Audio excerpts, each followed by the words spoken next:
Let's just kick it and shit. You know what I'm saying? Let's just kick it.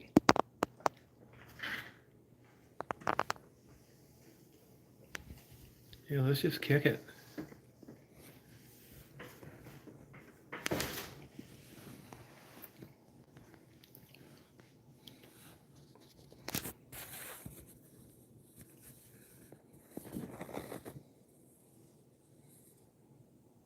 Let's just kick it. I'm gonna hit this dragon's milk. Yeah, let's kick it. Yeah.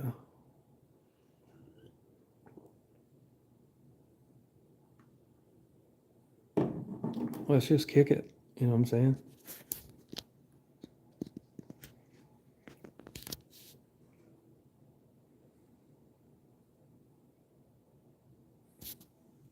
Right there. Pretzel's waiting. Let's just kick it. Pretzel's waiting. Yeah, let's just kick it. You know what I'm saying?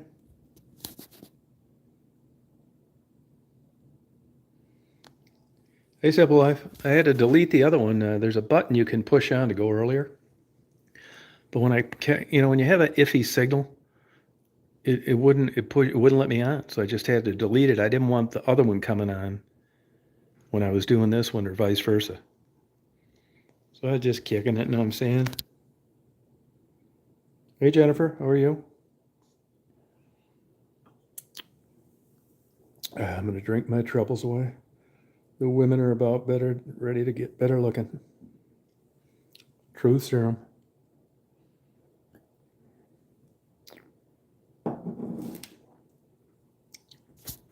It's good you're feeling good, Simple Life. Hey, Red Raider. Yeah, I know it. Well, I mean, with the Globe Insight. Yeah, no, I can't believe it either. Actually, I was sad about it today. I'm sad about it now, to be honest with you. I thought maybe I should do this. I'm probably going to take off Monday morning.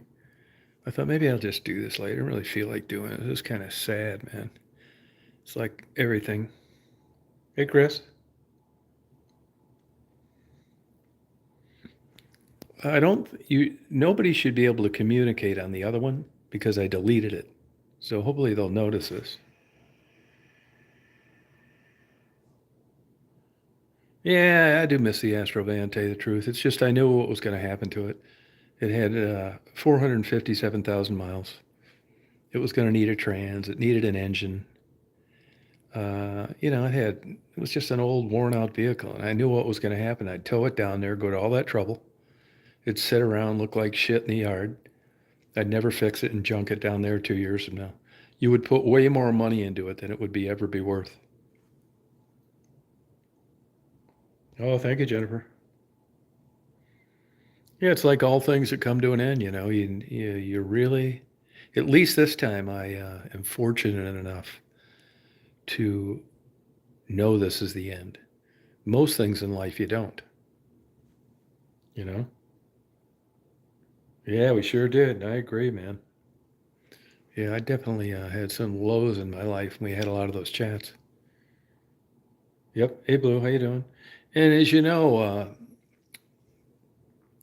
you never know what's going to happen. I mean, I never even thought I'm not even a social media guy. I don't do anything on anything else. Instagram, TikTok, Facebook, none of that. And then just for me to get on this and talk to people, I still don't believe it sometimes. And the majority of those videos, at least the ones that kind of got me, started on YouTube, I was driving from here down to there. It's 183 miles, which I never complained about. I liked it. I mean, I had my mental issues up here, and believe it or not, when I was driving around all night in Detroit, it was the only thing that made me feel good. Yeah, we had good times. Yeah. So, I've even toyed with the idea of putting a globe just like this in my Georgia property, with the switch where I can turn it on and off. I think, in my case, I kind of ended up here to help out a sister of mine. My parents died here. She died here back in June. I don't talk to my nephew, and I know what was going to happen here. I could have got by and done the same thing that I did all along, but Detroit changed, and I just got lucky, and I got a chance to like start over again, even though there was really nothing wrong with here. And I will miss going over to watch the freighters and Traverse City on a snowstorm and Lake Huron on a snowstorm and the ice.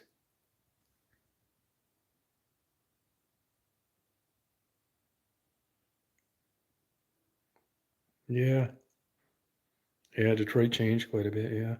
Hey, Klaus, how you doing? Yeah, I didn't think of that idea. Somebody else mentioned it about getting it. So I've been dragging my feet. I'm really going for this time. I have to have everything out for sure.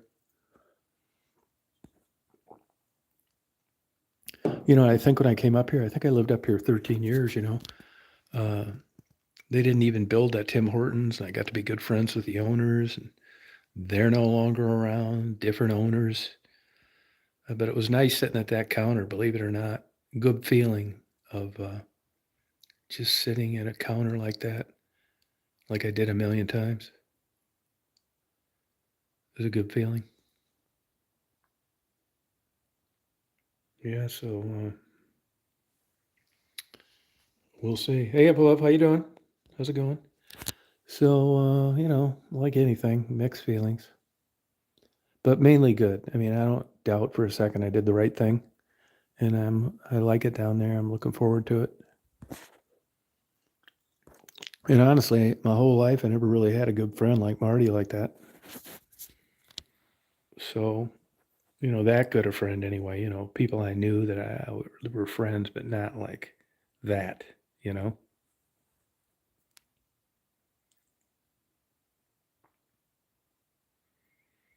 So we'll see. You know what I mean? Looking forward to it. Yeah, I get that way too. Yeah, I think I'm lucky. I think I am too. I felt that way today when I was over in Taos. Just like I've been a million times. I'm like the only guy there usually. And I could just stay there all day. I did stay there all day a lot of times, and I'll miss that. That's for sure. The only thing that keeps me from like really being bothered by it is the winters aren't the same. I mean, look at this. I'm looking outside in January, no snow. Hey, Shaniqua, how you doing? Hey, Squirrely. Yeah, no, that's right. That lady, I still have a couple of those actually. That was a good idea. Good idea. Yep.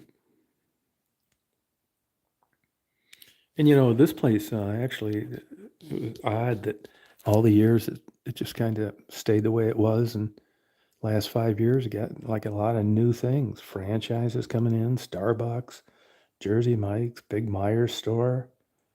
They're bringing a new steakhouse in, so.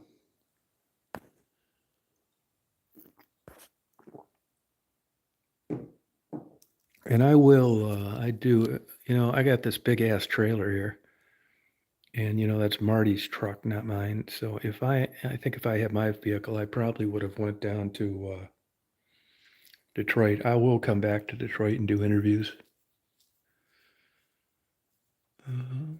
I'll do that. Yeah, yeah, it's so new. Yeah, and I'll miss. I mean, I keep in touch with Anthony. I talk to him all week long and stuff like that, and it's really not that big of a deal for me to come up here. Although I just don't see it happening without a place to live. I just can't see myself checking into a hotel in West Branch. I mean, it's got a lot that I like, but there's a lot of things that add up for you to like go to a place and check into a hotel. And I just don't see myself ever doing that here. Oh, thank you. Yeah. Yeah, he's a good guy. Yeah. Anthony, he doesn't have many friends. Really none, to tell you the truth.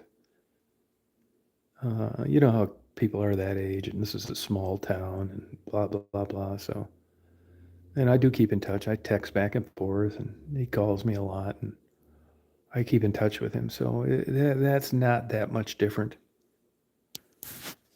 Yeah, I've tried getting him to start a channel. He does have one actually, but he just never really did anything with it. He's really kind of bashful. If you met Anthony, it'd take you a couple years for him to talk to you. He'll walk right by you for a year. I mean, that is my relationship with him was over a long period of time of no dialogue.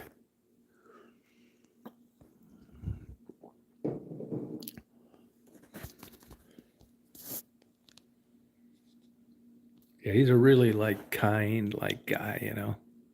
He's like a child in so many ways. Yeah. I had a thing. I did get I drag around a lot of cameras with me, even though I think it's sometimes unlikely I'm going to be using them.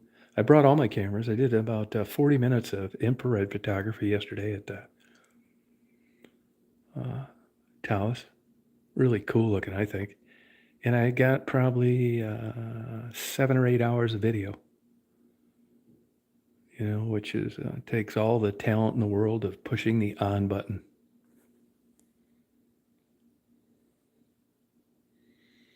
Yeah, I'm not really like that, like you'd think. I have a lot of acquaintances, but like I tell people all the time, you'll never run into me with anybody with me. I don't care where it's at. On my way somewhere, at a concert, out to dinner. Not hardly ever. You'll find me like everywhere by myself.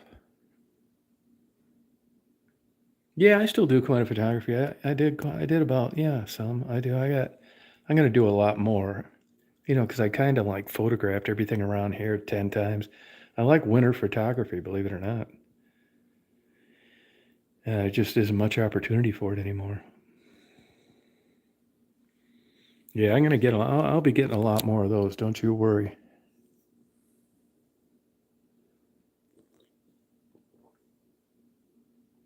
Yeah, the chats are great. Yeah, I was always kind of like that. I mean, even when I was like 16 and stuff, I was driving way up into Canada and sleeping in my car, and I took just massive hitchhiking trips, 15,000-mile hitchhiking trips, of course, alone. I've taken a lot of road trips, 10,000-mile road trips, a lot of them alone. There's been a couple I went with people.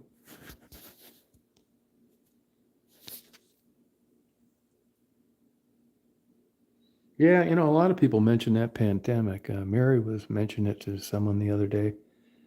Oh, her friend, when we were eating dinner. She works there part time. And I guess that's Mary, how I got to meet Mary at the beginning of the pandemic.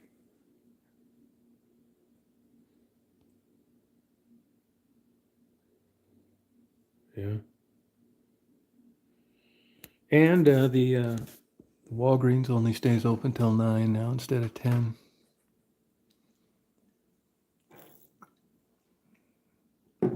But as macabre as it may sound and weird, I knew that I just really just didn't want to die here someday, like the rest of my family did. It's crazy, isn't it? Because I don't really put much stock into that. I know it's going to happen, but uh, I knew if I didn't take that limited opportunity to get out of here, it'd never happen. No, it's still over there. See it?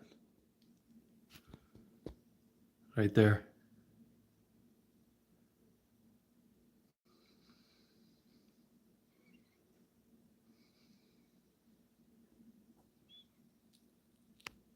Yeah, the cats are still around here. I went and saw my neighbor.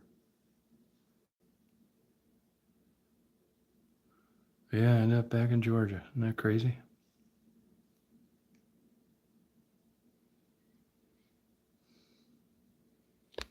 Yeah. Do you have some cameras in Palouf? That's a that was kind of on the beginning of the chats from day one, and that's a nail salon that just keeps that light on all the time. People used to think it was a police car and stuff like that. Yeah, bittersweet. Yeah, you're right about that. Yeah, it's true. Yeah, we'll just see. See what happens. And I got three things I'm pondering. One is Marty would like to do something. Him and I do something. Two, start another investigative company. I mean, being based out of around Atlanta would be good. And three, not doing a fucking thing. Just spend the rest of my life reading books and fucking around YouTube and just not working and just stay up late and sleep in and not do shit.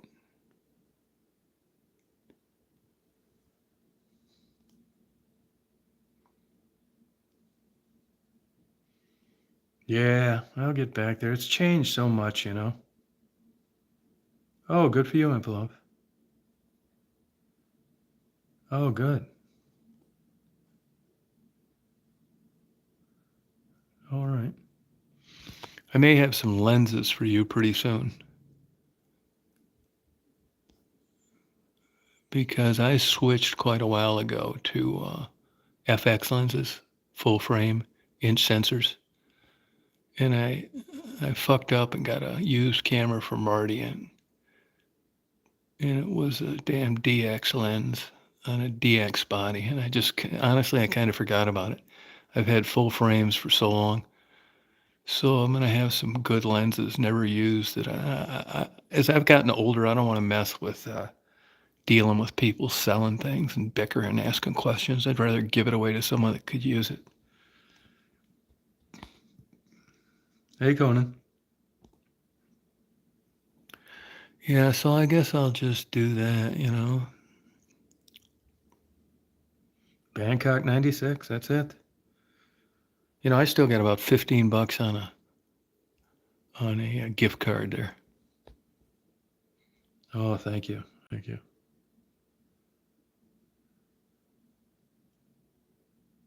Oh, that's interesting, Richard.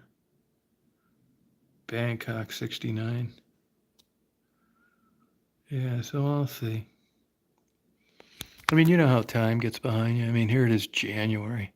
I'm lucky this didn't bite me in the ass. I'm lucky that I wasn't jackknifed in November going down 75 with a trailer. I'm not saying it's.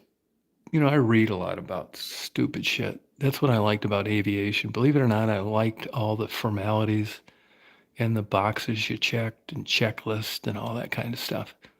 You did it this way and no other way. And if you stayed within the guidelines, it kept you alive.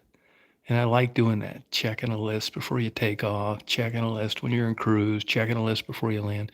I like all that kind of like black and white stuff. That's what I think I like about photography.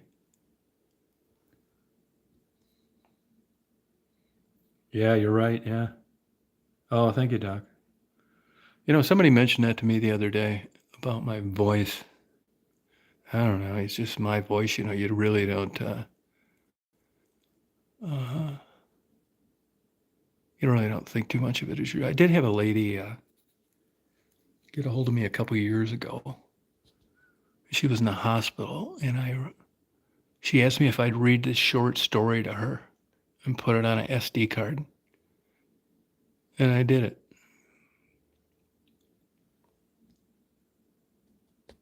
Yeah, I taught illiteracy classes one time when I was about I don't know 37 or something like that, and that was really interesting. And a couple of those people said something about my voice. Anyway, I realized through doing that it's a finite time when you learn to read, just like playing a musical instrument or anything else. And there were some really bright people in some of these classes, and it didn't matter how smart they were. I just couldn't believe how difficult it is to learn how to read as an adult. Oh, and when I went to a junior college a long time ago, and I put books on tape for a blind guy.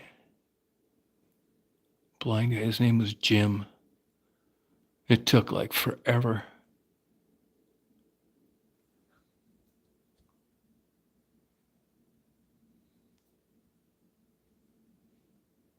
Oh, thank you, Cross. Yeah, it's weird, isn't it? Yeah, I know it. Yeah, well, I do think I sound younger than I am, which is a little bit of a problem. I've had that happen before where I've, like, talked to people, and I'll show up and it'll be like, "Who's this guy?" They always say as kindly as possible, "Oh, you just never know what a person looks like." It's like, "Yeah, I know, you thought I was around 30."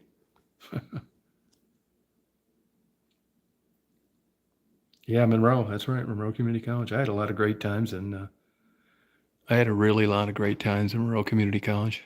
I really did. I took flying lessons down there, and I had a few girlfriends down there. I just loved the area, Toledo, Monroe. I never ran into anybody from high school. It was great. Yeah, it was fun. I had a good time down there, and then I transferred up to Eastern. That's where I met my wife, actually.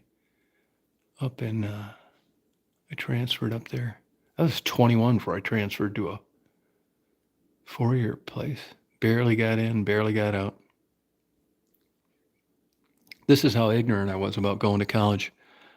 I was excited when I got accepted to Monroe Community College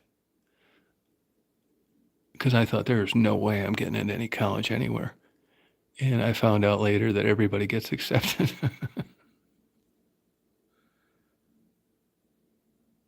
Oh, I love Monroe. Yeah, great. How old are you, Instant Karma? You probably don't remember the uh, Drew Large restaurant down there on South Otter Creek, places like that. Monroe Diner.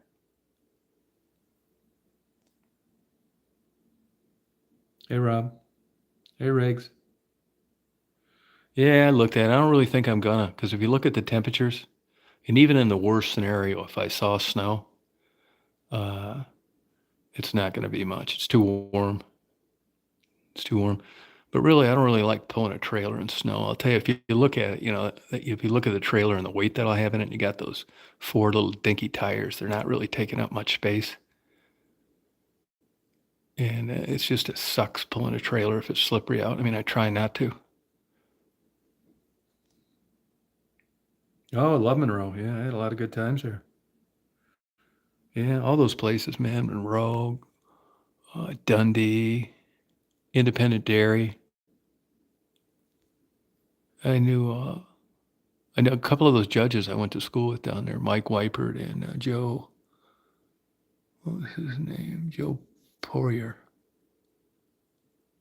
Mike Weipert and Joe Poirier.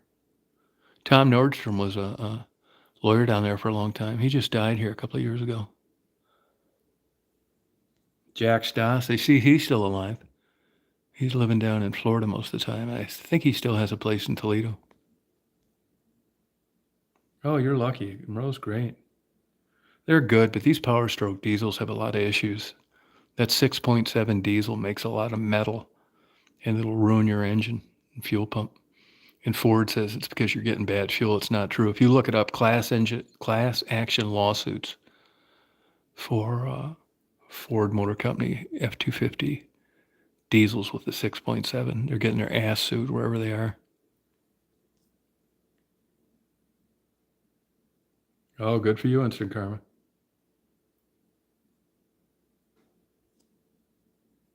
Yeah, it's Marty's, yeah. He's got a few of these, actually. 450, 350, a couple 250s. This is like the beater truck. Yeah, Independent Dairy. Yep, sure is. What were you doing down around there, Jennifer, down there around Monroe, knowing about Independent Dairy? The one in Dundee, I think, closed, but I think the one down there on Telegraph is still open. They got a good hot dog place, too, right near there.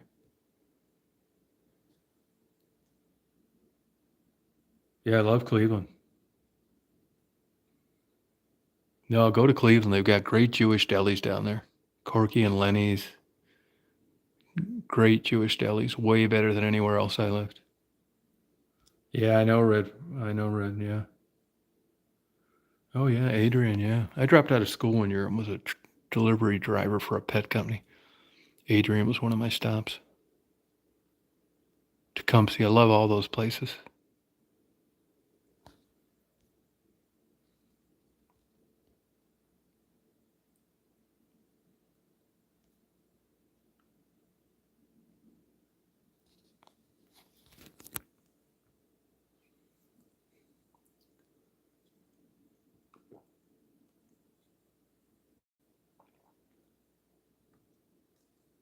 Oh, he does. Yeah, Toledo's a good town.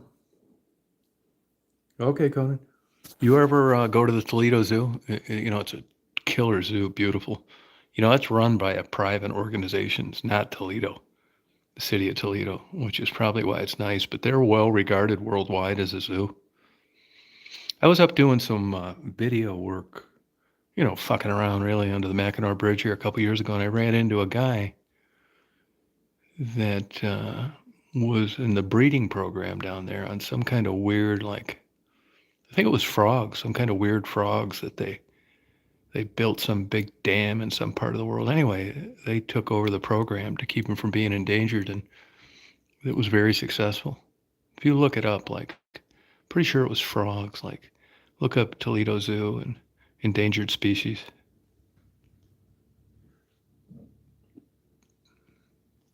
Yeah, excellent. Yeah, I like that down there. Yeah. I'm going to go home a different way.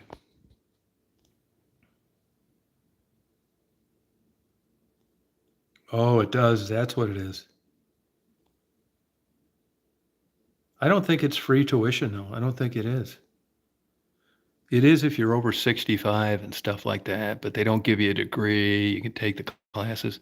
I don't think Georgia residents get free tuition, do they? Oh, they do, Infilove. Well, I'll tell you, I was gonna just, I've been dragging my feet here, just, doing stupid shit, drinking coffee, sleeping in, fucking around on my phone. And Marty, before I left, it was iffy if I could come up here now. And he was going to be going to Florida for 2 weeks. So I would have had to come up here and turn right around, load it, and go home. It's like, that sucks, Marty's such a good guy. If he's trying to help you, he's never going to tell you that he had to cancel something because of you. But I think he did. Because he told me last week, he said, I'm not doing that Florida thing. He said, you can just go ahead up there. I said, when do you want me to come back? He said, it doesn't matter. Well, it does matter because as it turns out, there were 2 Florida things. So he canceled the week one, not the second week one. So he's leaving Wednesday morning. So he can't take Daisy with him. So I got to be back there by, sometime Wednesday in the day. So I'll probably get out of here Tuesday.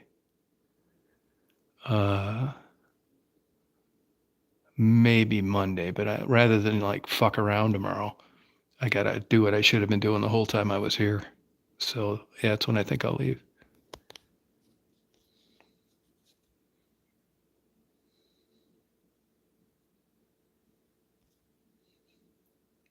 Oh yeah, he's a good guy, Michael. Yeah. Oh, 9 giraffes. That's cool. I don't think giraffes can swim. There's one of the few animals that can't swim.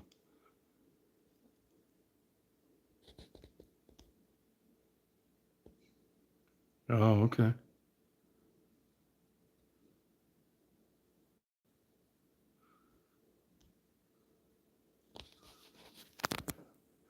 I talked to my neighbor. He's getting is it a Backlund pump? He's got some kind of neurological disease. Slowly progresses, like paraplegia something. Great guy. He's always in such a great mood.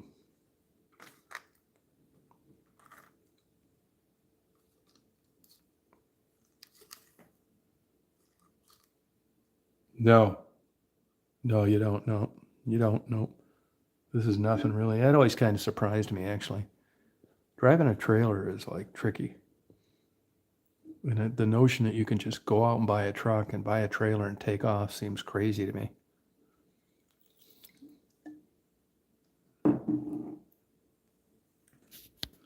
No, I've got everything. Actually, I sued a doctor up here about a week ago, and my court case is going to be in February.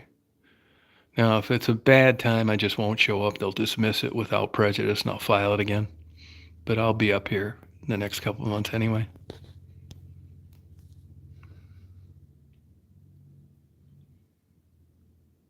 Oh, that's a good idea. Yeah, you should take an exam. There's a lot to it, man. Trailer pulling weight and where you stack it, and the weakest link in pulling a trailer is the tires. And then you got gross vehicle weight and how you load the trailer. There's a lot of stuff to it. I mean, it's a good idea that you take a test for it.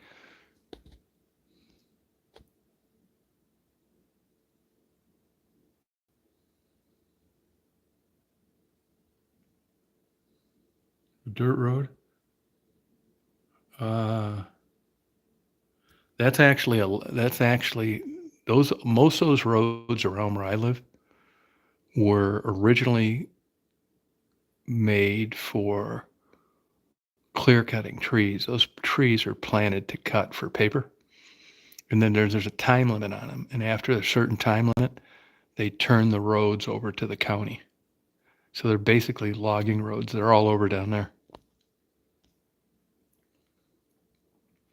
Yeah, I mean, once you get the hang of it, honestly, I was really rusty on pulling trailers. I mean, this trailer's got tandem axles and it's in the middle. It's 24 foot long. So, between the truck and trailer, it's long. And right after I started driving and I pulled into a couple places that were one way and I had to back out. And like I tell people, you could have played Three Stooges music to it. I was so like rusty on backing up a trailer. I'm sure people that were watching just saw, look at this dumbass. Where, after those two things, it's like I try not to get in that predicament. And believe me, there's all sorts of places I'd like to stop that I don't because I don't want to get into a deal with this trailer. But after that, I went and practiced a couple hours in parking lots. And I knew what I was doing. I still had a hard time. I was overcorrecting. When you're backing up a trailer like this, you have to take the correction out before you notice it change. And that's hard to do because you don't do that with a car. You're looking out the window, you see the road, you turn, no problem. It's not like that with a trailer with axles in the middle. You've got to anticipate how much correction it'll be, and you have to take that out as you're backing out. And if you try to drive it like you drive a car, you're all over the damn place. You're like never caught up. You're always behind. And once the trailer's so high, you can't see out the rearview mirror. And once you cock that trailer about 20 degrees, you can't see out the side mirrors. I mean, you can see out the one where you're turning the other way, but what good's that do you? You need to see the inside, and you can't see because the trailer's in the way. So, yeah, I mean, it's funny when I do drive this trailer sometime. Even when I come up here, like when I drop this trailer off, this has backup cameras and that kind of thing. But what I do now is like when I come in here and I back this trailer up, what I'll do is I'll go in the back of the trailer so I don't crush my garage door. And I'll look at how many feet it'll be. Like say it's like 8 feet between the back of the trailer and my garage. Well, I don't want to damage anything, right? So I'll just say, it's about 8 feet. And what I'll do is I'll get in the truck and I'll leave the door open. And I'll just look and like kind of sloppily estimate 8 feet. I'm really conservative. I probably only back up like 5 feet. And then I'll just look at the grounds like, yeah, that's about 8 feet. And then I get out and double check it. And most of the time it's fine. But that's how I learned to back up with this without worried about crushing things. Oh, shit. You're not kidding, Klaus. Yeah. None. Hey, Michelle. No snow. No, some flurries today. Nope. Yeah, it's crazy. Oh, that's okay, Michael. 4 inches, huh? Well, that's pretty good. Yeah, this thing's got a camera in the front and the camera in the back. If you first start driving, I mean, it's way bigger than a 150. It's like a huge hood and it's up high. You know?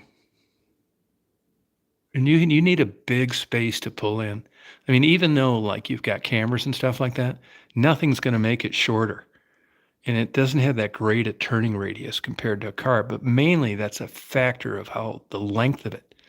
So if you go to like a mall or something like that, and it's normally like where the lines are all painted off and stuff, those are, and you've got cars on both sides. So you're going to a grocery store or something like that, and you see a spot, there's almost never enough room to swing all the way over wide as you can and then pull in the spot.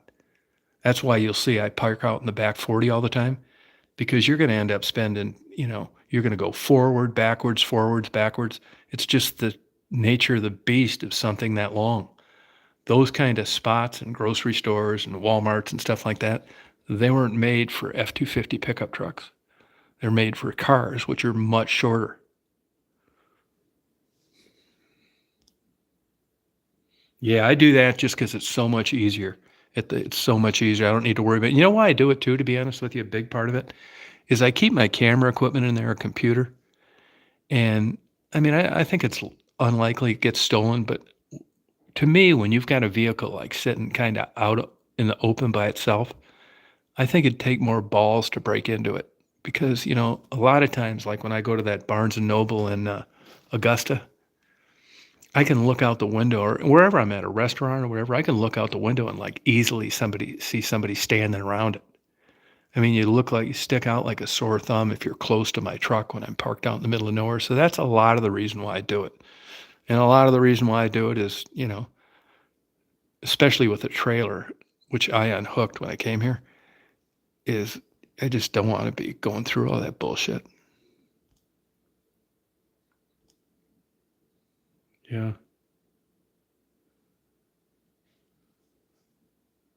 Oh, did he? Yeah, and you'll see like when you see like cable trucks or whatever somebody's doing, they'll see the orange cones in the back and the front. Well, I know why they do that. It forces you to get out and move them. And actually, there was an older guy, like a 50-year-old something guy, that ran over one of his best friends, 82 years old. He was driving a truck, a semi, and he pulled in front of that Max restaurant down the street from here and just ran in to get a coffee, came out. And, timing, right? Just happened. The guy was coming out and he got in the truck as the guy exited and anyway, long story short, he smashed him flatter than a pancake, killed him.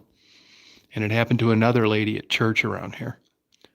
So that's why those are out there. And it sounds stupid. It seems stupid. It's like, why you got those out there, man? Why don't you just look around? Well, those are two examples where looking around doesn't work. There's shit that kids and stuff that get in front or the back of a car and you just can't see them. So it forces you to get out and look. And when you pick up those cones and put them in the back of your truck or in a cabinet or whatever, you've checked that visually. You're not depending on an obstructed view. Yeah. Blind spots. Yep. And like I've mentioned before, I mean, I worry about this a little, not a lot. I drive all night long and, I get tired towards the end of the thing. It's crazy as it sounds. It's not like I'm getting younger, right? When you're really tired and see the drive back and forth from Georgia is a piece of cake. It's not like driving on 2-lane dark roads in the middle of nowhere. I mean, it's even through the mountains, it's super easy. There's no stress. But when you get in like certain areas, you just, the expressways are a piece of cake.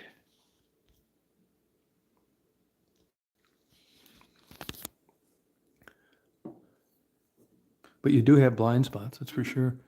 My point is that, believe it or not, you can forget you have a trailer on the back of your truck. It happens a lot at fast food restaurants.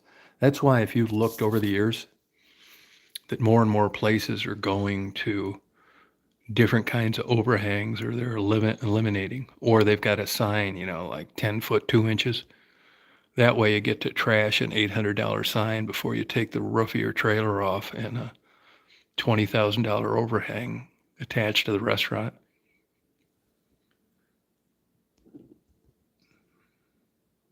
Oh, she did. Wow, she's still alive. That's good. Yeah, Buc-ee's is cool.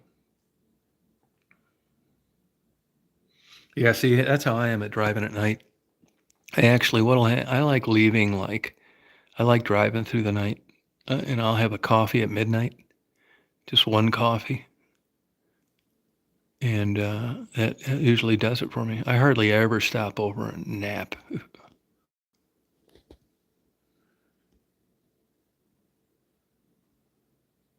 Yeah, it's hard to believe. You think, how can you not know you have a trailer? And I'll tell you how.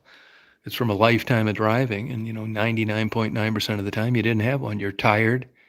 You won't really notice it on there. It's not like there's a light blinking on the dashboard that you've got a trailer.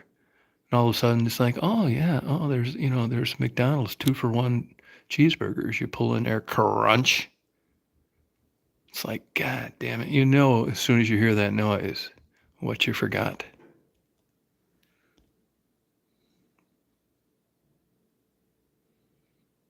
Yeah, I carry a couple of those too. Yeah, I carry a couple energy drinks. Oh, thank you, Richard. Yeah.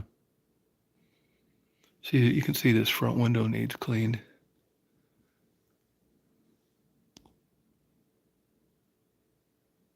Yeah, have a good trip, Richard. Michael. Oh, and Mississippi. I love Mississippi. Love the whole Mississippi River. Well, it still is my window, actually. Still is.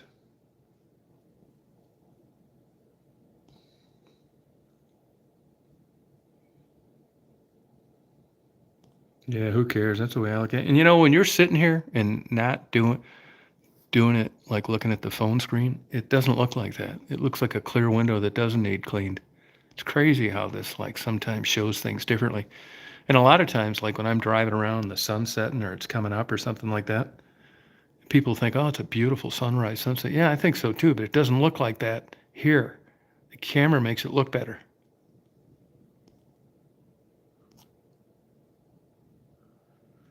Yeah, who knows? I don't really know how she's doing. Yeah, it's a good question. Last I knew, she wasn't with the baby daddy anymore. And I was told she's back to using again, but I don't take that like it's true because I think it's just speculation.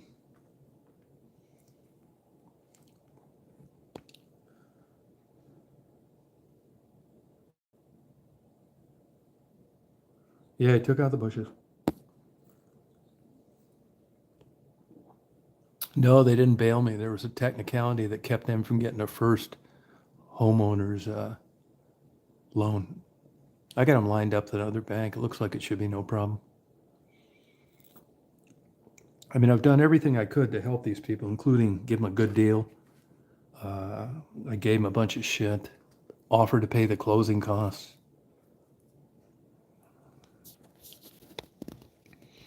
Yeah, I mean, I bought this place. You couldn't give this place is on the market for 3 years. Doctors used to buy these places. Not that they're that great, but they were no maintenance and they were working a lot of hours and they knew they were never going to be here forever. A lot of them were Indian doctors fulfilling a agreement that you have when you come over here. I think you got to work like here 10 years in rural hospitals or something like that. So they'd drag their kids and wife and they'd live here for, however they had to live to finish that requirement and then they'd leave and fuck, they couldn't give this thing away. I offered the guy 75 cash and he took it. So I've lived here 13 years. I'm selling it for 130. I mean, I could get probably like more, but I don't mind like doing this. This is good to me. I got lucky. Oh yeah, they're a super nice couple. I talk to them all the time. They stop by here and we bullshit and talk and stuff. Yeah, they're nice, just young, like 24 or something like that. I don't mind helping. I'm gonna give them some cash too, to that they don't know about yet, to for paint and stuff like that. To fix the inside up. Yeah, get them off on a nice start. Yeah, it's no problem. But again, it isn't like, I'm really digging into my own pockets. I mean, I lived here for free, and I'm walking away with another 50 grand. I mean, I don't think, personally, it's my philosophy. I don't think life works that way, really. At least I don't live my life that way. I try to like pass on nice things and good breaks that I've gotten to other people if I can. And the advantage to them is way more proportionately advantageous to them. I mean, so what? I get another 15 grand for the place.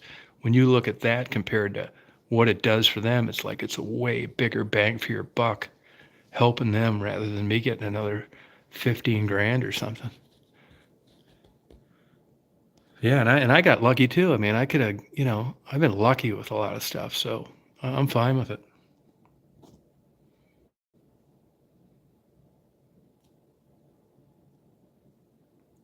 Yeah, I guess that's what you call it. Now, if I was young or, I needed every penny for another house, well, I wouldn't do it. So it's like not a big deal.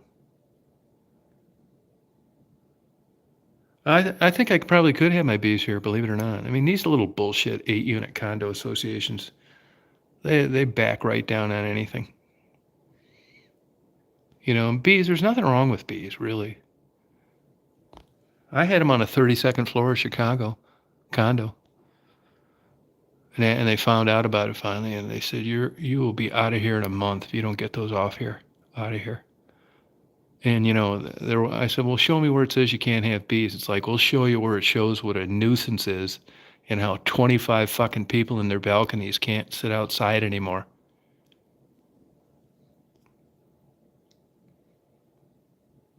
Oh, really?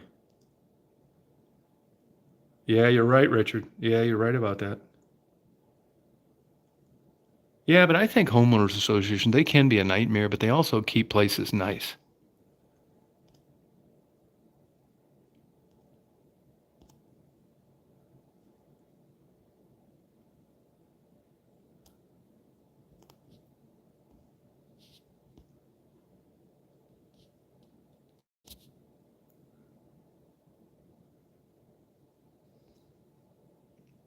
Yeah.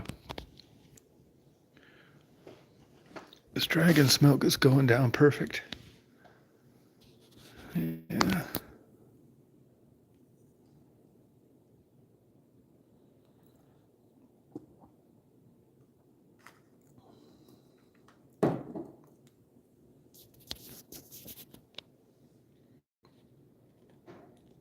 Oh, sure.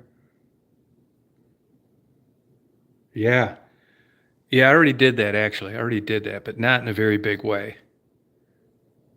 I planted like $100 worth of seeds back in November or something like that, October. Yeah, but I'm gonna plant a new tree line and stuff like that and get that horse watering trough going on. My whole garage is filled up with shit, but it doesn't matter. It's kind of nice actually. And I'm slowly gonna like set my house up just like exactly how I want it, throw shit away. If I wasn't so lazy, I'd have went through everything and thrown it away up here. But while I'm up here, honestly, I want to like go visit Mary, fuck around with Anthony, go video Lake Huron. I just don't want to sit here and fuck around these boxes all goddamn day long, looking through this shit. I mean, I hate it so bad.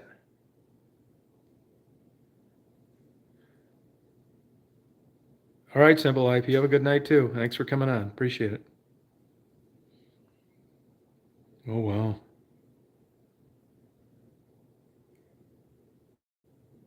Yeah, the wildflowers should grow, but you never know. They're kind of finicky actually. They need a lot of sunlight.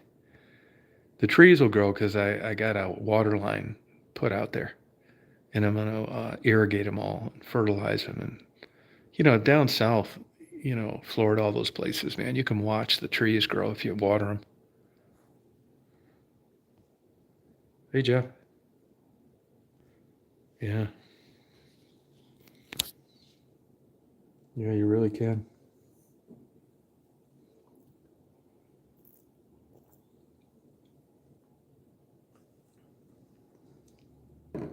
Yeah, why you gotta leave so early? Your husband must have the night off.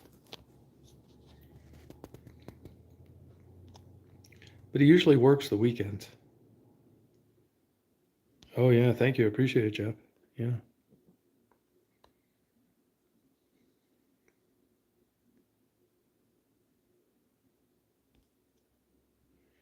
No, on this trip, I'm not going to. No.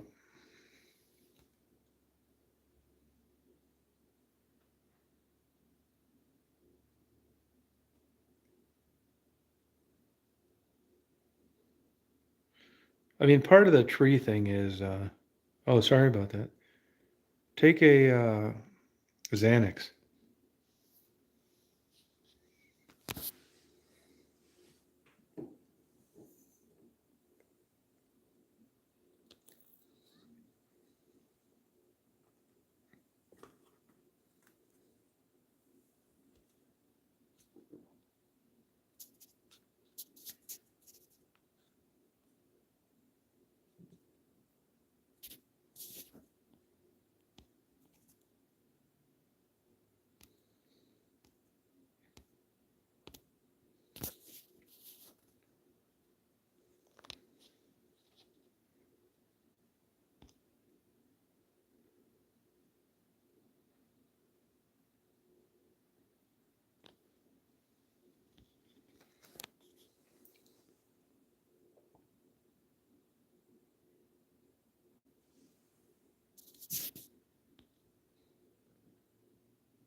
Yeah, I'm gonna put one down there. Yeah, I'll put one. No, I'll put one just like this one. I'll just have a on and off switch for it.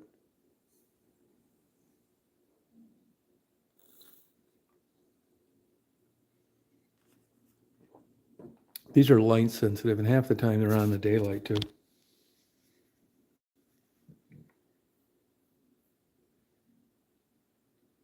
No, that sucks, Richard. A lot of people do that. Yeah.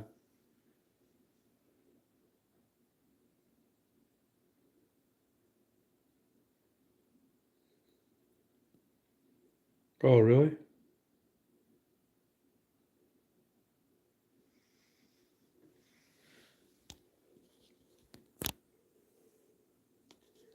Yeah. Yeah, that's true. That's kind of true. Yeah.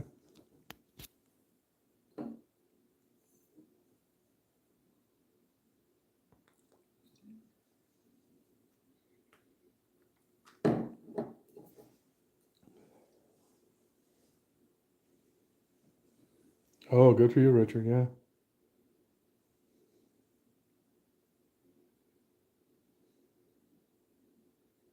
Yeah, that's cool.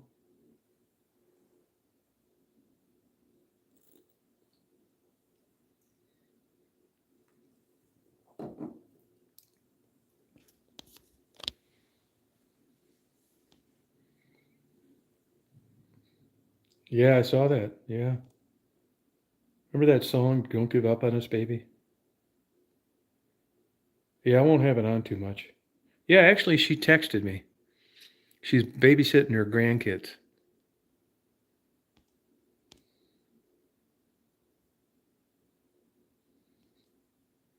Where are you going, Mary? Where are you going?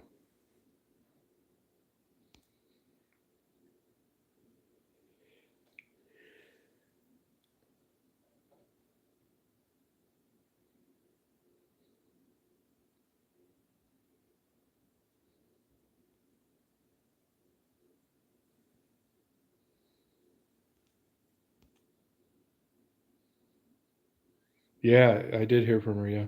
She's babysitting her grandkids. Yeah, I'm not so sure Frederick's amongst the living.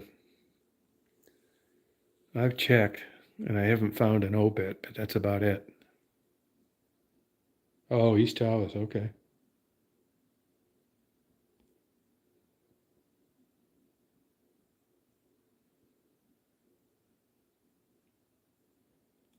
Oh, okay.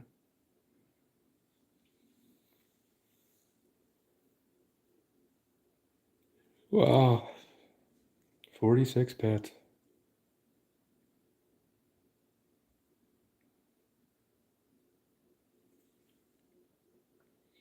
It's mild here. I think it's like 34 or something.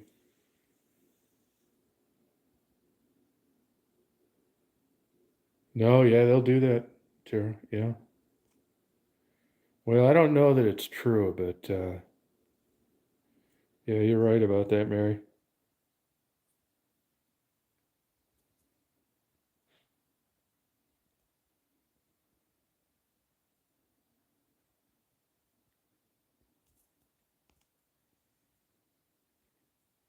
I hope he is, but I mean, I don't know. Yeah, I don't know. I would, yeah, fire away. Fire away. Library probably won't want them.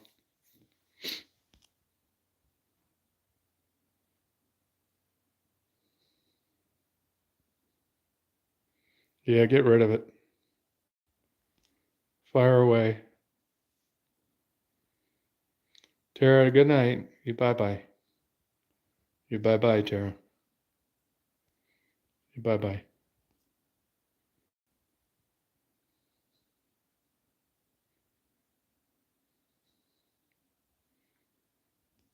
Oh, sorry about that, Christine. Yeah, give it to anyone. Send it to your enemies.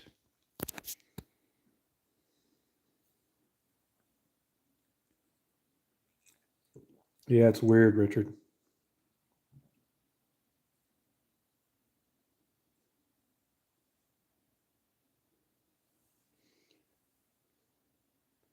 Yeah, well, you should have acted normal. You should have acted normal. You can watch it, but you just can't comment.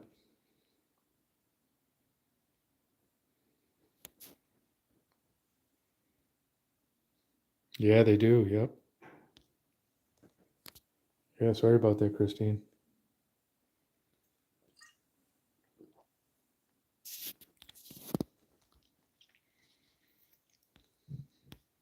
Yeah, it does hurt big time.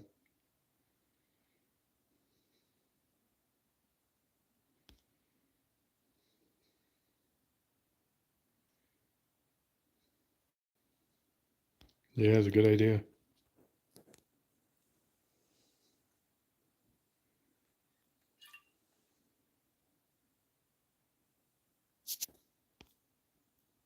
Yeah, you're right.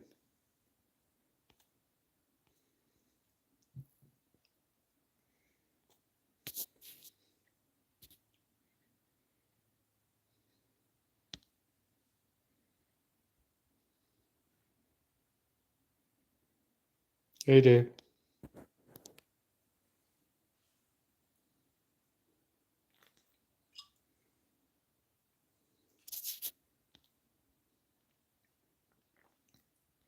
Yeah, they were copying and pasting comments that people already made.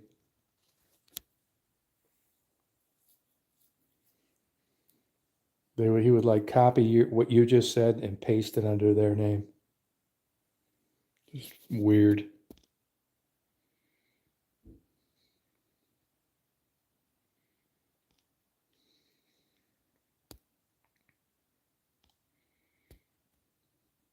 Yeah, super weird.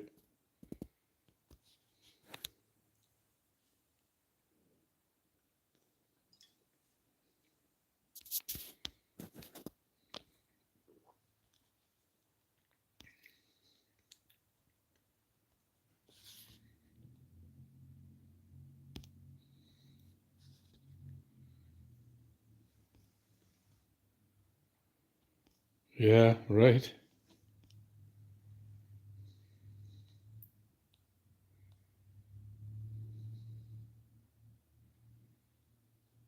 No, what they do is they put invisible text, and you keep figuring out how they getting them and unblocking them. That's what they're doing, using invisible text. Yeah, dedicated troll is right.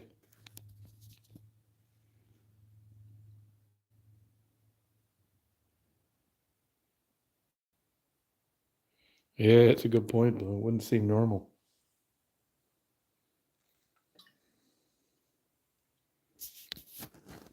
Hard to believe adults don't have something better to do.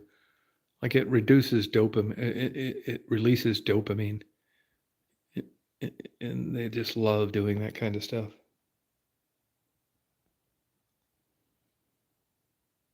Yeah, at no point, just weirdos.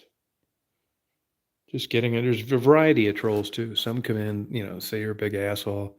Others think you're great and then just try and infiltrate and cause trouble that way. Another kind is one that comes on and says, "Do you see my comments?" Anything to disrupt a chat.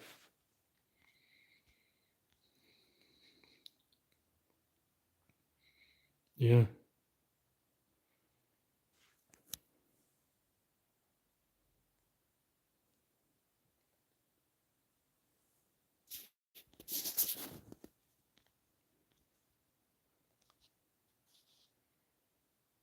Yeah, that too, Klaus. Yep. Yep. Yeah, what is this? Yeah, that's it, info. I see you were having a pretty good conversation with ICU about power stuff, electricity.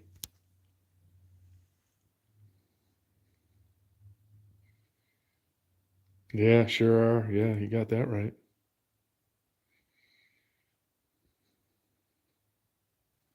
Yeah, yeah, they get it. They get it from like interrupting chats and being weird.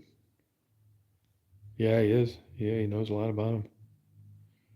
Oh, good for you, Christine.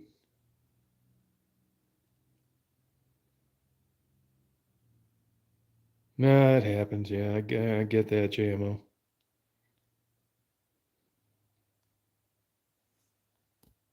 Yep.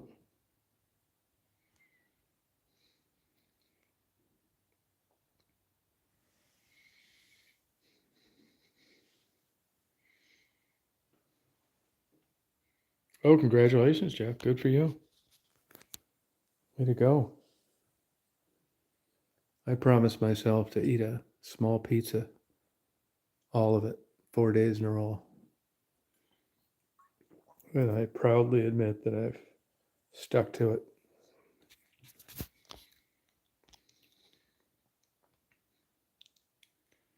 Yeah, those all women's gym, they never seem to make it long term.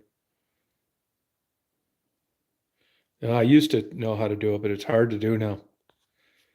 Not really, because I can't find them on the list.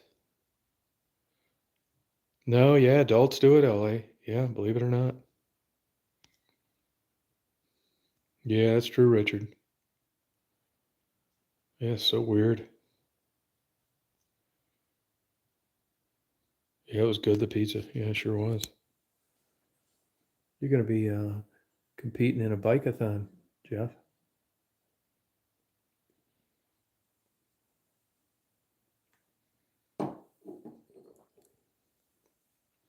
Yeah, well, it's not around anymore.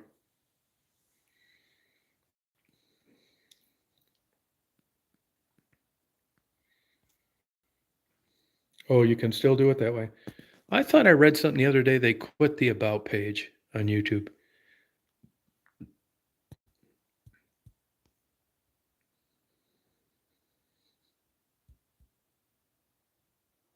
Oh, no kidding, Jeff.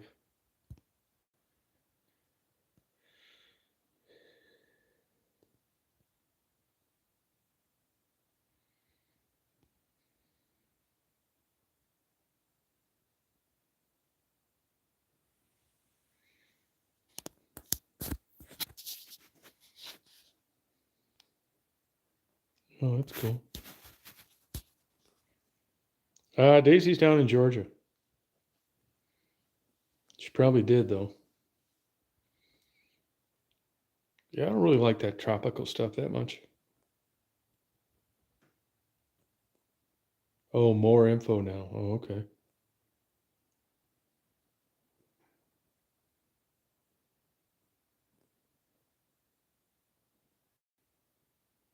Oh, good for you, bud.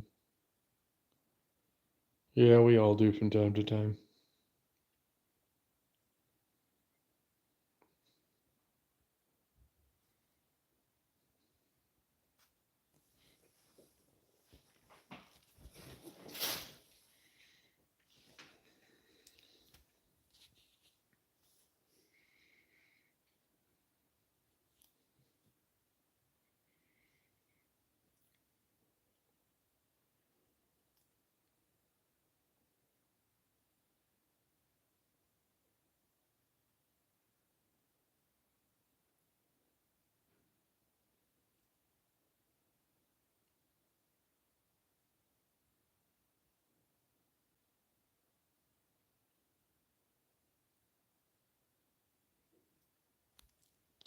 No, it's gonna be though in the next day or two. Yeah, pretty much empty. Yeah, yeah, I got all the main stuff out.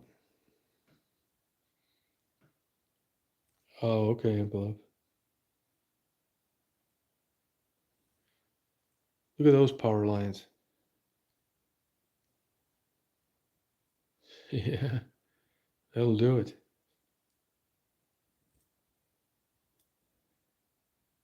Nothing. I don't have anything in it, but I got stuff ready to go in it.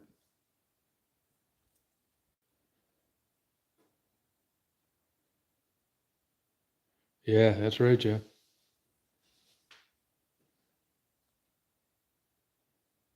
I didn't see that. I don't really watch too much TV.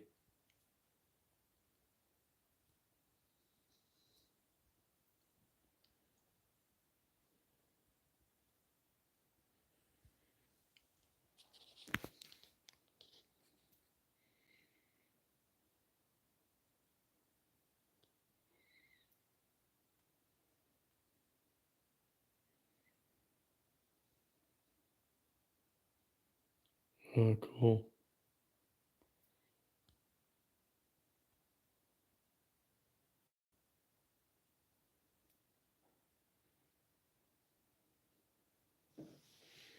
Yeah, it's sad. Yeah, you're right.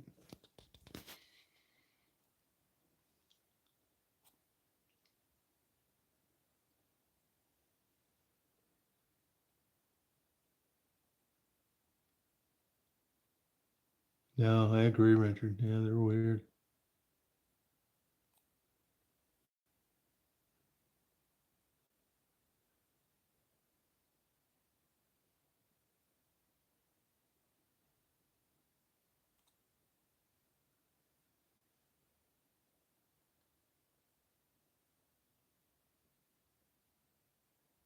Yeah, that's true. You're right, JMO. Yeah, it is.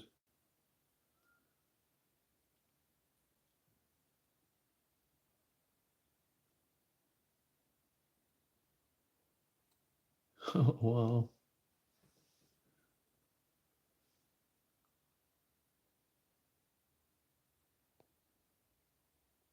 Oh, interesting.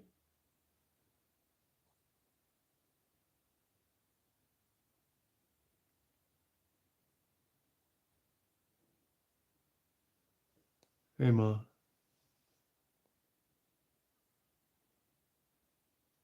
Yeah, that's true. No, they're all long-term residents. Oh, I'm fine with it. But, well, this is just a little weird. You're just bringing this right out of the chute. I think you'd probably fit in somewhere else better. No, I never did. I don't know. I happened to be down there doing photography, Doug, and I'd run into them getting coffee.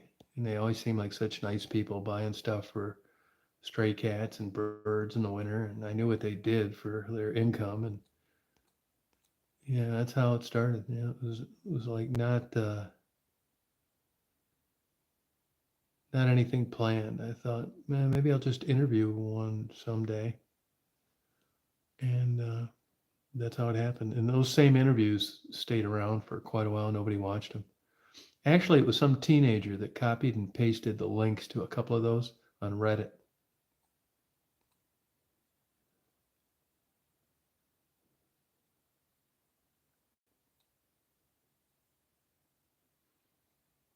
Best memory of my townhouse? I don't really have one, to tell you the truth. I'd tell you if I did.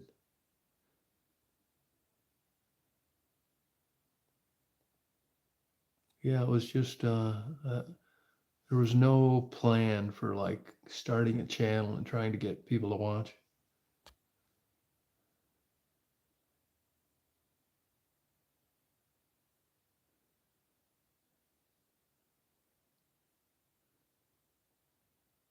Pissing on my lap. Yeah, but I wasn't living here then. I was living in Chicago. Yeah, yeah, I do. That is, I do remember that.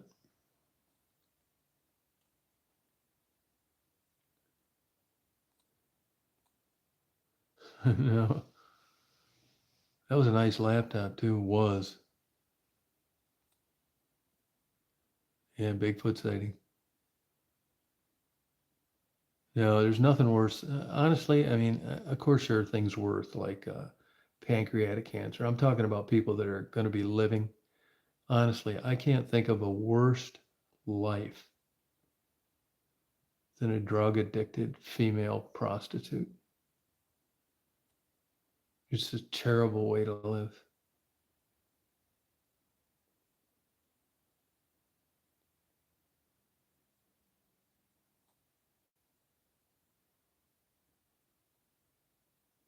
No, I didn't think he was creepy.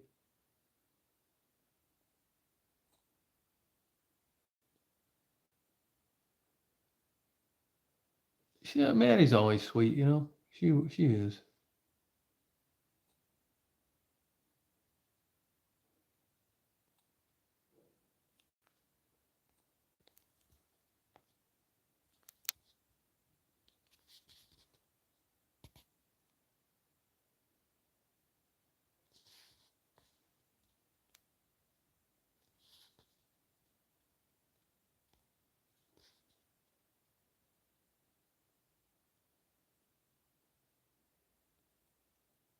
Uh, no, I think that'd be a relief in a way because they know that what tomorrow's going to bring.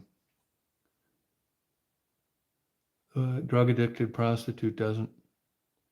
They may linger on for 25 more years like Marguerite did. I'd rather be dead the next day. I mean, she's got COPD and God knows what else.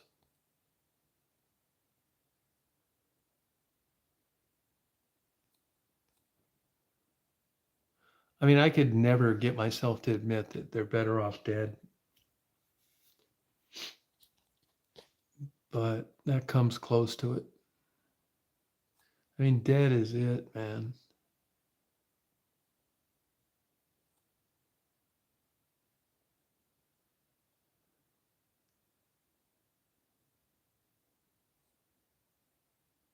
Oh, thank you. Appreciate it. Congratulations, Riggs, on hitting rock bottom.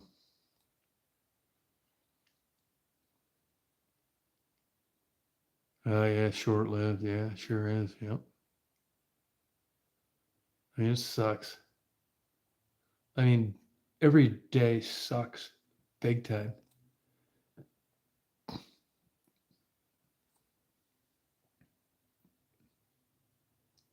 Oh, really, Jeff? Huh.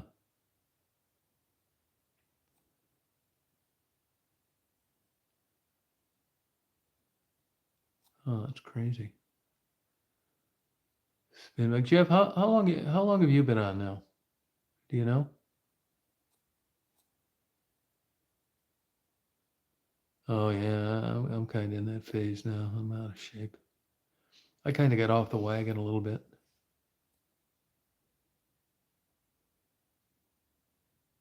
Oh, 5 years. Okay.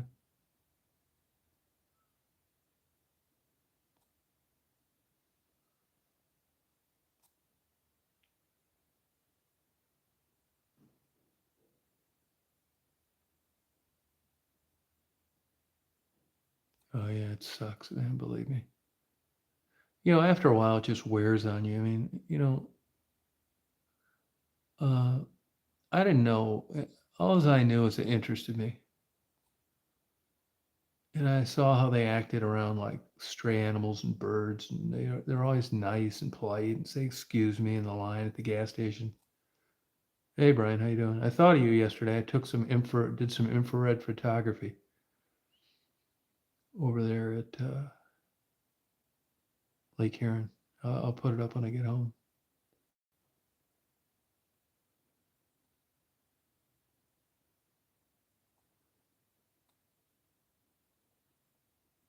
Oh yeah, it sucks, man. But eventually, it's like anything, a job you don't like, a relationship you're in. And with me, it got to where, I mean, I was so naive at the beginning. I actually thought it was gonna like maybe help some people. I don't. I'm glad I went into it that way. But after a while, it's like they're dying, getting hit by cars, bullshit. Raven, Monica. It just goes on and on. I hate thinking about it. I mean, if I let myself just think about it, it bothers me. I try not to. Hey, Stephanie. I sent you that number, that tracking number. You're a long ways away. I think it just takes that long. Yeah, it's a good question, Jay. Well, this is early for her, though.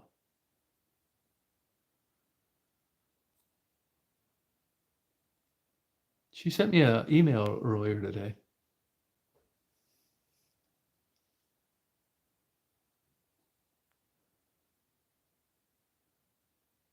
Yeah, it just burns you out after a while.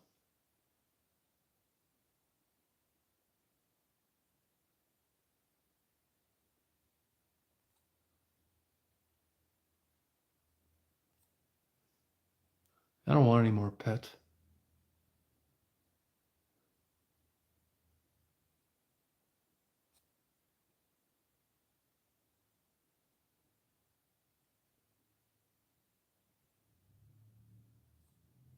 Yeah, it's depressing. Get ever getting killed though? Overdosing, hit by cars, all sorts of shit. They're nice people. Oh, there she is. Oh, she's here.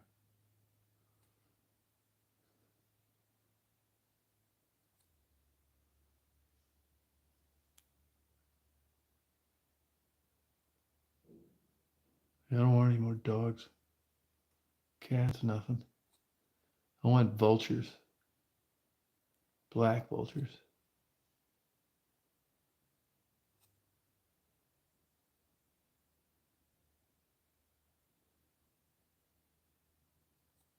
They're cool birds. Big too, 5 foot wingspan.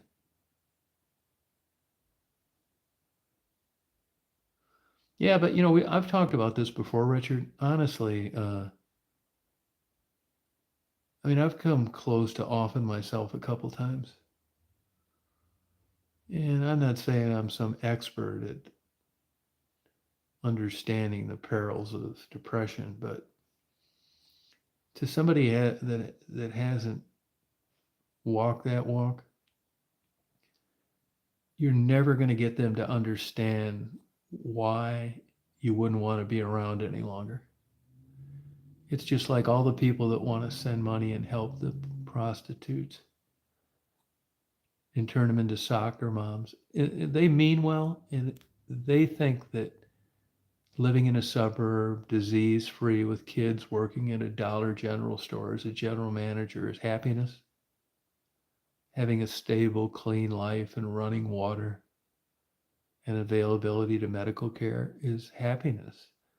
They have good intentions, but that doesn't work for everybody. I mean, look at Maddie, for God's sake.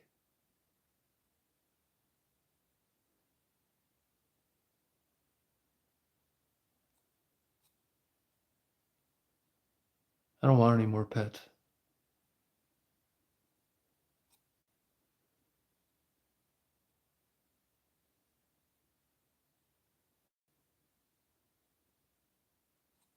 Yeah. So, I think there was, what was her name?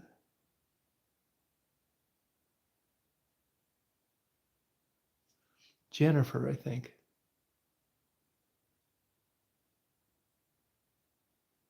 And she just said that she didn't want any responsibilities in life. And as fucked up as it sounds, there's something to be said for no responsibility. And like I said, if you read about like heroin addiction, when you're under the influence of that, none of this bullshit matters anyway. You're just feeling so good and you're willing to like catch every sexually transmitted disease there is, use sex as a method of income, ditch the future, fuck a job, and hang in there until you get too big a dose of fucking fake fentanyl.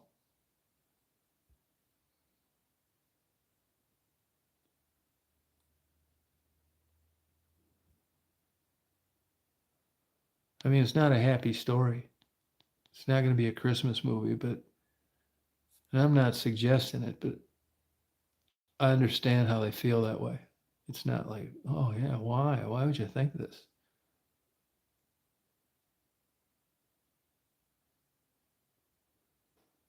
It's sad, I guess. That's it, Richard. Yeah, well put.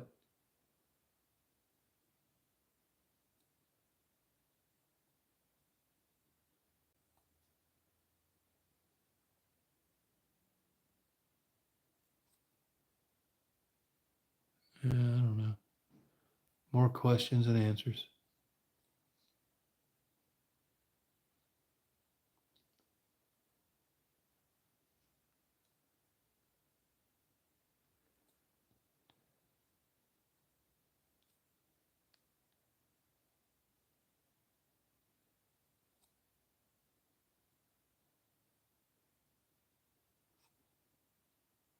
"23-year-old cat, wow."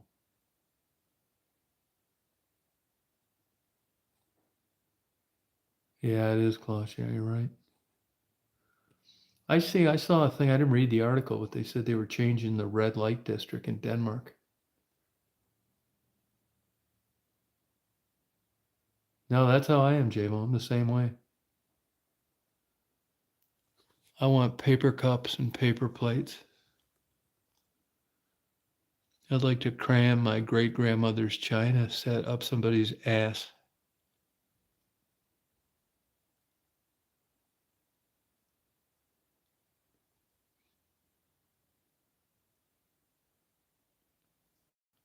No, their life sucks. Yeah, but if you tried the shit that they were on, ketamine and heroin, you'd understand it.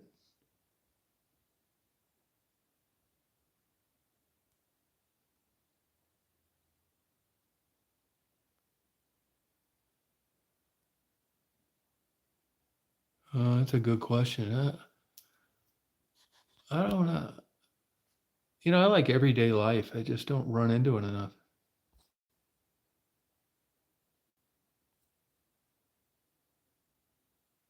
Not that much. I mean, I'm weird about shit that interests me. And if it doesn't, there's nothing you can get me to do it. Oh, did you, Doc? Oh, wow. No, there, yeah. Well put. Yeah, I get that, Doc. Yeah.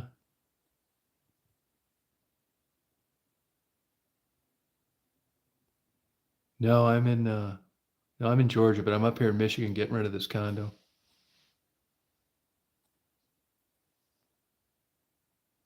I mean, emptying this condo. Yeah. That Walgreens light should be off by now.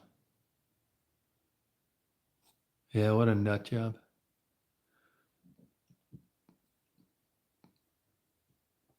YouTube's cracking down on those people more than they used to. The Globe sanctions. Let me close in on the Globe and just make this part of your daily prayer session. Blue, do you think you could pray to the Globe? Look at this. You got both of it, the Globe and the blinking lights. We're all on heroin right now. When you start seeing this shit at 4 in the morning, nothing's on. Somebody has put a roofie in your drink. Yeah, that's it. Yeah, dearly beloved. Prince, fake Vicodin. Look at this guy that just died lately. It's Matthew Perry. $100 million in the bank. He's still fucking around with ketamine.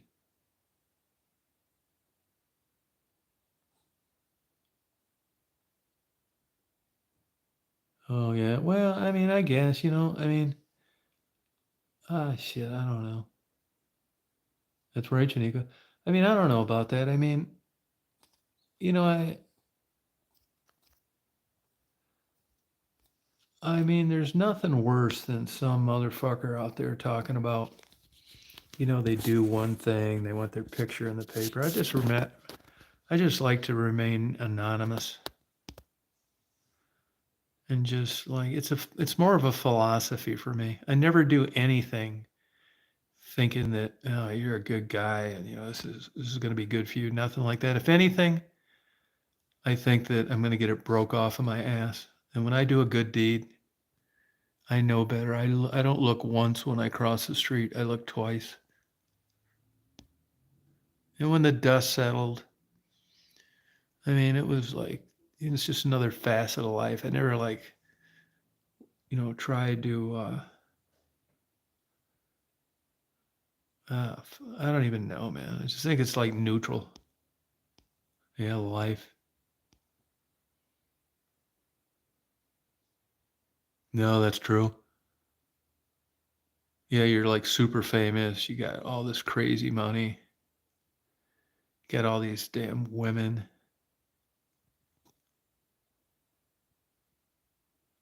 Oh, well, thank you, Richard. I don't know if I have any gifts. No, I didn't know that either. Blue. Huh. Yeah, but stepfather doesn't mean shit. That's just like winning a lottery. Fuck yes. No, black walnut is good. No. Fuck no. No, you could get good money for that. There'll be a lumber broker that would buy that from you. No, that's a good one, man. 100-foot black walnut. Shit, yeah. Have you trimmed it or just let it grow wild? You're better off not trimming it, but most people don't because it starts to grow into their rough and stuff. I can help you with that if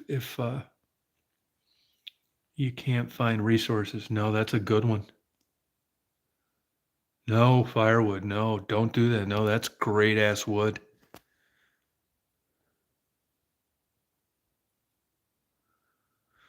Actually, I could come up there on a trailer, cut that motherfucker down, have somebody cut it down, cut it up, come up there in a trailer. I'd buy it off you because Marty bought all that shit to remill that wood from that factory he tore down. And I'm not trying to get it cheap or anything. But if you had it cut down and like on sizes I could load on a trailer, I'd pay you more than anybody else would up there. No, that black walnut is ass kicker wood, and you should save it for yourself. No, that's a good one, man. Yeah, there's parts of it that are rotten and dead, but there's good parts of it too. That is killer wood. Go look it up on the internet.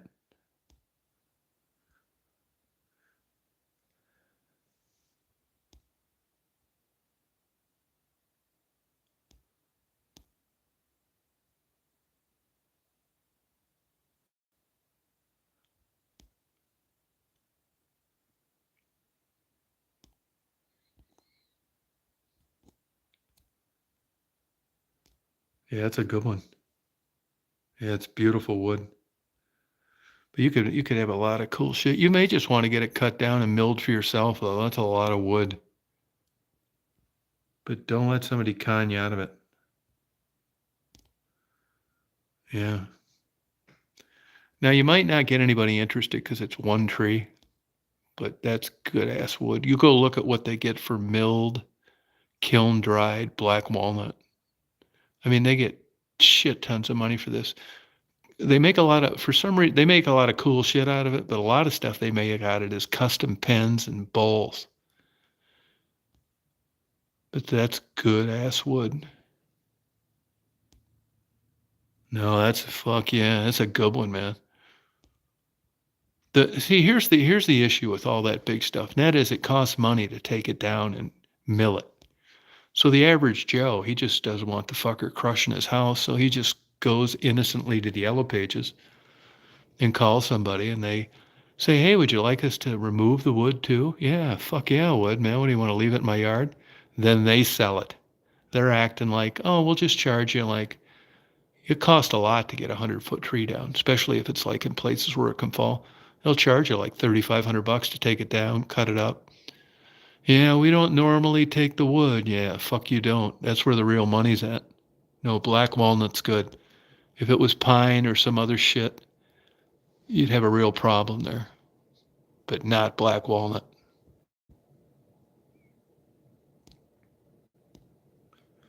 I don't know. I tell you, I've been listening to a lot of Elton John. I've been listening to him since a teen, man. I tell you, he's really been a big part of my life as far as listening to music. That's right. Heroin injection. I knew some people down there, and at the time, the channel was just starting to, get good. People watching it. So I thought, well, hell, I think there could be nothing better than to just show the people what injecting heroin's like from the beginning to the end. So I put the word out, and a guy, Monica, she was hit by a car about 6 months later and killed. He said, "Hey, you want to watch some girls shoot heroin?" It's like, yeah, fuck yeah, I do. So I got in the car with them for about an hour and watched from the beginning to the end how they heated it and what it came in and how they shot each other up in the neck. And it was great. I got the video. I got a fucking strike for that too in a week, even though I checked before I put it on. But it's a super interesting video of like real, like legit prostitute heroin shooting. And the dialogue was like worth $1 million to me, and just the banter that went back, and they're screaming at each other that it's taken too long, and then they get a little paranoid and they think every the car is going by as a cop. It was super fucking fascinating, man. Hour long.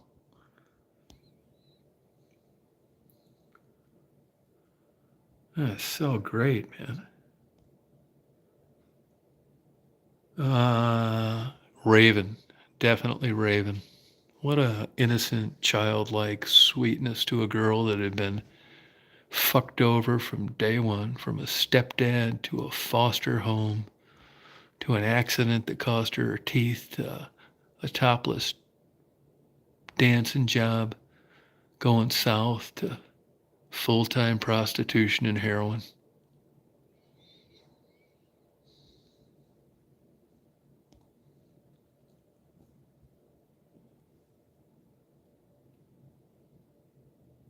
Yeah. No, but all I'm saying, Richard, is Marty has the shit to cut that stuff up. And he's mentioned to me before if you know where there's some good hardwoods and stuff like that. And I could get a trailer and I'd pay you more than anybody else. I mean, I don't really even want it to tell you the truth, but I hate to see you get fucked on it.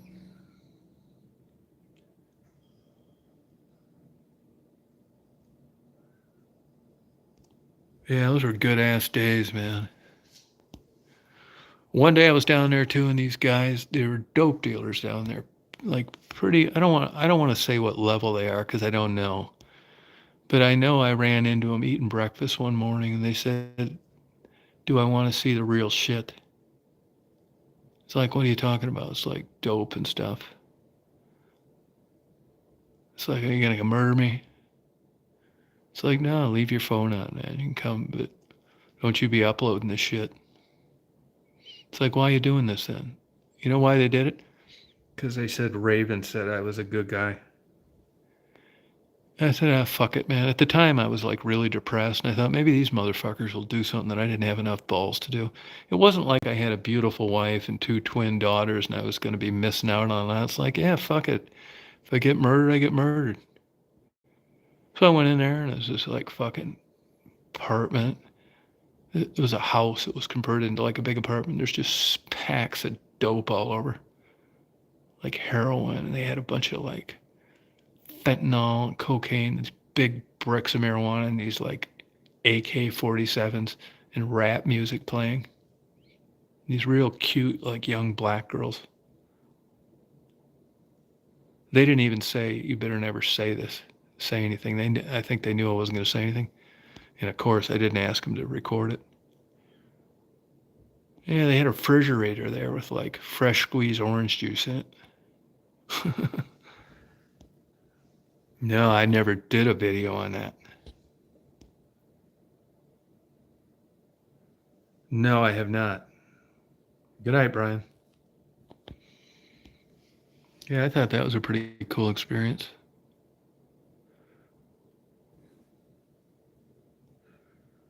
Yeah, I think if I would have kept hanging around down there, it would not have been a happy ending. There were just enough nut jobs that recognized me that just, thought I was like killing girls and stuff. That's how stupid they are. No, that's a different one. Yeah. I was talking about that first, but then he asked me, and I told him about another story and some of those dope dealers down there.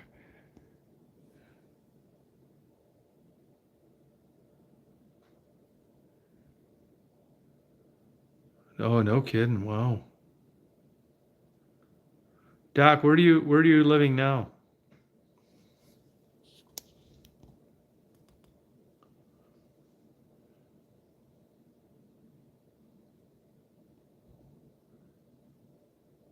Yeah, I know. I have with regard to like knowledge about drugs. Yeah, that's it. That's exactly it, Richard. Yep, crazy people do crazy shit. They started to see me as the enemy. Yeah, you're right about that. Oh yeah, you're welcome. No, believe me, it was like for a couple years down there, it was like adrenaline filled, like way better than our normal vacation.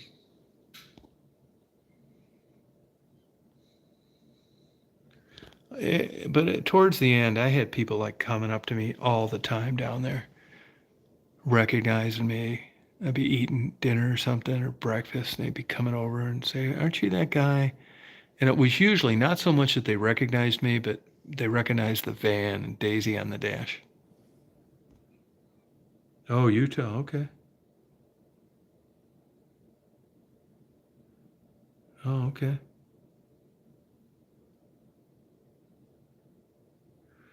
But I remember it was. I thought it was really cool, you just see like prostitutes and stuff, when you go places and you don't know them, and I kind of suspected it was like that anyway. I wasn't looking at them like as like some alien, crazy person when I talked to them. There were actually a lot of them came from like good backgrounds and were talented in certain aspects, wrote well, played the piano great, had scholarships to college, went to all Catholic schools. I mean, it's just not like a bunch of Amazons out there, crazy. It was like a lot of good people that are just turned into drug addicts and prostitution. Believe me, it happens. It's not some monster from your neighborhood.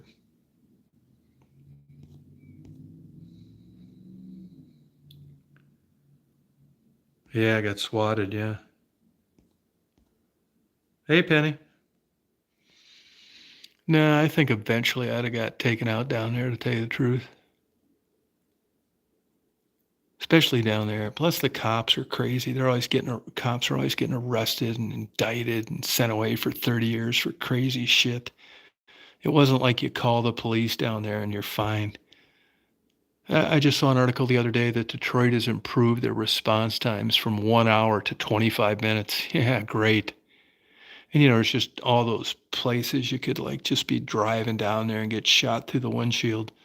And they don't even investigate it. Yeah, I think that was coming. Yeah, no, not safe. That's true. Yep.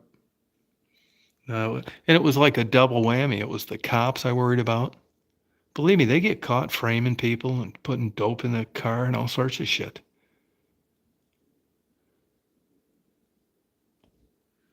I mean, I know, like Becky is an example. I know prostitutes down there that they have no reason to lie. They're heroin addicts. They're full-time prostitutes. I know of incidents where they got taken to jail when they didn't have any dope on them that the cop planted on them. Seriously, they planted dope on them. There's no like motive for them to lie to me, especially Becky.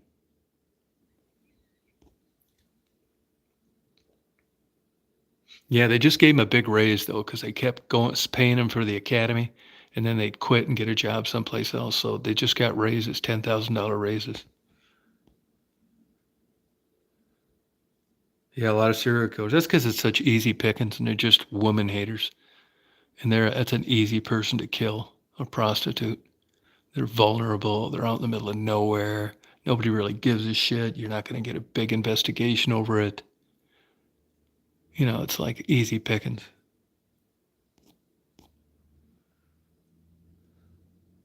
Yeah. Yeah, Pablo, that's condos now.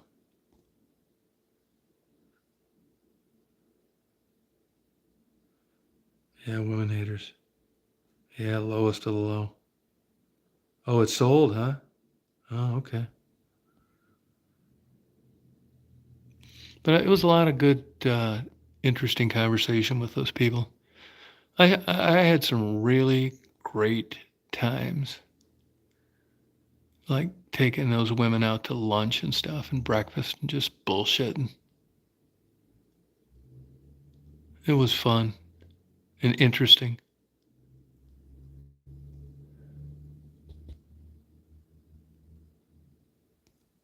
Right, that's it.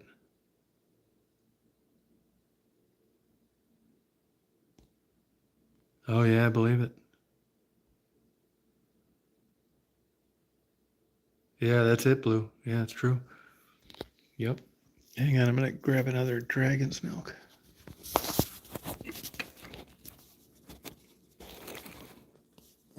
see if this will hold this. I thought I brought my cell phone holder. Well, I guess not. I thought I brought my cell phone holder. That's all. Look at all that shit on my desk. I gave the desk to the new owners.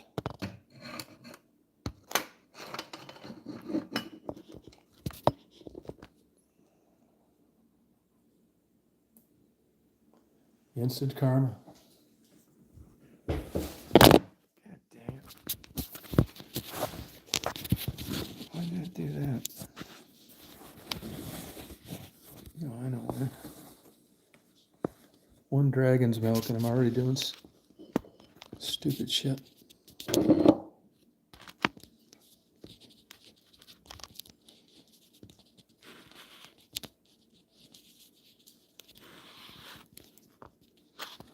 God damn it. I'm gonna try a couple of these. See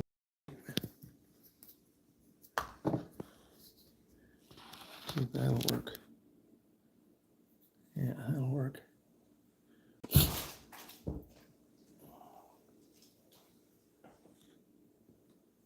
Still crazy after all these years. Fuck yeah.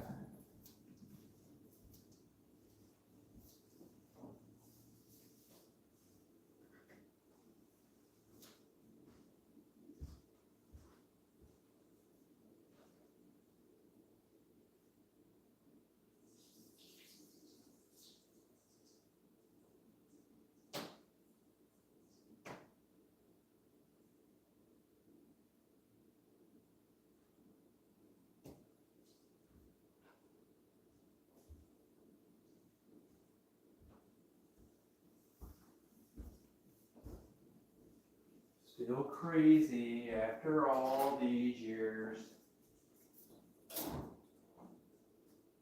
Hell yeah. It's dry in here. I got a humidifier put on my new one. Instead of just like a room humidifier. I got a really firm mattress here.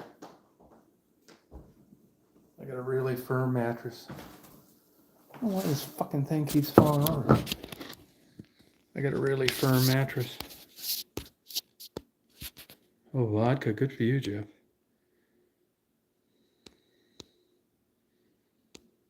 I'm having another dragon's milk. The women are about ready to get better looking. The old J-Bo summed it up, though. J-Bo summed it up. She doesn't even want her house anymore. That's kind of how I am.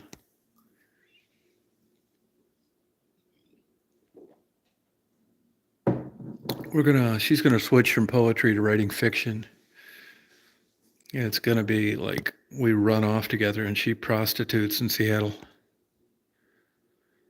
And I play Gerald as a white guy. And we take bets and we place odds on online gambling.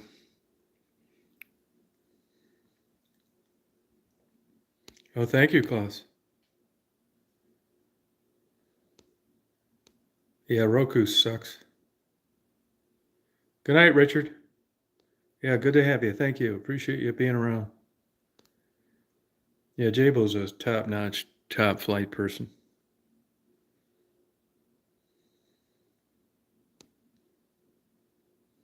And very humble. Very humble, too. I don't know where Mark's at. I talked to him the other night, and his mushrooms aren't doing too good. Mark's a good guy, too. Yeah, Mark's a good guy. Oh, this dragon's milk's good. Oh, that's cool. You know, these people that try and call me on restricted numbers, you can forget it. I never answer those. No way. Oh, I just opened another one. I got 4 more. You know, I hadn't had any drinks in a long time. I did have a couple over at Anthony's dad's, wine, but besides that, none in a couple months. And boy, that first dragon's milk, I was flying high.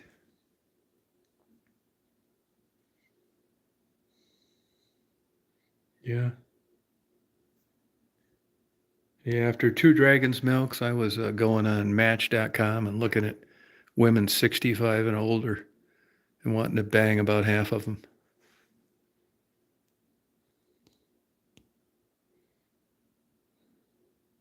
It rejuvenated my sex life. It shows you, it's an example of what dragon's milk does to you compared to like a Coors Light.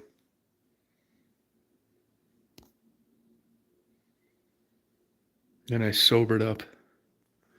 I sobered up and I thought, what are you doing? Right?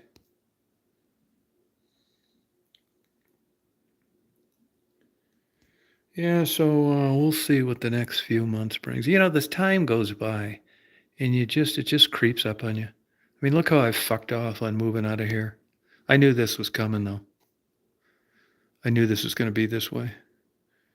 If there's not a consequence, a fine, a penalty, you can't get me to do anything anymore other than something that I like to do. Like if you said it was going to be foggy over it's 6 o'clock in the morning in Taos tomorrow, I'd be over there. Or a beautiful sunset or baby something's born early. Weird shit. But like material things, and it's just like I don't even want pets anymore.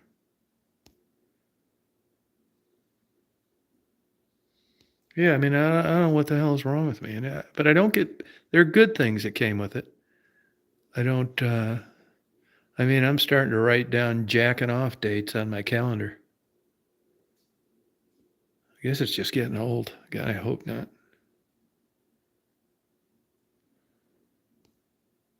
Yeah.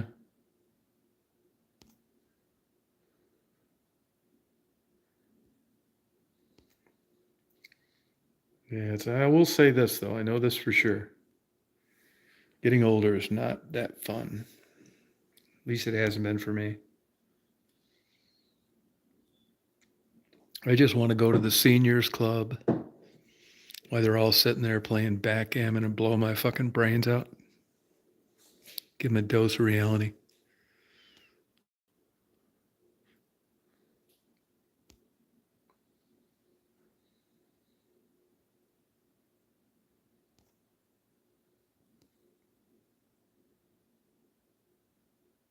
Yeah, no, you're right. How old are you, Doc, if you don't mind me asking?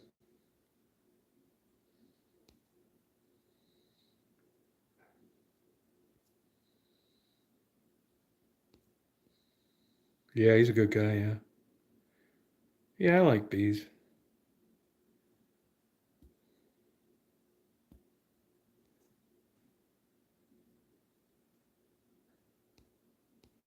Oh, 44, yeah.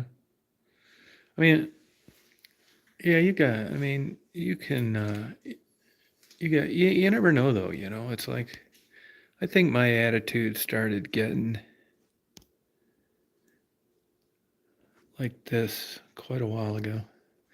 Believe it or not, I can remember being like 34 and I was making a killing financially, just lucky, right time, got in the right thing, that kind of thing. Everything was paid for. I had a ton of money saved, and airplanes, just had a great life, nice wife.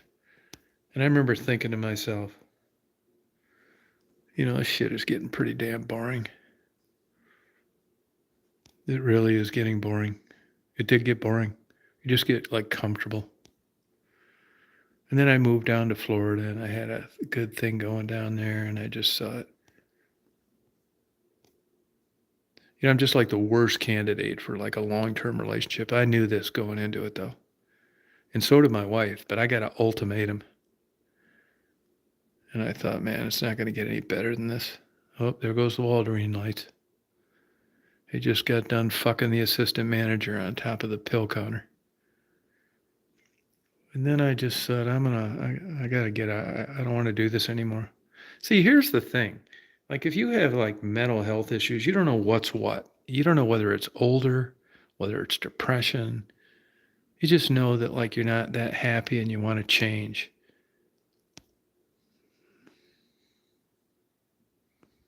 You know? God bless him, J-Bo. I'm at the age now where if I was the manager there and she wanted to fuck on top of the pill counting table, I'd say, could we do it tomorrow? That's how far I've fallen. Yeah, I like the Bee Gees. Yeah, it sucks. Yeah, beta blocker. The problem with a beta blocker, uh, words of advice: jack off before you take it every morning, and don't expect to lose weight very easily.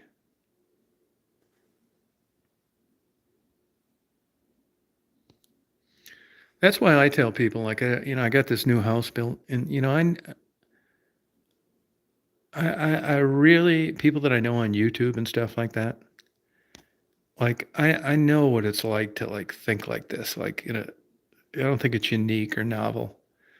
But I just think I wish I'd have had some new guy like me because I tell people, hey, look, believe it or not, I built that house thinking of helping people that are just on the fringe of like uncertainty in their life and nothing's going great.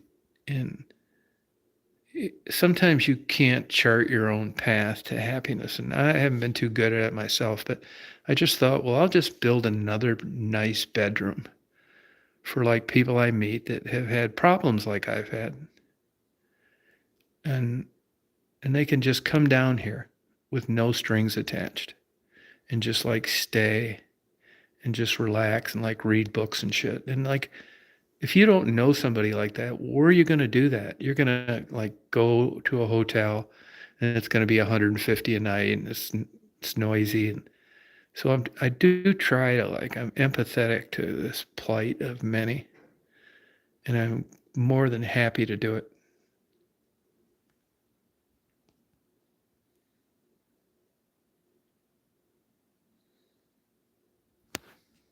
Yeah, just let them go and enjoy themselves.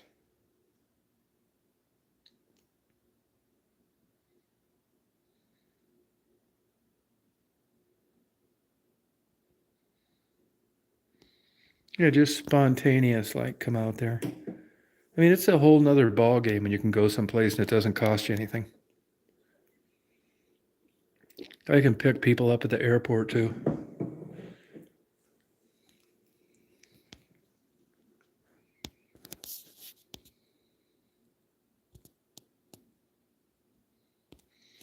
Well, I don't want to say it's a downside, but where I live, it's this huge Bible belt. You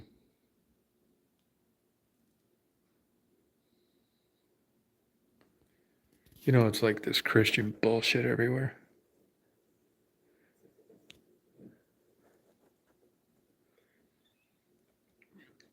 When I first got down there, like people, it comes up. Believe me, religion. Now I let them fucking have it in a tactful way. It's like, well, which church do you go to? Before I'd say, I'm just kind of in between things. Just I don't want to make an issue of this. But now I let them have it. It's like, well, are you going to a church yet? It's like, no, I'm not going to church. It's like, would you like to come to my church? It's like, no, I don't think so. It's like, why? It's like, because I'm not a Christian. And that shuts them up. Simple's good. She was on here earlier. She's good. She's a good person too. Yeah, she's 100%. No, hormones are huge. That's why you got married, Jeff.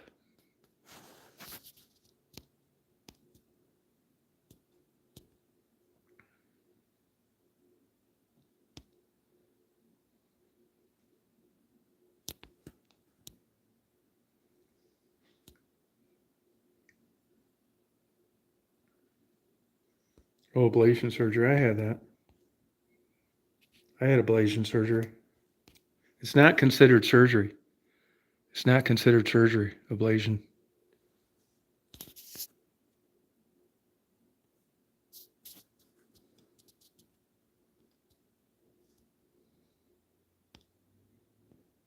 Yeah. I'll tell you, if I get an older girlfriend, she wants to go on hormone treatment. It can only be bad. I want a woman that I meet and she says, well, I'm going to tell you right out of the chute, I have no sex drive. It's like perfect. Let me give you a big hug. There's nothing worse than a 65-year-old living in the same house wanting to get laid once a week.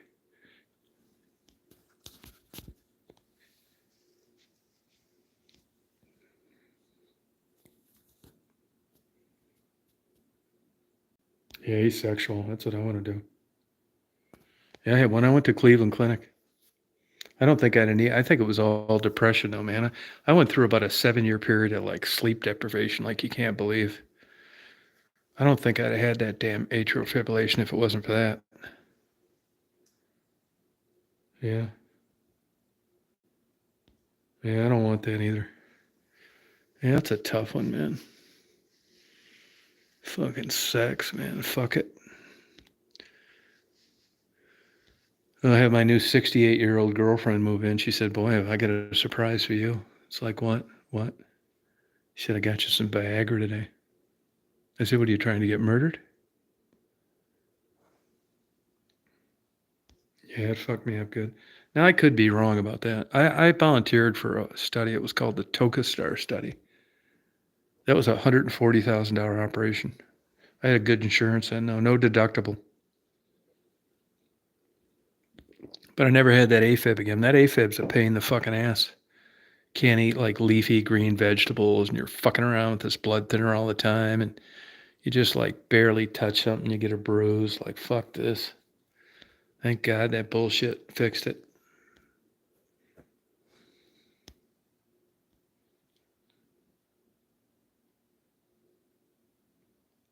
Yeah, it kind of is, yeah. Yeah, you're right about that, Doc. I guess there's people out there. Nobody tells the truth about this, or they say it's personal. I just think sex. I had an old Jewish lady tell me when I was young that sex was for young people. Yeah, it makes sense now. Yeah, it depends where you go. Cleveland Clinic's tops at that. I had a guy do mine by the name of Bruce Lindsay, who's like well renowned. But let me tell you, ablation surgery, it's all done with the robotics. There's different ways they do it. And Cleveland had a good batting average. Plus, I volunteered for that study, which was a probe that measured the temperature as they burned the 4 pulmonary veins. And if you burned too deep, you had a problem. If you didn't burn deep enough, you had a problem. So I was one of the first group of 9 that they burned just right. None of us had arrhythmia after that. It disrupted this electrical circuit, but I think mine was all related to sleep. I tell a fucking doctor that, and they want to start laughing. I mean, they may be right. All I know is I don't have it anymore, which I'm grateful for because it was a pain in the fucking ass.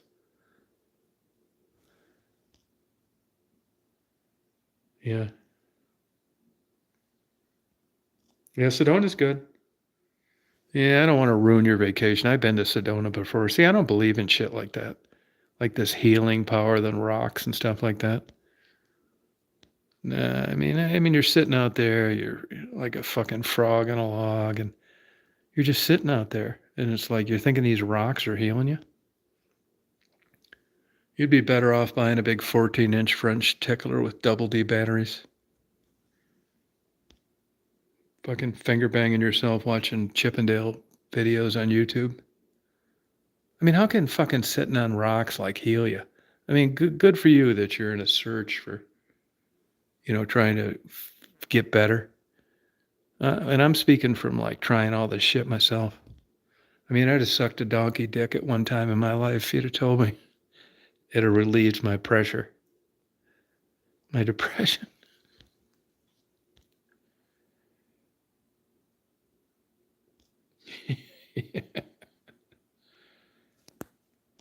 Yeah, fuck yeah. You'll be fine, Doc. Doc, do you work now? Are you working? Yeah, I try to give the most honest advice possible. Take it with a grain of salt. Yeah, thank you, Rick. Yeah, I mean, I've been through all this goddamn bullshit. Yeah, and if you're thinking I'm nuts, well, I got paperwork to back that up. Yeah, I tried that too. Yeah, fucking true, man.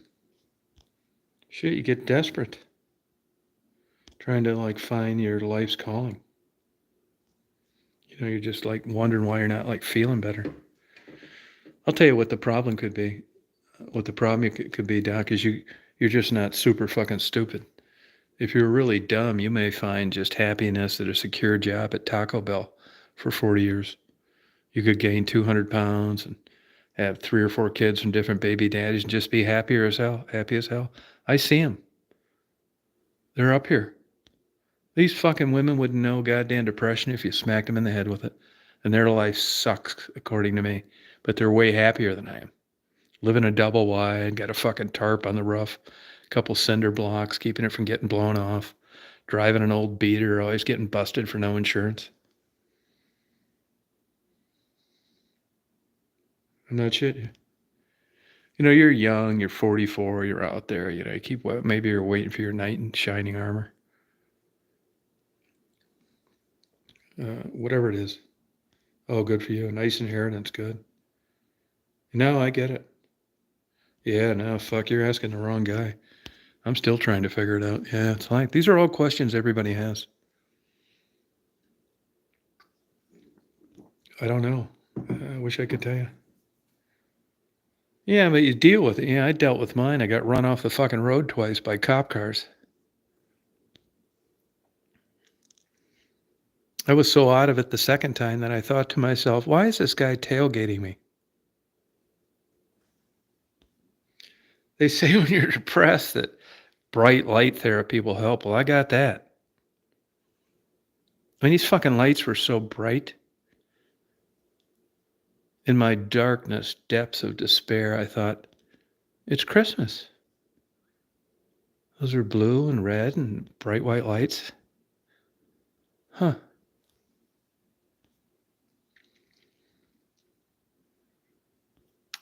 Yeah, it sounds crazy, man, but it was a good experience, both of them. Especially all the stupid questions they ask you.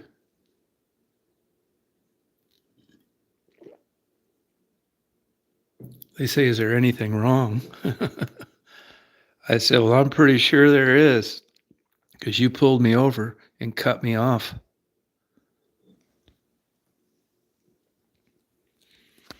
I'm pretty sure there is. Why don't you tell me? But I will give I give myself credit for this. Even in the depths of despair, I had a moment of fucking clear thinking. And the thoughts were, I thought to myself, tell this motherfucker you think you had a stroke or a heart attack. A voice said to me, do you ever want to drive again? Of course I did. What can you do if you can't drive? How could I visit Mary? And a voice said to me, tell him you think you had a heart attack. So I did the sobriety check thing, which I flunked. I couldn't do that motherfucker sober anyway. I didn't really care that I flunked it. I knew I was fucked either way anyway. And I said, I got to tell you something. He said, what? I said, I think I had a heart attack or a stroke or something. He said, well, do you want me to call an ambulance? And right then that voice said to me, fuck yeah.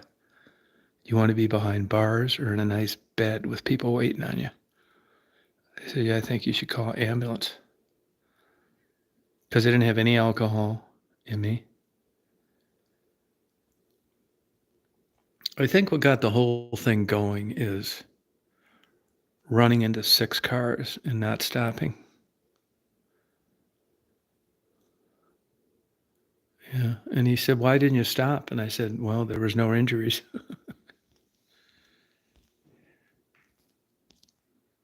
Yeah, definitely do that. No, definitely do that. Say you think you had a stroke or a heart attack. Because all that shit makes you do that crazy shit too. And sure enough, I ended up in a psychiatric hospital instead of a jail. Both times, by the way.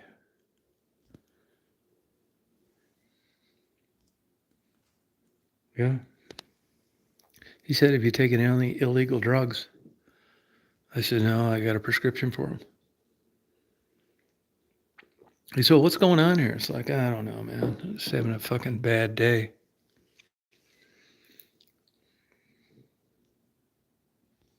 Rabbit. He's having a bad day. You know, he was such a nice guy. Both times the cops were such nice guys that I wrote letters thanking them for their diploma and decency and the depths of despair.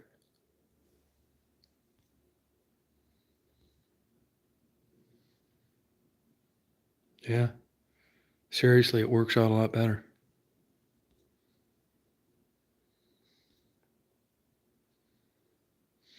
Doc, if you look, if you go in the search box of my videos and you put I fought the law and the law won, you'll see the second time that happened. I got the police cars videos later on.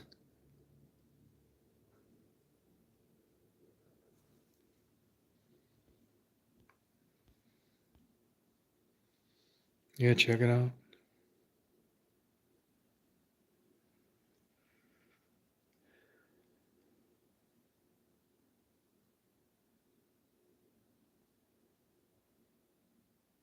All right, Ray, it's good having you on. Thank you. Yeah, appreciate that. Yeah, check it out. That was 6 years ago last June. So I've improved.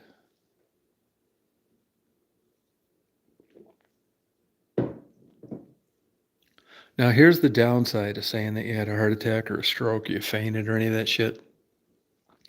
At least in Michigan, in most states, it's an automatic 6-month revocation of your driver's license. So you know how you live in your town, you see older guys like me and they're riding a bike? And that's why. I even had to go so low as to get the basket on the front like a 12-year-old has. You know, when they're in the 6th grade to carry their toys. Except I needed it to carry my frozen dinners from the local Walmart. It's 2 miles one way.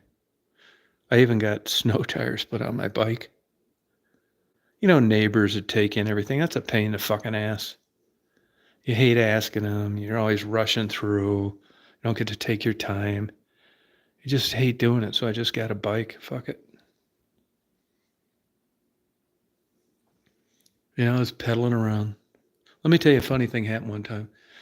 Back when we got snow, I'm right. This sounds fucked up, but I try and tell it as accurately as I can. And that is, that was actually a good time in my life. As fucked up as it seems. Now, if I'd have been dating the dream of my life and, she had a good job, we had a future, and that shit happened, that'd have probably been a deal breaker. I wouldn't have blamed her. But I wasn't, so I didn't give a fuck. I wasn't like trying to impress anybody. It didn't really bother me. But I actually enjoyed riding that bike because they suspended my license in November and I had to ride it all winter long and I actually enjoyed it. I like snow. And one time, get this is no bullshit. I'm pedaling like a motherfucker down in front of the Ace Hardware. It's better now than it was then. They got like better like pathways, all this grant money and bullshit to these DDA and all that shit. And I'm cutting through there and I end up wiping out on my bike. No big deal. It was like a bunch of snow. It just kind of fell, going too fast. And I got up, grabbed my shit, and got back in my bike. And believe it or not, and get this, and it's snowing like a motherfucker, right? And there's people driving by. And at the same time they were driving by, they see me fall on my bike. And they actually take the time to turn around and catch up to me and pull over and roll down their window. And they said, "Hey, we saw you fall on your bike. Are you okay?" It's like, "Yeah, I'm okay." Yep, I am. And she said, "When you fell out, there was something black that flew out of your pocket." Now, this is nighttime. I'm thinking, God, man, these people must have like the greatest vision in the world. She said, "Did you lose your cell phone?" I checked my pocket. Sure enough, my cell phone's gone. So I ride back there on my bike, look around about 3 minutes, find my cell phone. Isn't that just like weird? At night, snowing like hell, and somebody happens to see that. It's so weird.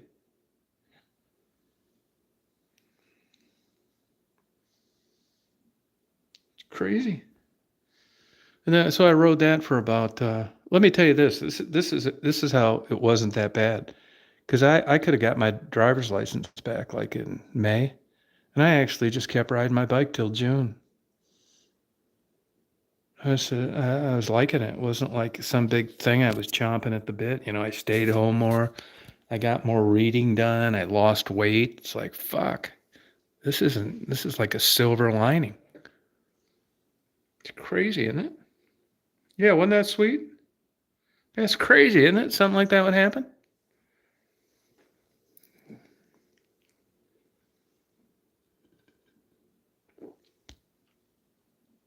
Yeah, really crazy. It was all in all. I mean, it was a good experience.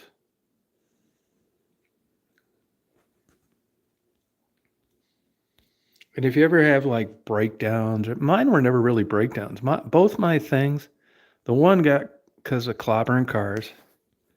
That was a no-brainer. I mean, I knew why that. And the other one was a damn strange wife calling the police. It wasn't like I was barricaded in the local Walmart threatening to blow it up or anything like that.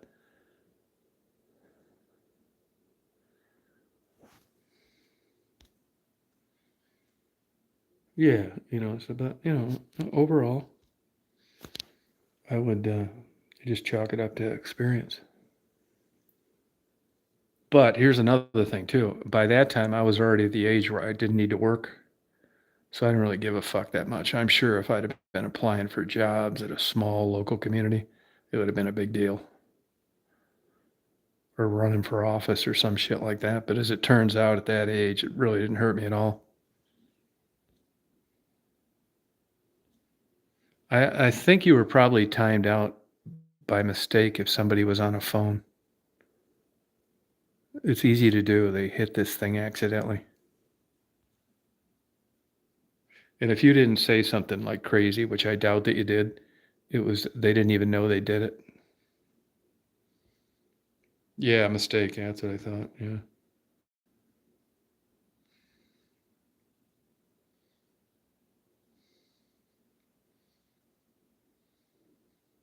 Oh, okay.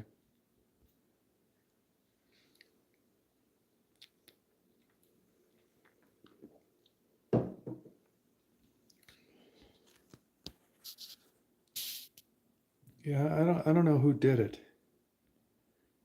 A lot of times you just don't catch all this stuff. This thing's spinning around.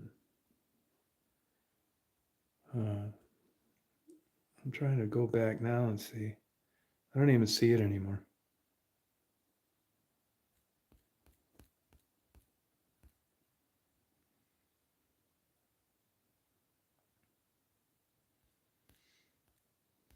I'll tell you another thing too.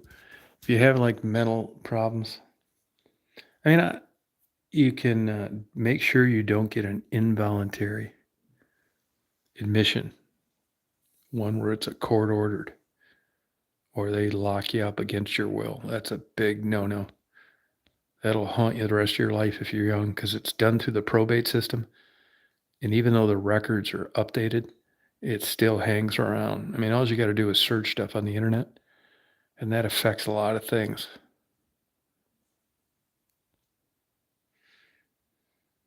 And here's the thing too: if there's 20 people applying for a job, and 19 of them were never in a mental institution, who would you hire? The one that was?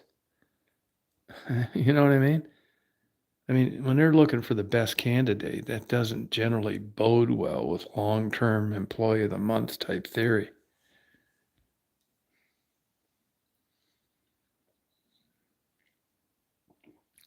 Yeah, it's public record. Yeah, it's public record.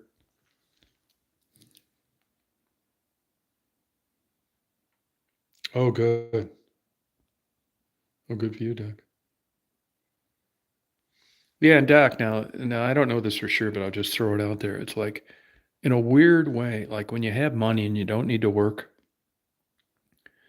of all the empirical observation, just what I've witnessed in my life, that can really work against you. I mean, you'd think, how can it work against me? I'm not out working some shit job I don't like, and I'm independent, I've got money. Well, because it just does. There's something about going to work. The first thing is it's hard to appreciate a day off or a vacation if, like me, every day is a vacation. So when I go to Florida, it's like, what's the big fucking deal? I think you have to almost do something that you don't need to be in love with, but that you're not in love with to appreciate time off, you know?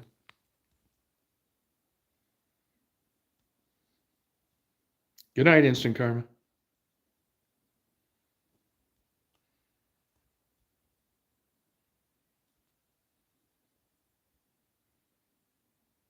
No, there's no pretense. No, none. We've got rid of like lots of people that try to ruin it. We spell it all out. Yeah, that's it. Envelope. That's because you work. And as fucked up as it seems, I had a job doing the same thing you're doing one time for a year. I dropped out of college and I absolutely loved that job. I loved that job. I did.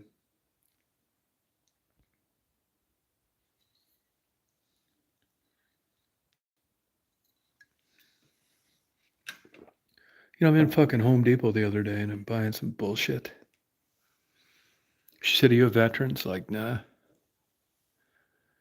She said, "Are you handicapped?" It's like, nope. Depends who you talk to. She said, "Any disabilities at all?" No, no. I said, "I was in a couple mental hospitals." She said, "That doesn't count." Well, it should. I mean, everybody gets a discount. I should get a discount. Oh, good for you, Jeff. Yeah. Older I get, less I like is turkey.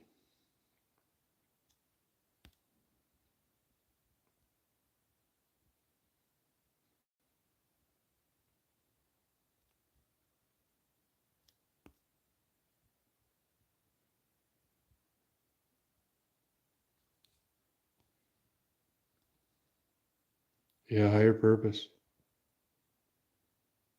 Yeah, no, you're right. You're right, Doc. That's true. You got it figured out. I mean, at your age now, you're so much smarter than you were like 10 years ago and 20 years ago. You're not naive. You know, you read these books like Viktor Frankl and some of these books, you got to find a purpose. I don't know. I fucking, I tried reading those damn things and like, I've done all this. I've done everything.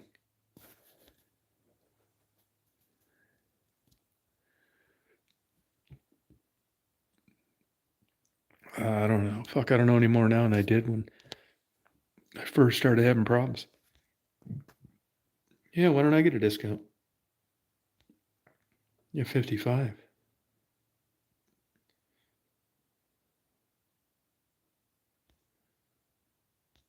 Big ZD's good. Yeah, I don't really know. I people ask me, like I had people ask me.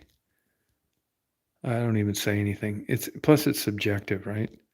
You've got different DNA, you have life circumstances, If you were finger fucked by an uncle at 12 and you had abusive parents and later got into substance abuse and you've been in prison and you're out working some shit job and that's just a bad start in life. It's hard to get out of that.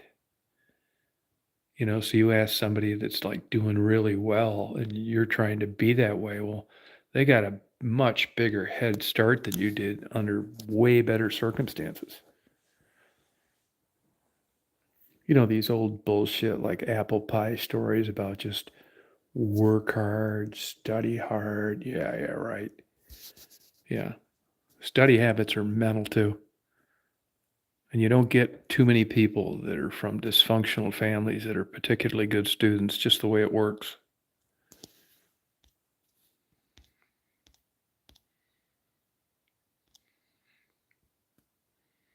Yeah, no, yeah, I feel, yeah, but you wonder doing more, why? For what?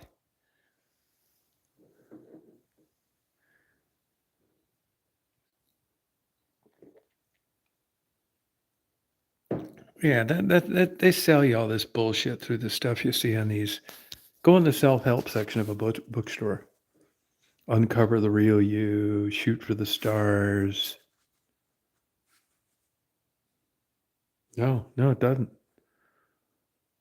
No, right. Yeah, I agree. Find the real you. Happiness is a moving target. I told a psychiatrist. He said, "Well, do you think you'd be interested in some like therapy?" It's like, nah, I don't. Uh, I don't want to get reborn in a bathtub. I want a fucking pill that I swallow. I don't want to have to do 500 push-ups. Quit eating pizza. I want to swallow a fucking pill with a glass of water, and I want to feel better. Do you have any?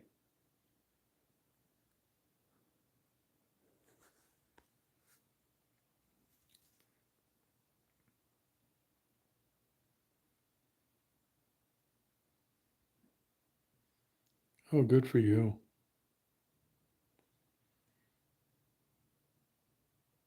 Yeah, no way. I do think that would clean up my act quite a bit. Like I often thought if that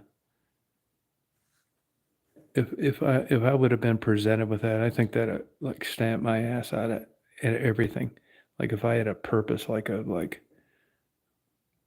having a child and raising them, I could do it. I think it'd help me, but I'd never go into it like I'd never seek it. If it worked out, I would do it.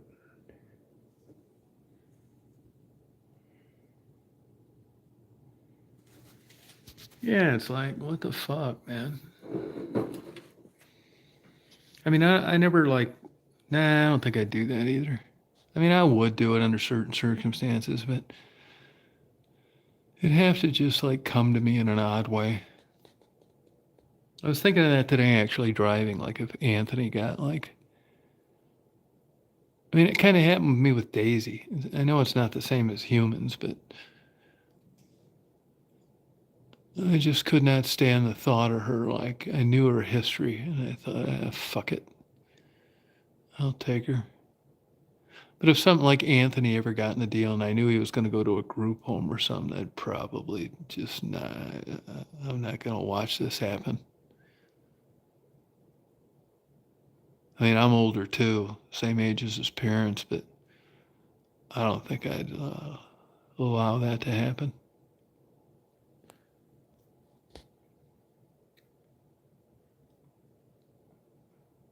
Yeah, you're right about that, Klaus. But that could all be made up bullshit too. I mean, I would just love to read an obituary someday that said this motherfucker finally died. Amen. You know, some of these pricks out there didn't do nice things. These obituaries make me sick. These fucking cocksuckers.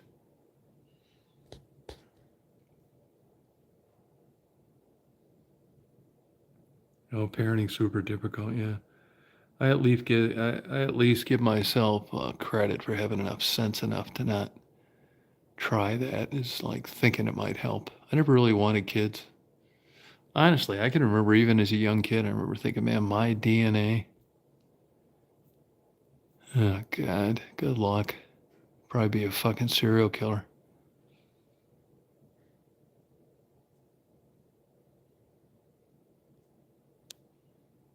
Yeah, that ain't no shit, Klaus. I mean, look at all these people that cut their children out of their will. That just speaks volumes. Just speaks volumes.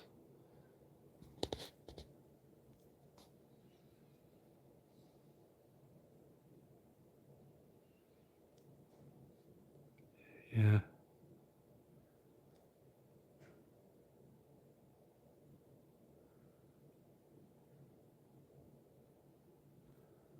I don't know. This is the way it goes. But you'll run into people that are just like the pinnacle of like happiness. You know, they're just, I think it's genetic. I'm definitely a half full guy.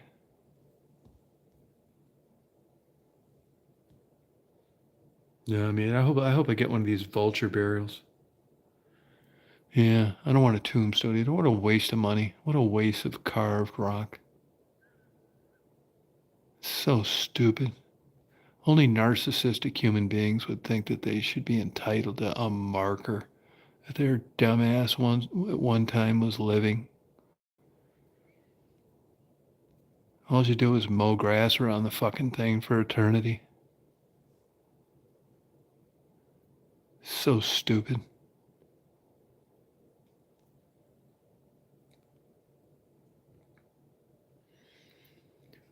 I'm going to donate my organs.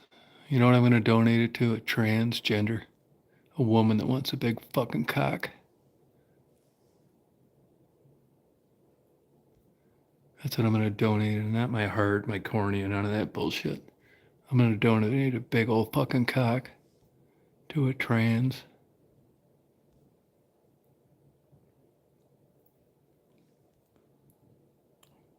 Yeah, I hope they use it for like another 50 years. Just fuck from the East Coast to the West Coast. Maybe go over to fucking Klaus's country and fuck over there for a decade. That would put a smile on my face. Jabo, could you see that goes in my epitaph? Yeah, it's like, oh, we have an organ donor here. Oh, this is so great. You know, these people are so like giving and they just pay it forward. It's like, oh, let me read. Here, Tom Reed. Tom Reed's an organ donor. Oh, he's got the box checked. Let me see here. It's for special requests. He doesn't want his cornea. He wants his corneas ground up in a meat grinder. He wants his heart used for target practice. He wants his lungs used for slingshots. Oh, his cock. Oh, here it is. Yeah, Tom wants his cock donated to transgender experimental surgery.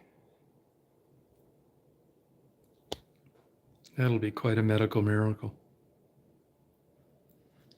Just to see that, just get some smart Jewish cardiovascular surgeon.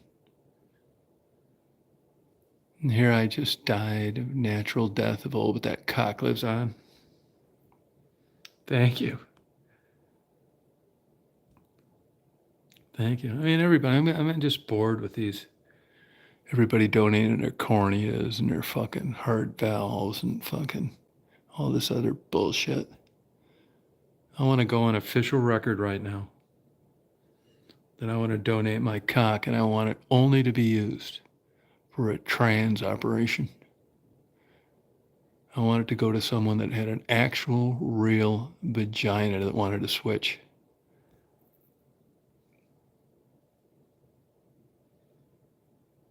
I don't really understand. You're not Mormon by chance, are you, Doc? You're not Mormon, are you? I mean, I know everybody in Utah isn't Mormon, but it's a good guess. Jabo, I want you to hook me up with some Jewish lawyers too. Not Alan Dershowitz, though. He's going to be in prison. Yeah, I like that pug. Yeah, it's cool. Yeah, I probably do, Jackie.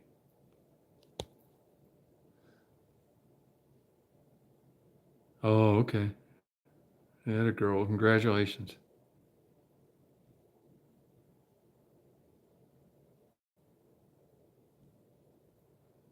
Yeah, I had a girlfriend that I went and looked at some cadavers one time. It was pretty interesting. You know what I remember being surprised?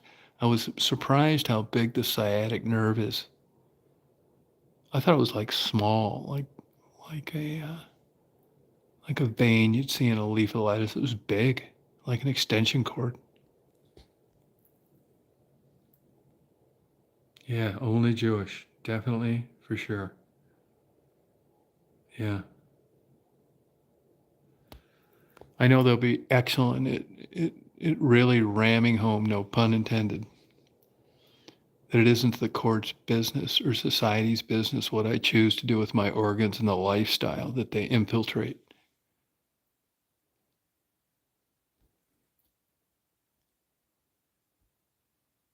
Oh yeah, I think Dershowitz was fucking those young girls too. You know, as it turns out, he was going over there to Palm Beach too, aside from that island. You know how these nerdy, little weird, unattractive, fucking perm, super smart Jews are with womanizing. They're not too good at it. So when he had a conduit to a bunch of young pussy, to a fellow Hebe, he took full advantage of it.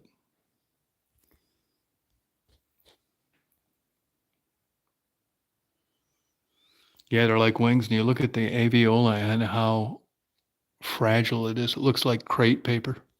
But your lung capacity is basically topped out at about 34. That's why old people, even if they're not fat, they seem out of shape. It's lung capacity. When you're young, when you're 16, your lungs are as big as basketballs. When you're 65, even if you didn't smoke, they're as big as apples, capacity wise, though.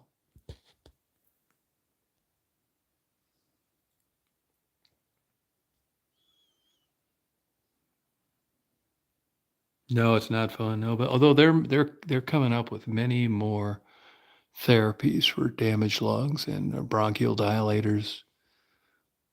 I mean, you may well benefit it uh, in a big way before it's tits up.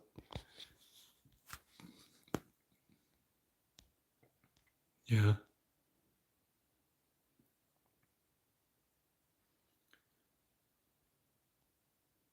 Oh no, yeah, that no, that can happen. Yeah.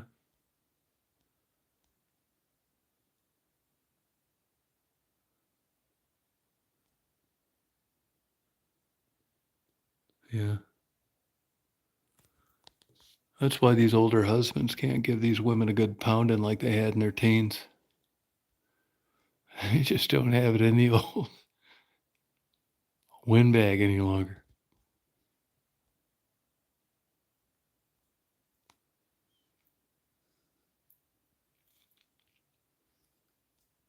Yeah, they don't have it.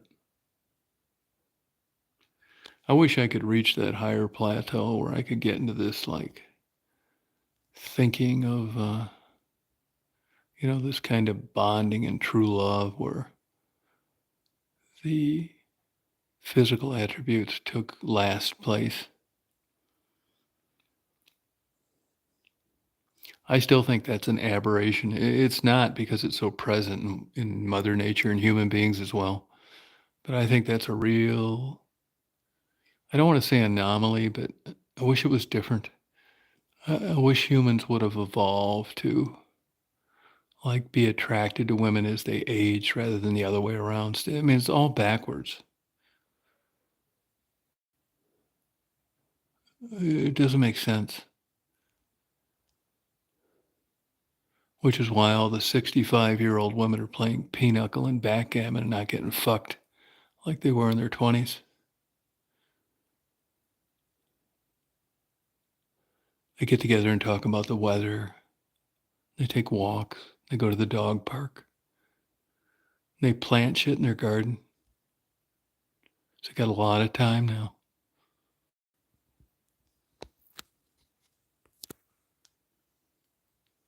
Yeah, but there'd be something to that too, Klaus. I don't know what it would be.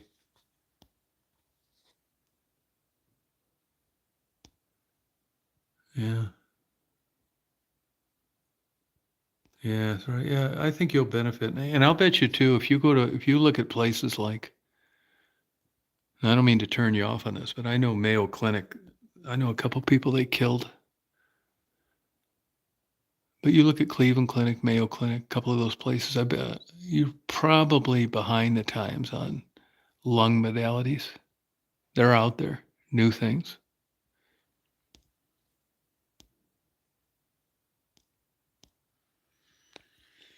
I think if I had lung problems, I'd probably like to go down to like, where's that? What's that fucking country for those African gold medal winners? It's a small country, Trinidad.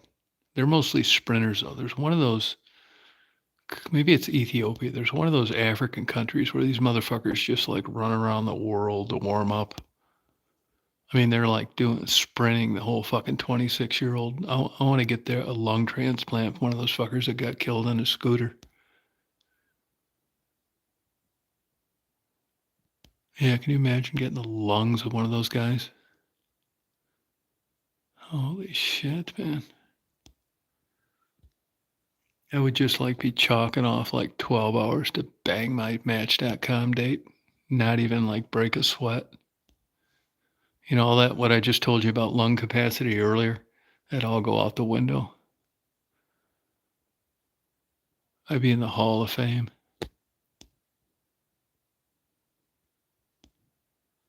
Humans don't exhibit pheromones in any way. None. That's a myth.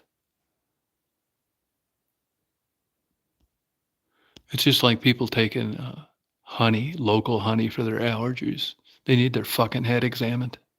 That's a total fucking myth.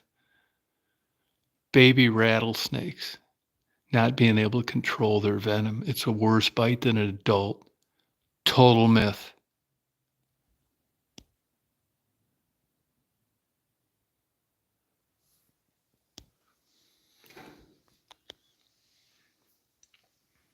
Franken, you talking about that Jew congressman?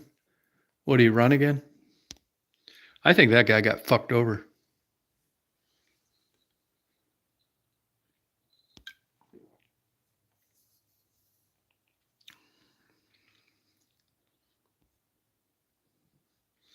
Yeah, I don't know, what state do you live in, JMO? The worst thing for you is a hot, humid day at a low elevation, like Phoenix or Denver.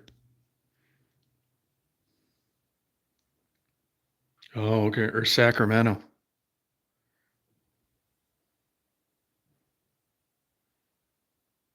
Yeah, eyes are chest. That's true.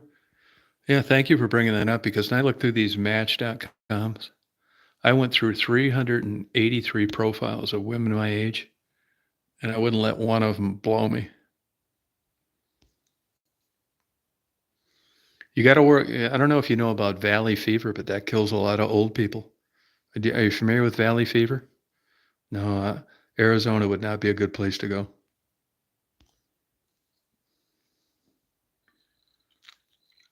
No, read about valley fever. That kills the shit out of old people. I think the fucking Social Security Administration is encouraging this. I'm serious.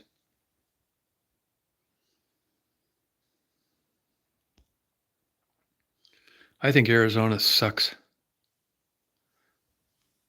Unless you're a fucking Gila monster or a fucking rattlesnake. Yeah, there's some of those high elevation places are all right. But those low ones like Phoenix, fuck that place.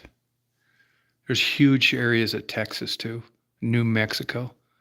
You'll drive 500 miles, you won't even get a dead bug on your windshield, nothing run over on the road, not a fucking bird flying. Fuck that. No water. Fuck that. They'll say it's a dry heat. Yeah, I was in that dry heat. I went out to Holbrook, Arizona, carried around a fucking spatula to unstick my balls from my legs when I went into a restaurant to get something to eat. Still hotter than hell.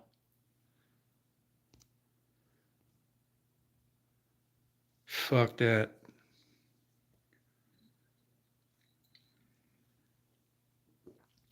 Yeah, I like the cold. I like snow. So I'm a little disappointed in this winter. I do like it.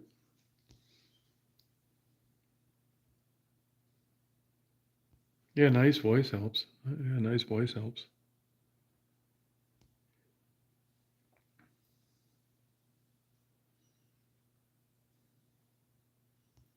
Yeah, I know. I was out. I went that one trip in 2 weeks, and then I went down to Natchez, Mississippi. Yeah, it's still hotter than hell though. It's like 111 out there, and then I went to Natchez. It was like 102, but high humidity. Fuck that too.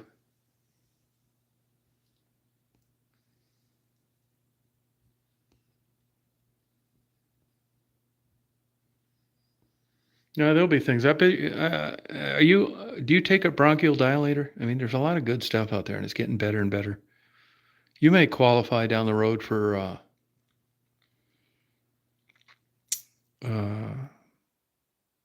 stem cells. Not everybody, but with lung problems, a big problem a lot of the time is getting rid of the used oxygen. Not breathing in, that's easy. You can pressurize a tank. It's getting rid of the used oxygen, the CO2. Yeah, those are kind of old though. There are better ones out there now.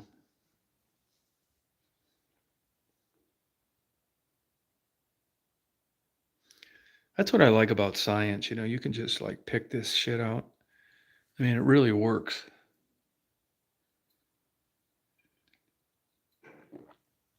Hey, by the way, I was over at Ted's house last night and he was telling me about adults get this. You can get like if you get a sore throat if you're older, if you get a sore throat that doesn't go away, go get checked for strep B because your body will start attacking itself sometimes and it'll trash your kidneys. You'll have to go on full-time dialysis from a strep B and B infection in your throat. It's an autoimmune disease, right up there with lupus and rheumatoid arthritis. If you've got a sore throat over 3 days, get checked to make sure you don't have strep B. Strep B. Oh, I see. Yeah, they keep saying that, but if you look at the temperatures are too high for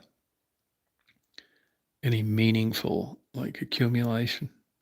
I checked just in the worst scenario that we got snow. How far south would I need to go before it wasn't present? Not very far.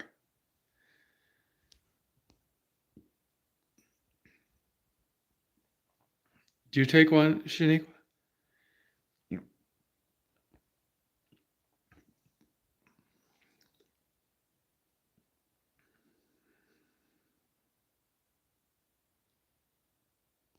Oh yeah, scar tissue probably. Huh. Oh really, Doc? Oh, okay. No, Klaus, I didn't. That's pretty hard to do nowadays. I know a lady that got a big settlement. They took out her wrong kidney. Took out the wrong kidney. And she had to go on dialysis. They left the bad one in. Yeah, strep B. Yeah, if you have a persistent sore throat. Wow.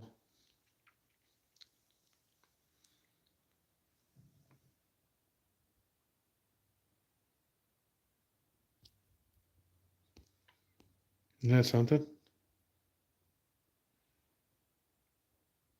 That's crazy. Strep B. Say if you live long enough, you'll catch everything, have everything. Yeah, she was in Afghanistan.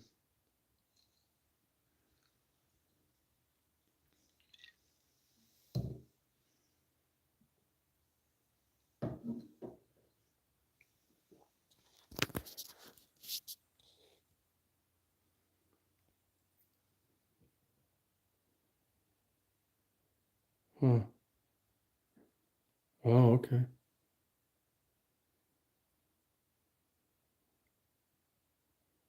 Oh.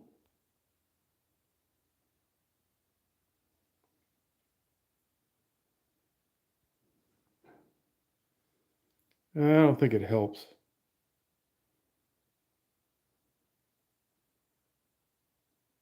Yeah, that's right. Yeah.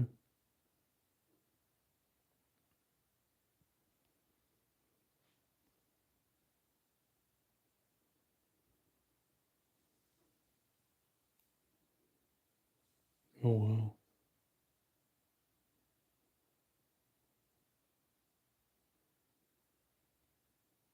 Yeah. Huh. Yeah, talk about a bad day.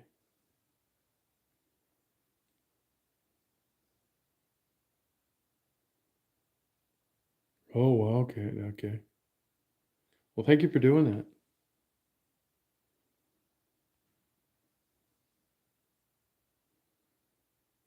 I mean, that's good that you exercised, but I don't think that has anything to do with thwarting that issue. I had a girl jam. Well, now we're talking. Yeah, that's it. Doc, are you familiar? Do you drink alcohol at all? Or is it Mormon early upbringing still keeping you from doing that? Hey, Joel, how are you? How's it going?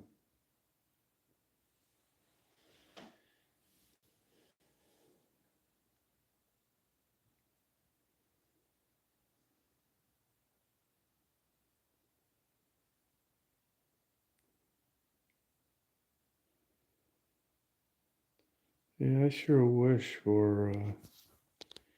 Yeah, I hope Frederick is hanging in there.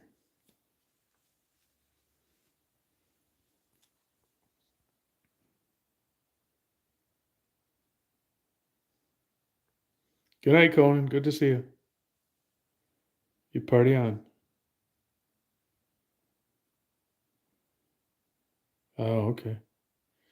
Now, Doc, do they have those marijuana stores out there in Utah?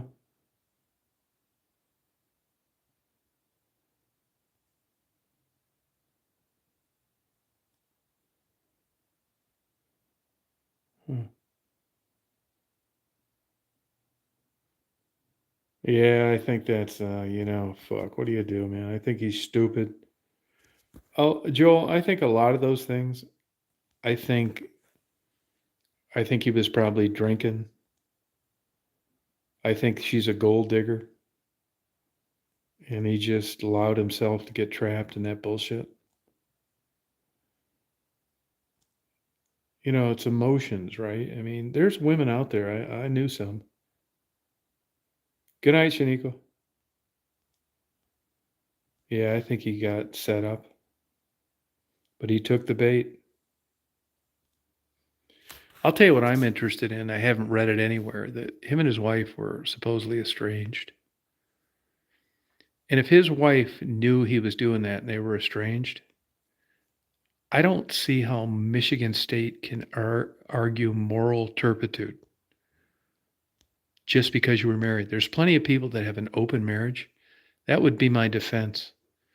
Look, we had kids, we stayed together, it was expensive to get divorced. She was living her life, I was living mine. This was in no way infidelity. Therefore, it wasn't immoral. He needs a good Jew lawyer. I don't know about this new hire. That fucker doesn't even have a winning record. He's lost more games than he's won. Right. Yeah, I think he fucked up. And you know how it is, Joel. I mean, for all we know, that could have been the best pussy in the world. You know, nobody gets to say that anywhere.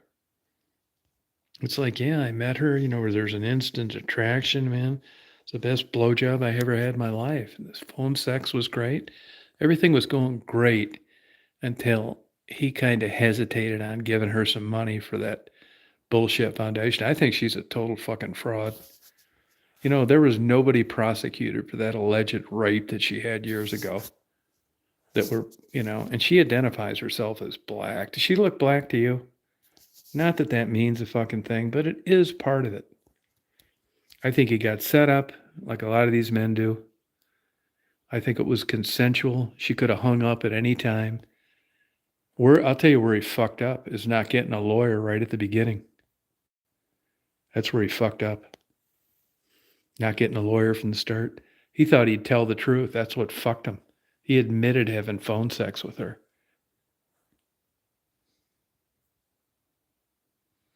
But Michigan State, man, they have a history of stupid fucking management. Yeah, who gives a shit? I mean, you got Bill Clinton getting sucked off, John F. Kennedy drowned in him, no murdering him, his brother drowned in him. I mean, this guy's having consensual phone sex and you lose a fucking job over it. But I'll tell you what caused that to happen. You know, ever since they had that finger fucking crazy goddamn doctor that was finger fucking all those young gymnasts, you know, they looked bad. Their reputation suffered. So when they came up with this agreement on sexual harassment, they amended it. If they'd have just left it the same, she'd have never had a cause of action. But they included the sexual harassment bullshit to include vendors, which is stupid. I mean, you're just opening yourself for unnecessary liability. That was their own amended policy. So I'm sure she went to some Jewish lawyer somewhere and he looked at this. It's like, hey, guess what? You're included. Do you feel like you were sexually harassed? Like, yeah, I do. Well, it's good because now Michigan State amended it and you're a vendor. And otherwise they wouldn't. They fucked themselves. But whoever's running that goddamn place isn't too bright. And I think he thought that by telling the truth would exonerate him, and it backfired, and they hung their hat on it. But I'm really curious about, you know, how people live their marriages is none of anybody's fucking business, including Michigan State. And if they were truly estranged, that wife could have been getting railed, double penetrated that night by whatever she was into. And they were cool with it. They just stayed married because it's so expensive to get divorced. And they were legally married when he inked that fucking $100 million contract. So he was fucked either way in Michigan. But it'll be interesting to see how this pans out. I'd love to see the legal arguments on, you know, I think moral turpitude is, you know, if you get out like Detroit's mayor, Duggan. Now, if you're married and your wife has a fucking fit and a month later she files for divorce, well, now we're talking. She goes in there and testifies under oath in a deposition that, you know, this fucking philanderer and adult and motherfucker is having an affair with vendors. That was it. I decided to divorce him. But if she was cool with it, that's much different. So the $50,000 question is, who is the determining body on moral turpitude? Usually it's a no-brainer. If he'd have been fucking one of the Michigan State cheerleaders, yeah, you're done. But not in an open marriage, I don't think.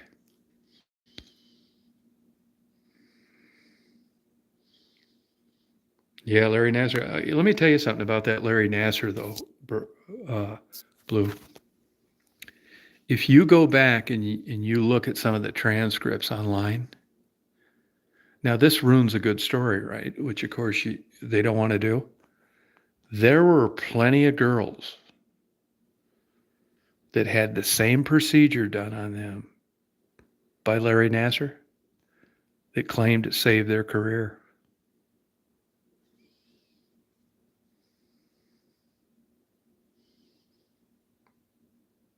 No way, Tribbles.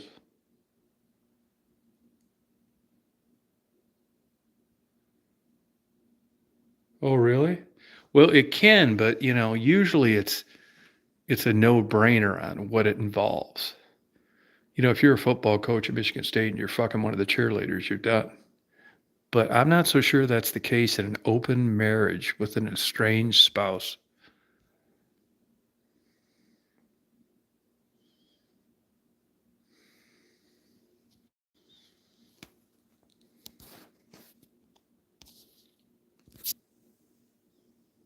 Yeah, but that's different.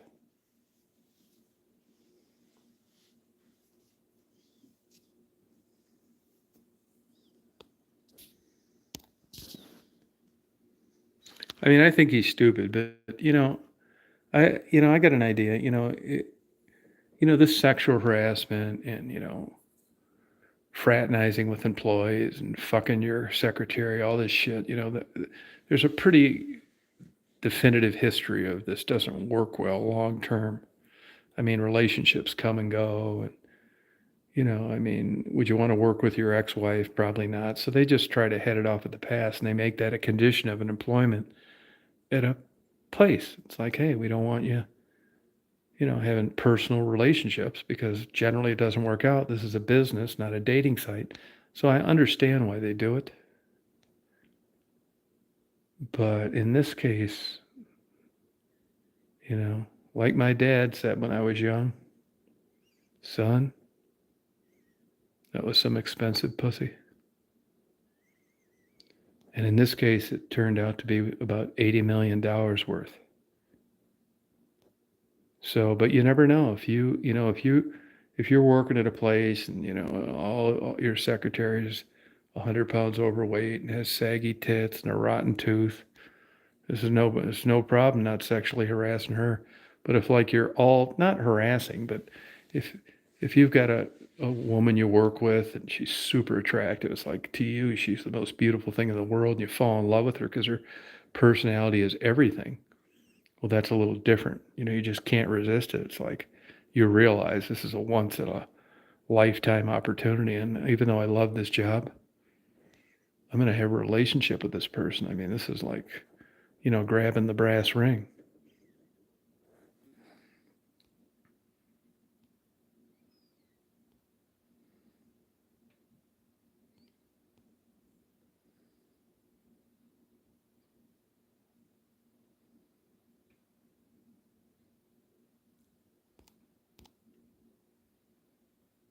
Yeah, I just wonder.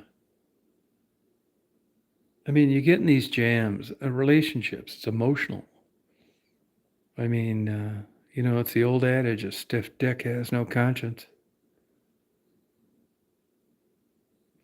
J-Bo, if you're listening, I want that put somewhere in my epitaph too. Boy, that's dead nuts fucking on, isn't it? A stiff dick has no conscience.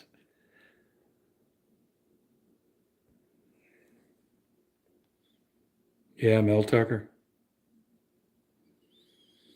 And that's not fair. Old Mel got presented with a pretty face, big tits, and a big fucking ass. That's not fair. Of course he wanted to bang her. And she was light skinned. Mel thought, fuck it. I'm going to roll the dice on this. I'm going to tag this fucking ass and hope for the best. Thank you. Thank you, J-Bo.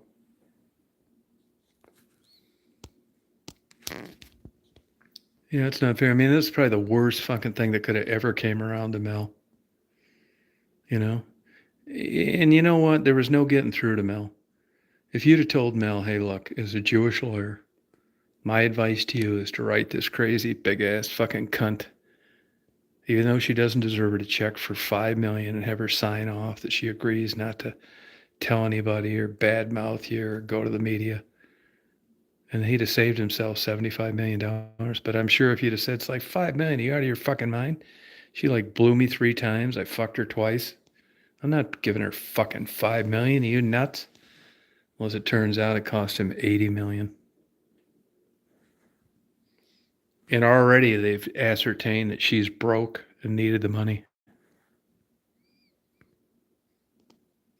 What I'm interested in is who let the cat out of the bag with regard to her identity.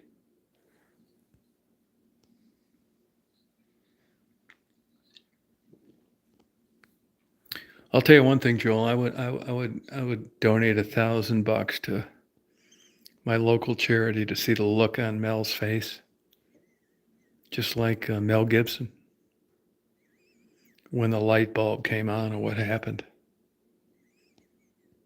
I mean, you're having phone sex and this is great, and you doesn't know where it's going to lead to, and you're thinking of getting divorced, even though it's going to be expensive, and you're just in love, and you're texting and talking and jacking off, and talking dirty.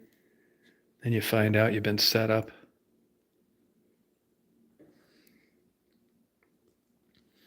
Joel, if you're a Michigan State fan, if you were a clairvoyant, you knew this in advance, you could have sold Mel Tucker a pound of saltpeter.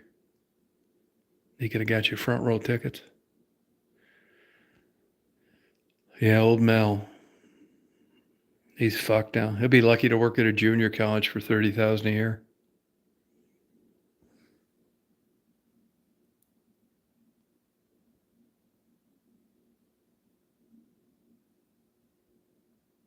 Well, it's getting up to be around like 8 to 10 million a year. Can you believe that shit?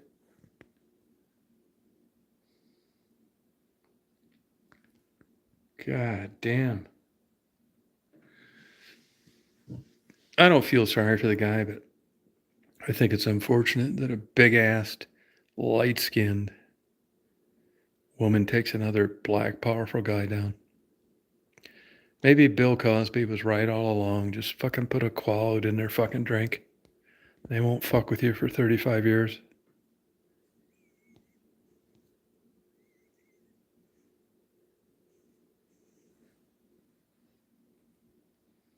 Yeah, it's a lot of dough.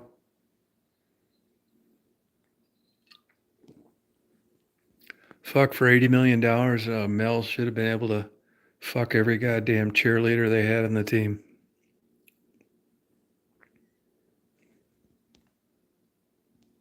Yeah, Epstein. Yeah, that underage shit, man. There's just like public sentiment. And plus, it's wrong. These are developing brains. A lot of these girls were from Eastern Bloc country. Look, I see young girls that are gorgeous. They're just fucking beautiful. They have perfect bodies. They're underage. You got to know better. I'm thankful that I think this way.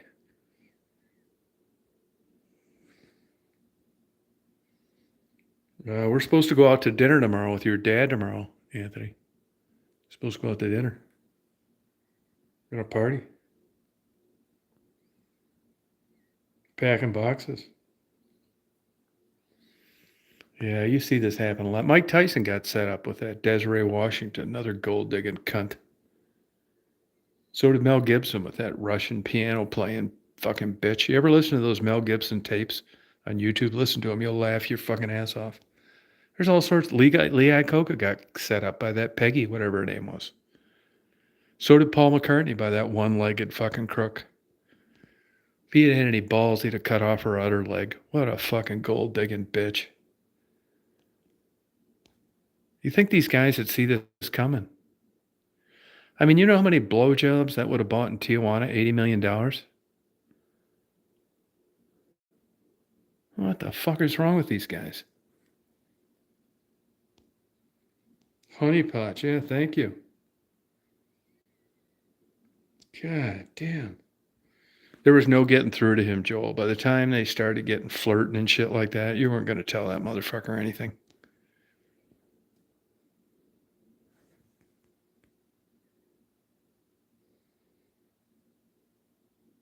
I didn't think it was creepy. Yeah, but I will say this, though. I will say in the Benny Mardone song, I will say this. He did seem to kind of get a little bit ostracized. I mean, he spent his whole career basically singing in fucking bars, and you gotta kind of wonder deep down that when you're writing lyrics about fucking a 16-year-old, it was a good song. I like listening to it. But in the back of your mind, you're wondering if this guy's a perv.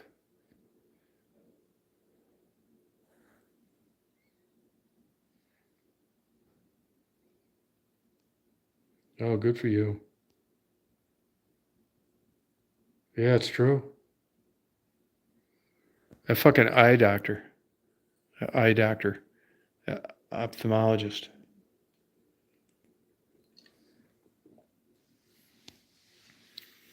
Yeah, I mean, this shit can happen, man. I mean, I think anybody is open to it. I've met women like this in my life. I've told this story a million times. When I lived in Chicago, I met two women like that. And sure enough, they both married professional athletes. They're the most charming women. It's like geisha girls. They make you feel like $1,000,000. I mean, when you're with them, you just feel like you're the funniest, smartest guy with the biggest dick in the world. They're just so lucky they met you. Everything you do is great. And it's not like this girl's full of shit. Is she like high on something? It's really believable. I'll give you an example. This is an example, just a little tidbit of an example. One of these women, one was fucking Michael Jordan for quite a while. The other one was her best girlfriend. And I had a buddy of mine that was a male model that was, he won that Fear Factor. You can look him up. Chad Harper. It's like the fifth show. And all the women wanted to fuck him down here. Good looking guy, looked like James Dean. And there are just people like that, that get into these situations that you can't believe.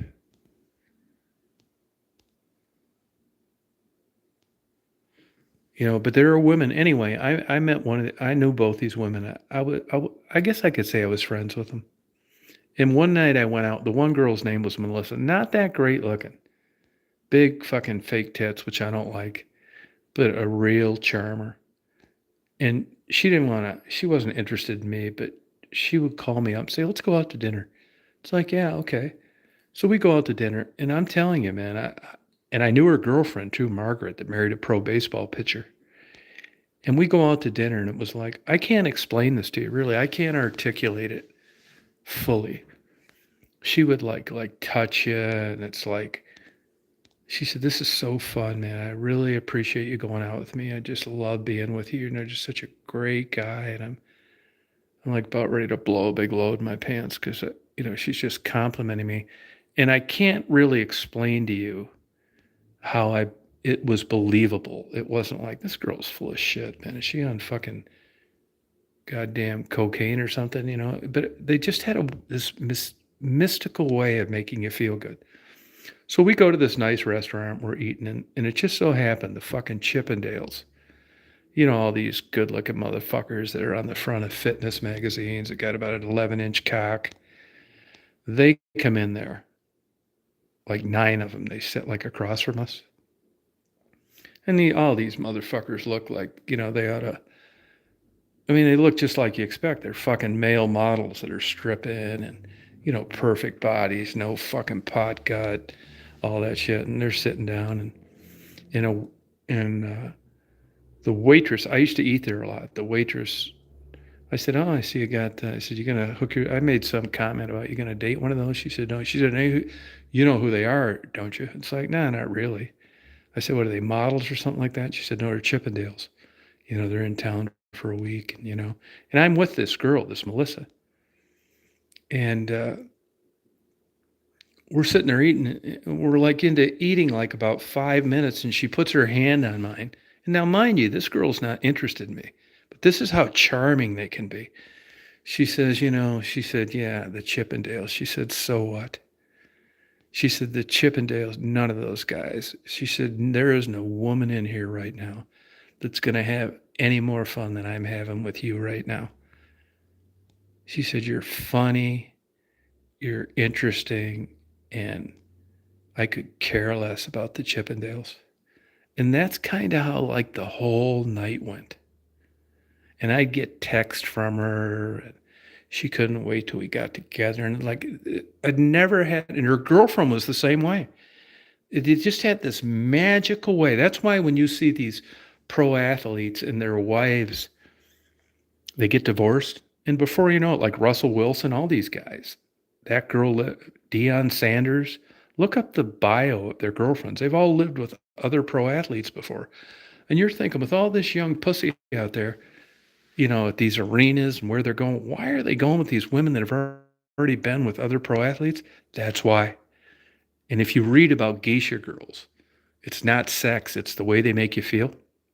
And I'd went out with the other one too, Margaret, a couple times, did different things, and they make you feel like $1,000,000. They'll make you feel like a full head of hair is bullshit, and that male pattern baldness and a pot belly is the way to go. I mean, for real. Really. Uh, Super charming. But it's convincing charming.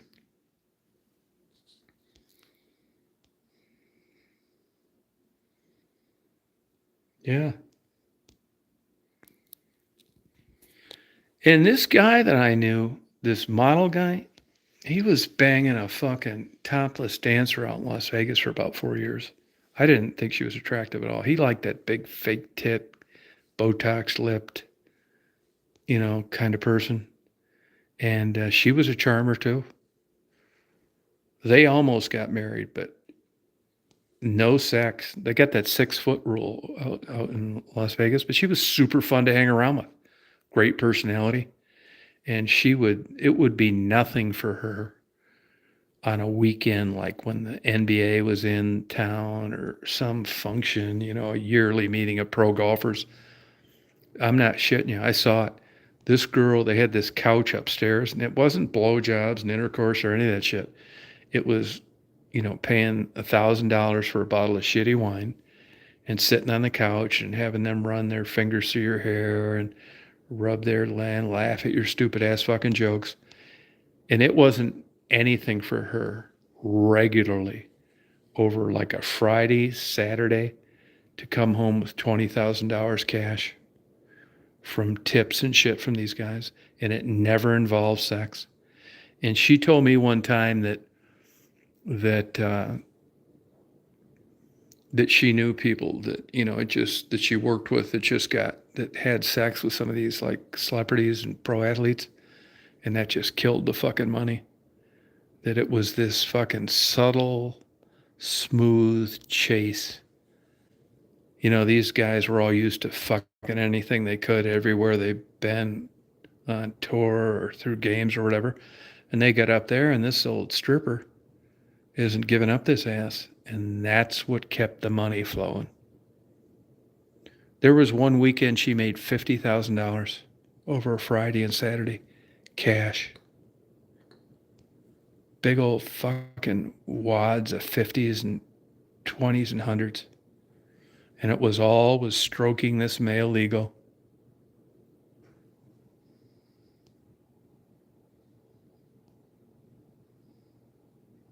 Yeah, I hope you do.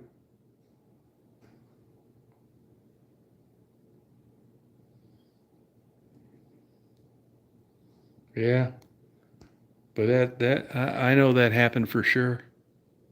That you think it's all like, now you go to low end like strip clubs and shit, and they're blowing guys for $100 in a lot and on the couch and shit. It's a whole nother deal. But when you get up into that upper level echelon, now there's a level above that too. There's a level above that where these, rich executives, they're not going there if they're not banging these chicks. But not at that level. And that's pretty good goddamn money for not having sex with people. Yes, I am, Anthony.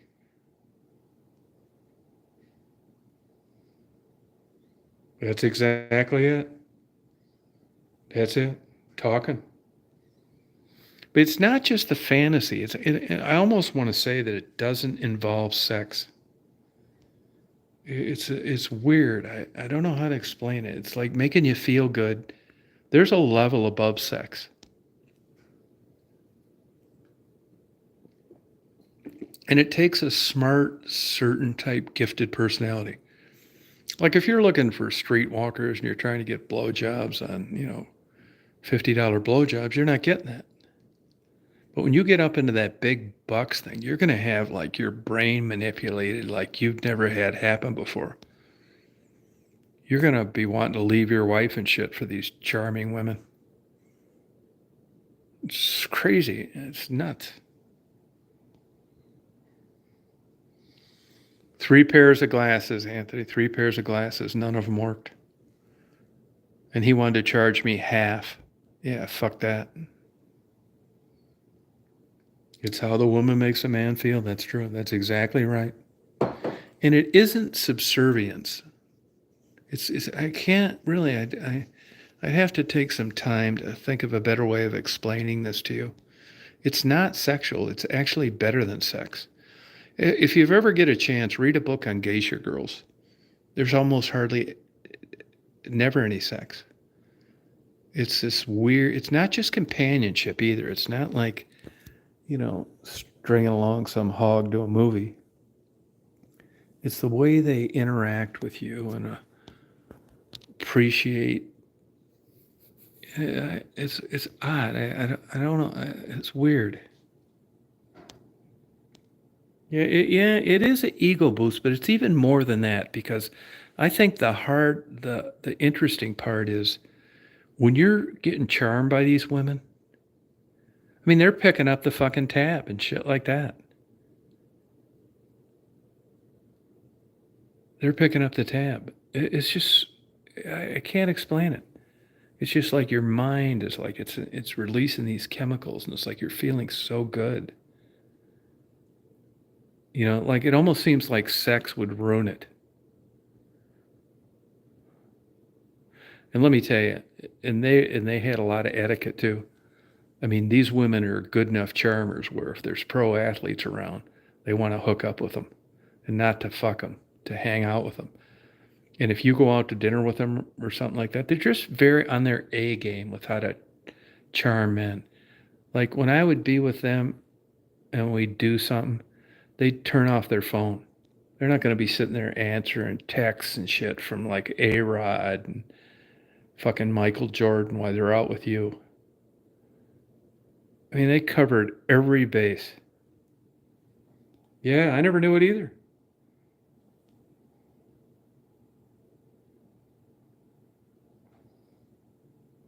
No, that happens, JMO. Yeah, for sure.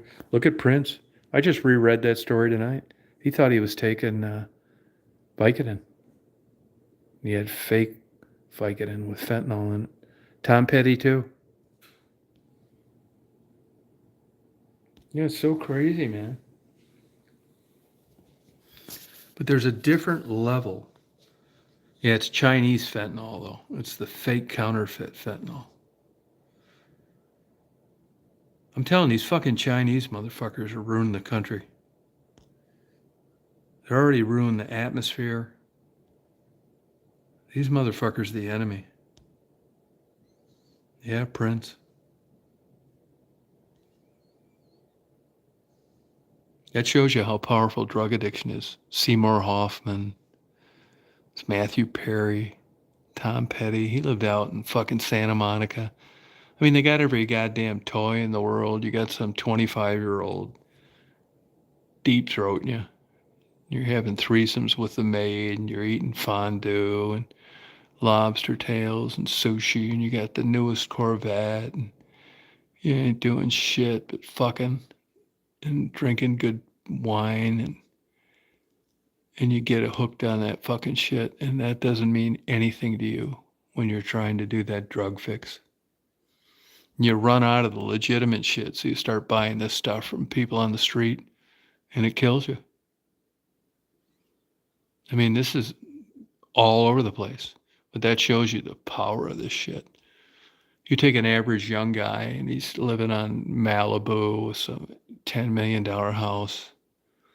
He's going on tour and fucking, 20 20-year-olds. He's in a private jet. He's got great shit. His wife knows he's fucking around, but she puts up with it. He's got like a maid. He doesn't do shit. He just gets up and goes to bed. He's getting Swedish massages.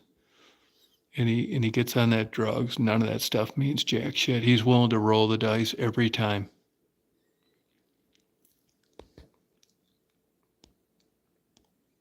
Yeah.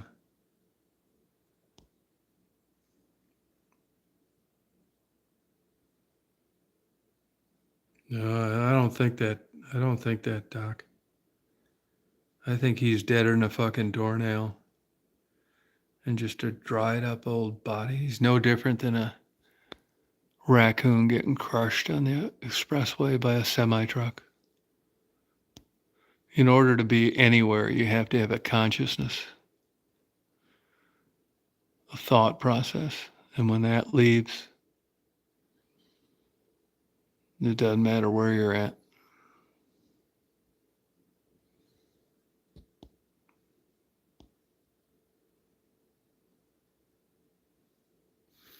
Yeah, but that goes to show you, man. I mean, all the toys in the world and everything. But you see, the comparison you're making is is what you like and what you think the pinnacle of living a good life would be when you're sober.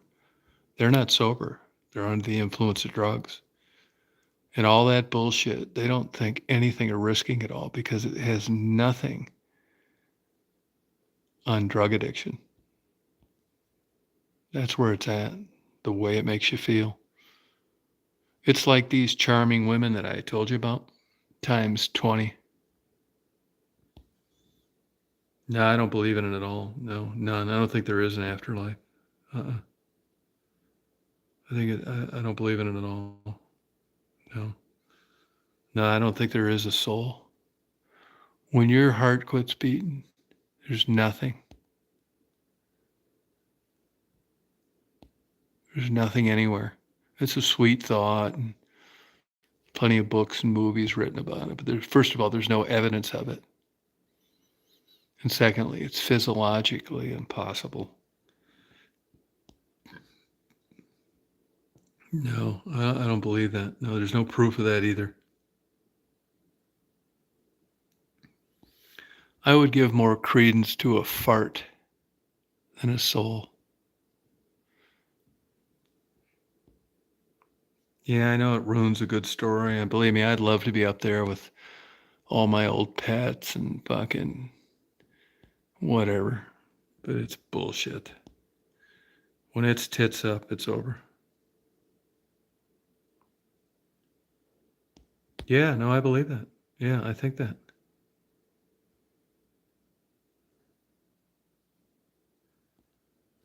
Yeah, I know. I believe in thermodynamics, but that's still way different than a soul.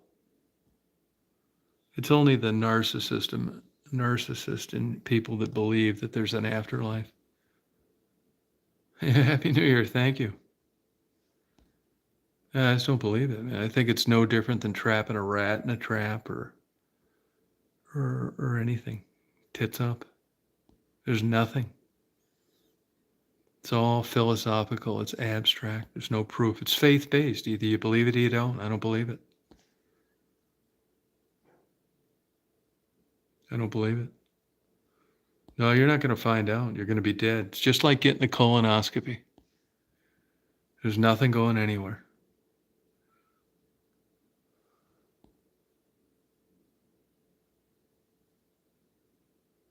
Well, I'm not going to doubt that. I'm just saying I don't believe in it. I could be wrong about all of this. But I mean, when you look at what people believe, if you look at science, and how what it's done in the last 50 years, and now all of a sudden now you're believing in virgin births, walking on water, turning water into wine, burning bushes, speaking in tongues, forgiving the person that killed your son. It's just fucking nuts. Tits up, Doc. Tits. Tits.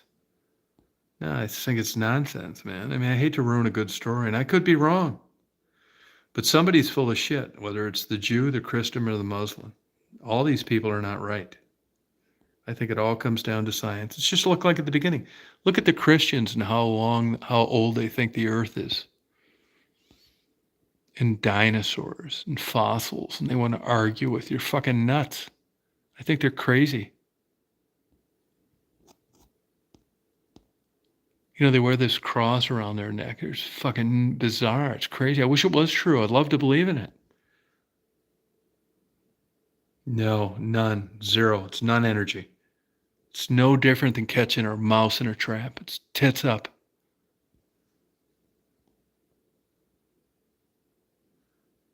And maybe it could, and I'm not knocking you for thinking that, but like this virgin birth and holy shit.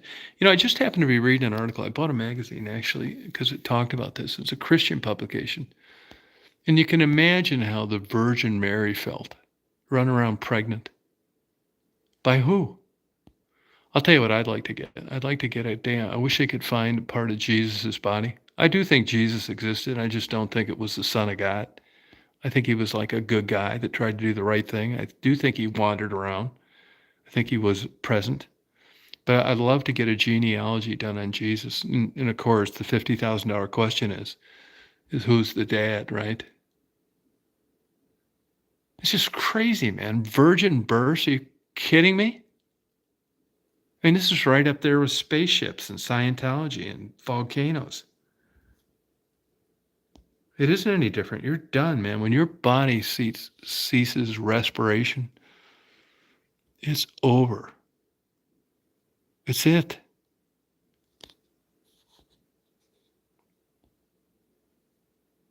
No, I think it's chemical. I think it's like a dream or a nightmare or, God knows the chemical interaction that occurs near death, drowning, operations, whatever, anesthesia. If you've ever had a colonoscopy, that's exactly what I think death is like. It's nothing. It's no dreaming. You've just had 40 feet of a 3/4 inch garden hose snaked up through your ass, and you didn't even know it happened. They give you 2 medications, one not to feel the pain and one to forget the pain. No, when you're dead, it's it. Go out to graveyards. You could roam around there the rest of your life. Go to church. Go to memorials. Go to wakes. It's only the people that are living that you're going to communicate with. This spiritual stuff's a bunch of shit.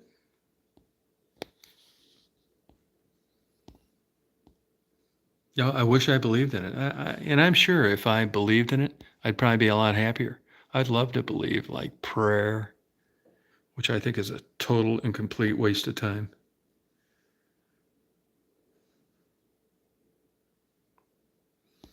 Yeah, it's faith-based. Either you're in or out.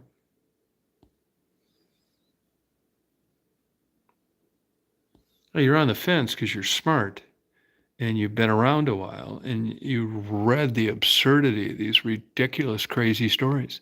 And let's say you're a both feet in Christian. So you know what that means, don't you? That means that every Jew and Muslim's going to hell. And they've really painted themselves in the corner with this trans homosexual shit in the Old Testament and the New. And it's just an outdated, archaic. I mean, this is like a step away from blacks having different drinking fountains down south.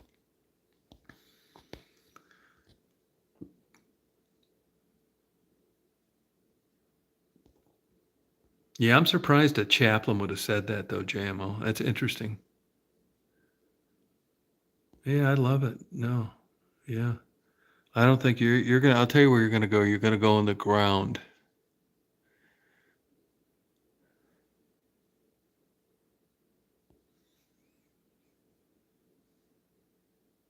Yeah, that's interesting.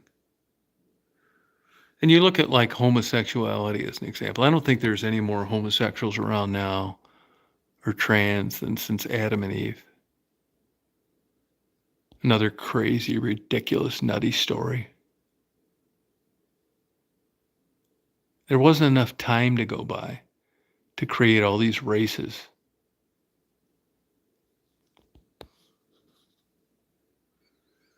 And the homosexuality shit. I mean, the more and more, and they're looking at genes and dominant genes, and in this homosexuality. It's not like, Christians for like years, Christians fucked over blacks historically. And then they quit doing that. Now it's the gay shit. You look at Sodom and Gomorrah, you read Acts. I mean, and now when you got science, like, I don't think homosexuality is a choice. I think there's a biological basis for it.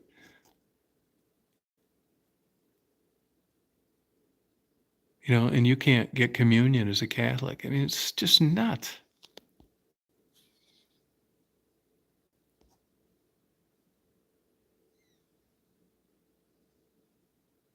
Yeah, you won't be in pain. That's exactly right. No, you won't be. But I mean, death is it. It's super humbling, man. I mean, I have great respect for death. That's fucking it. Nothing's getting resolved. It's in limbo. You're never going to bury the hatchet when somebody dies that you had conflict with. Yeah, Eve is blamed. That's exactly right.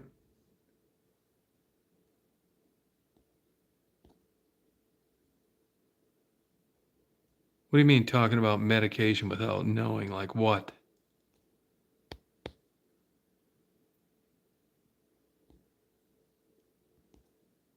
I think the death was all biological. Yeah, it's not sleep though. It's non-existence. It's not sleep. No, sleep is for the living, not the dead. It's not sleep.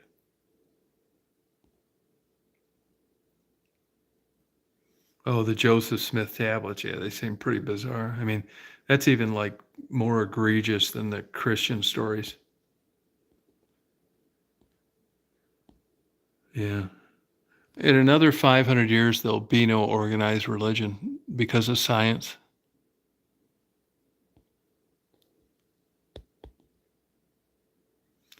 Now, Doc, do you drink coffee? You have a coffee here and there? Oh, okay. I gotcha. Yeah. Do you drink coffee, Doc? Caffeine?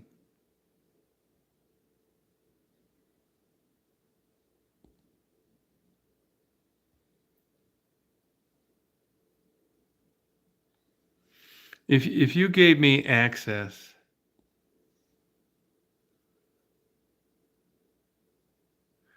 to hormones,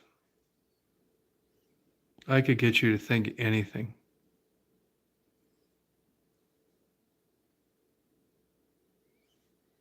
I could totally and completely manipulate your behavior based on hormones and different kinds of drugs. I could get you to believe. I could get you to not believe. I could get you to be happy. I could get you to be sad.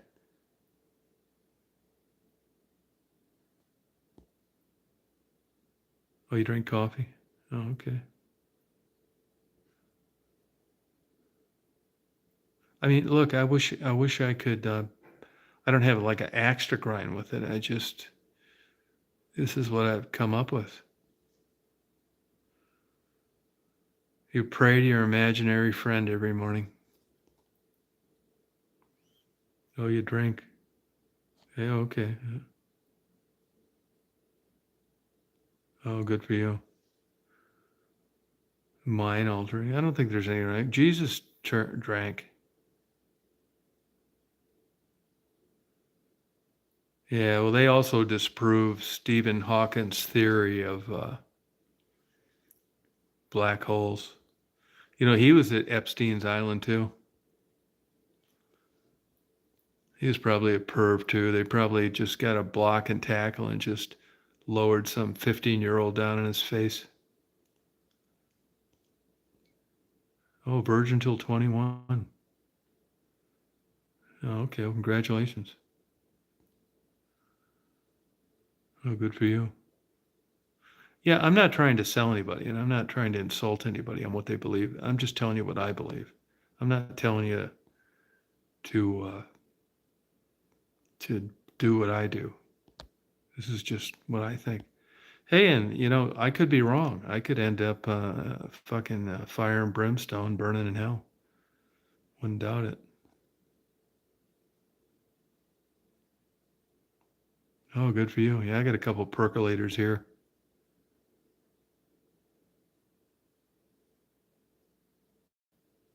Yeah.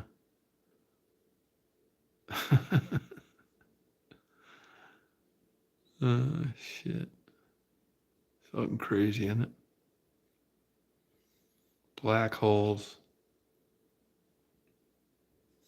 Stephen Hawking's thing. Yeah, you're invited to Jeffrey Epstein's. We're going to show you some black holes, all right?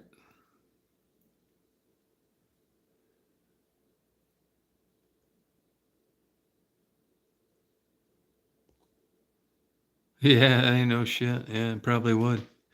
Yeah, and I'm not saying that, I'm not going to change my mind uh, along the way. I mean, I could be totally wrong on all of this.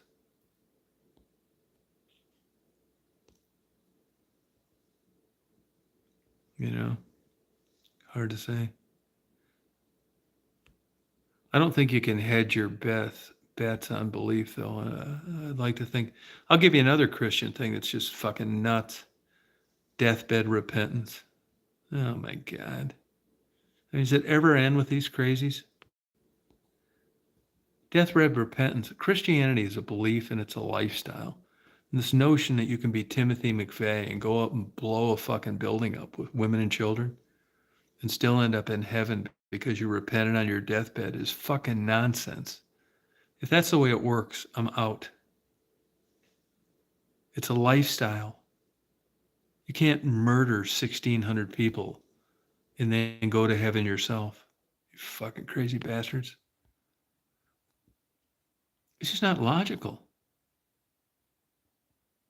And like virginity, it's so stupid, man.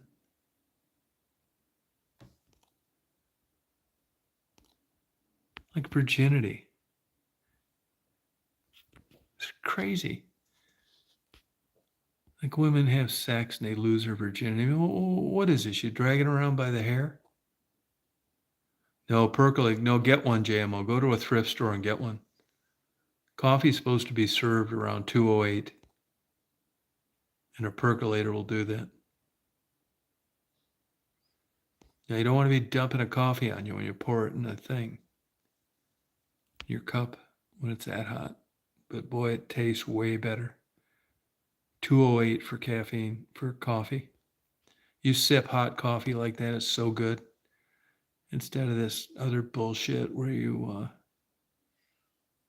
do they call those things? You put those little like things in there, K cups.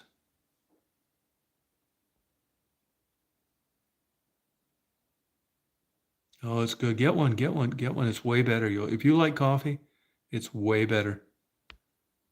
Oh, come on, Pug. Why?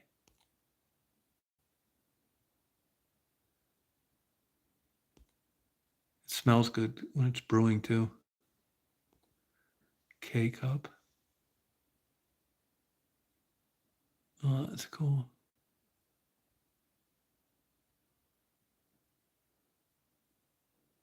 No, you will love it. I'm telling you, it's 1,000 times better. Get an old, you can still buy them. You can get them on eBay, like Pyrex and stuff like that. I like the metal ones where you can see it percolating on the top through a clear top. They're cheap too. They're cheap. It's way better coffee. You will love coffee so much better. You don't even want to get one when you go someplace else. Seriously. Sucks. Well, I think I'm going to hit one more dragon's milk.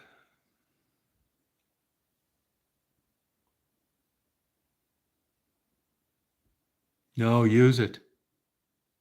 Big difference. Way better. Yeah, it's true. No, no, yeah, I believe he did. No, it's way better. I'm telling you, man, it's like night and day. Hang on, speaking, I'm going to get another dragon's milk. Women are getting better looking already. Percolator. Yeah, I've got two that I'm taking back to Georgia.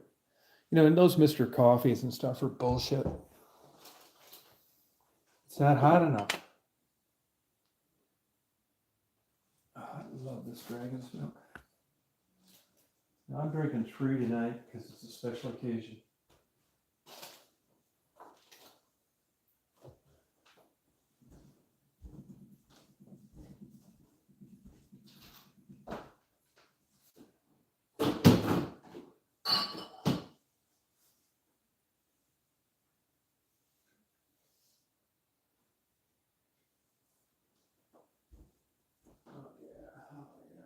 Dragon's milk.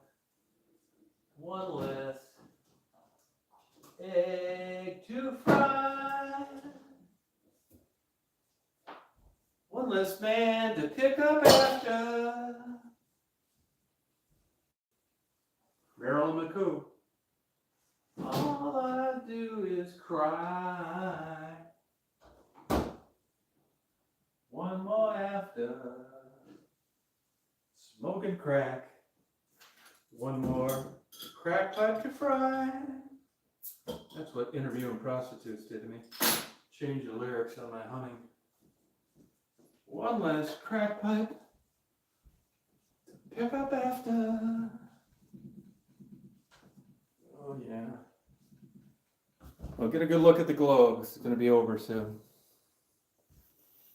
It's a sundown, not quite, but you know what I'm getting at. Oh yeah, shit yeah. Play songs, fucking A. Gas stove, yeah. Yeah, that may be good, but if you make tea and stuff, I'm trying to drink more tea, even though it sucks. This is when you know you're doing something that's good for you. It sucks. It either tastes bad or you don't want to do it.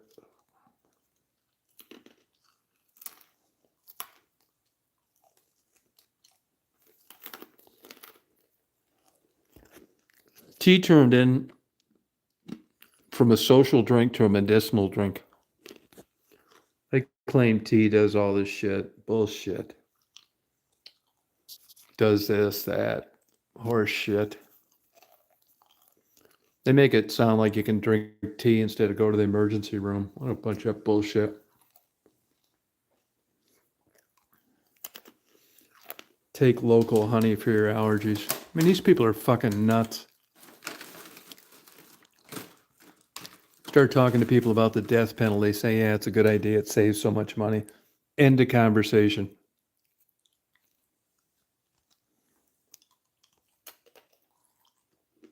Yeah, that's the way. Hobo coffee.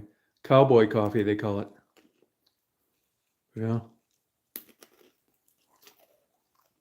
This view's going down.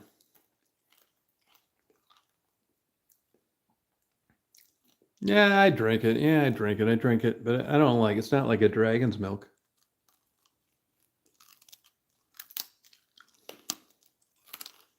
I sip it like an English fag.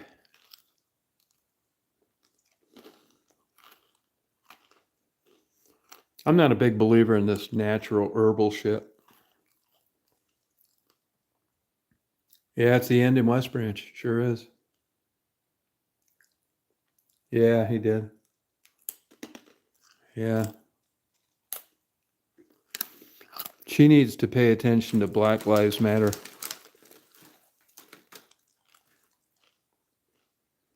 Yeah, I drink it, but, it's like, yeah. I always go into Starbucks or fucking Barnes & Noble and have some lesbian make it for me. Yeah, drink tea. It's good for you. Yeah, it's nothing like penicillin or epinephrine.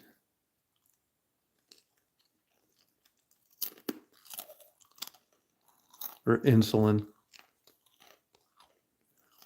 Tea is one of those like nebulous, like pie in the sky fucking things that like fucking tarot cards, only you're drinking it. Fucking Ouija board. Liquefied. Oh yeah, I wanna like keep my immune system. Yeah, I wanna have better sleep. I wanna improve my heart. Let me drink this bullshit fucking tea that's $1 for a ton of it.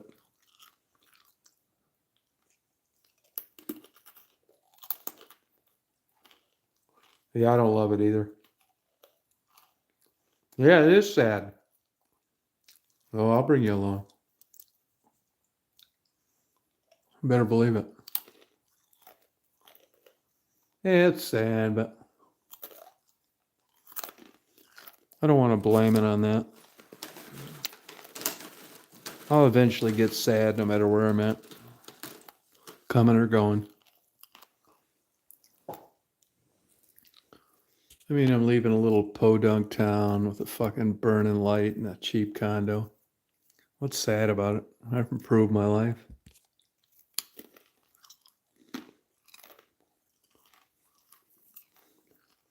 I've went down to a place where the cockroaches are over a half-inch longer.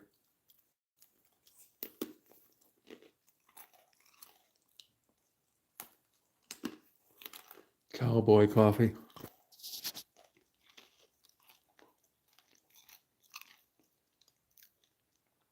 No, it's not. Not quite. I'd take them with me. The internet. I'll just be hitching up that trailer, heading down that highway. Oh, yeah. No, I'm that way too. I was that way all day today. It's normal. It's normal.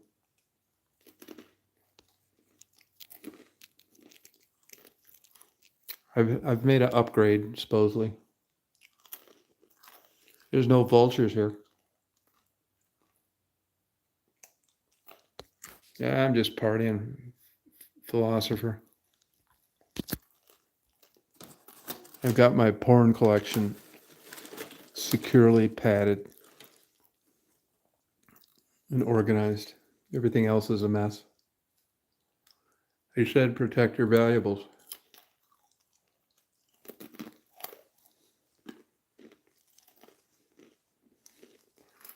I think within a year I should have a Taiwanese bride.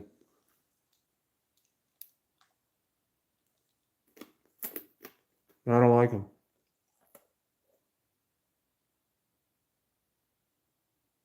No, I like butterflies. Pretzels, stale pretzels. West Branch, I think I'll be back in about a month.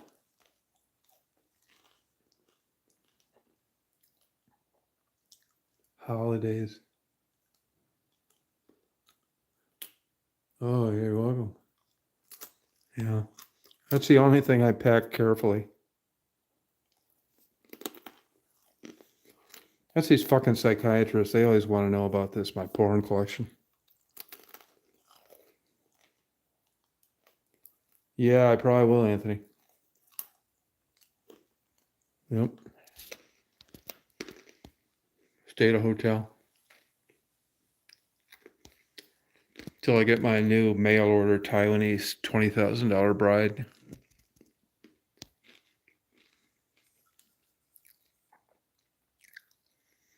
I knew an 84-year-old guy that had a 19-year-old mail order bride. He said when she wasn't dusting, she was blowing him.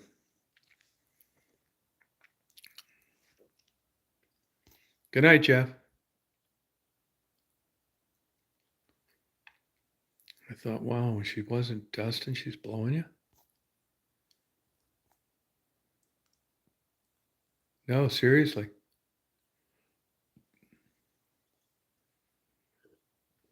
My immediate thought was, God, I better keep this to myself.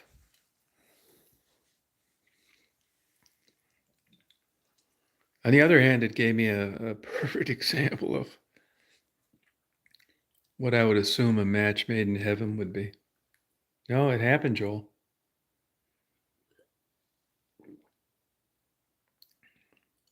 Ride back to Georgia. I'm going to go a different way. Kind of like when I went to your house a year ago, only I'll cut a little further west than that. I'm going to West Virginia,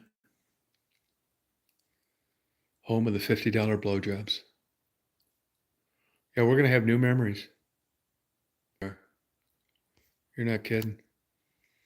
I think by September I'll be having live sex shows with my new on OnlyFans. I'm going to switch from YouTube.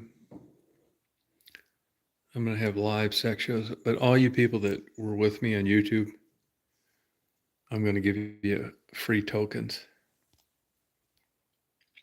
And I'm going to look you all in the eye on my OnlyFans. I'm going to say, hey, you guys, I appreciate you hanging around all these years, not being judgmental. You know, I'm not going to talk about heaven, hell, none of that shit, but I want you to watch me pile drive this 20-year-old perfect bodied imported wife that I got from Thailand. And I'm not dead yet. So when I do die, and you guys can just say, fuck it, that you got to give me credit for this, that I didn't bank on a soul, an afterlife, that I just poured the old cock to my dream girl in the real flesh. I don't want any old women getting pissed and not being friends with me anymore. Because I did this, I went for aesthetics only.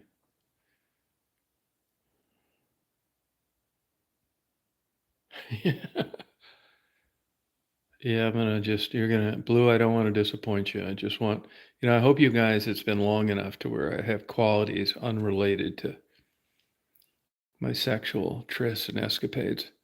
And I'd hate to lose these friendships over switching to OnlyFans and just pile driving 20-year-olds.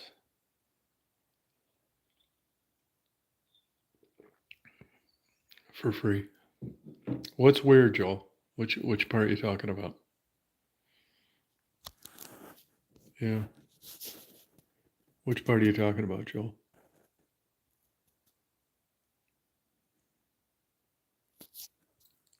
No, it's not a joke. Yeah, you gotta, this is gonna be a perfect example of you guys just gotta love me the way I am. Or just tolerate me, not love me.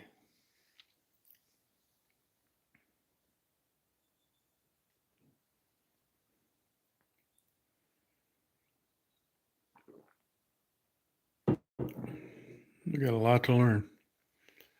I'm gonna go with all the things that they say aren't good for you. My religion has been for quite a while. If it feels good, do it. Oh, thank you. Good. A ribeye? Aged ribeye? I'm gonna get out and visit Blue. Yeah, that's it, man. You can't like judge. I mean, I get sick of hearing that you can't judge. I'm gonna get out and Jabo, I already met her. I know Mary.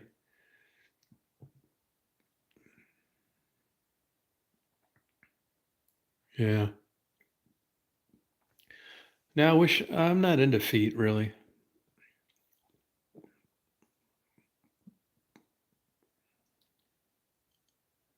Oh, thank.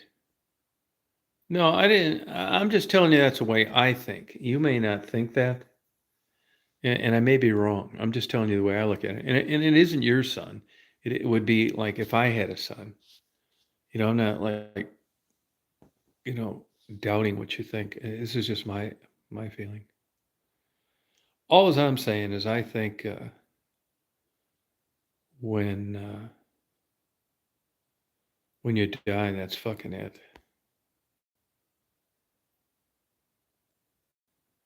Oh no, I wouldn't, Doc. I'm happy to say quite proudly that I've outgrown that kind of thinking. I've actually matured to the point where intellect and humor and values are more than good head. It's been a long time coming.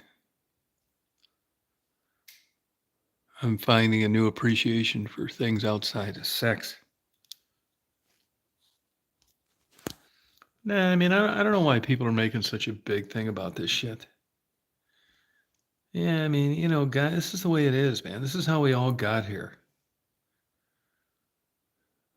You know? I mean, I'm about ready to retire it all, you know? Pina Coladas. Yeah, I like that song. Goldstein, David Goldstein, Rupert Holmes, Pina Colada. Yes, yeah, they shouldn't be secrets though. I don't think they should be secrets. I mean, I don't villainize people for being hedonistic and pleasure seeking. You know what I mean? I'm so glad I'm past that part. See, you're still in the Doc, you're still in this phase of life where you're trying to like ascertain what you want, and I've been there. Have you ever been married, Doc? I was thinking this today for some reason driving. I can see why like women could be like sick of men, why they just get sick of them. They don't want to have anything to do with them.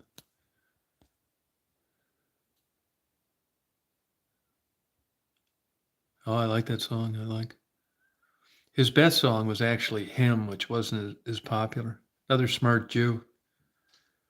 He's a playwright, actually. David Goldstein. Love that Jew.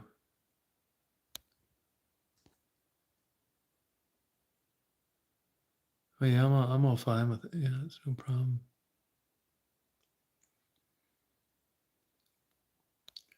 I just wish I could pull a rabbit out of a hat on like doing like a good thing in life, but I just like this addiction shit's just spinning your wheels. I think I'm just gonna stick to like fucking feeding it vultures and stuff like that, not killing venomous snakes.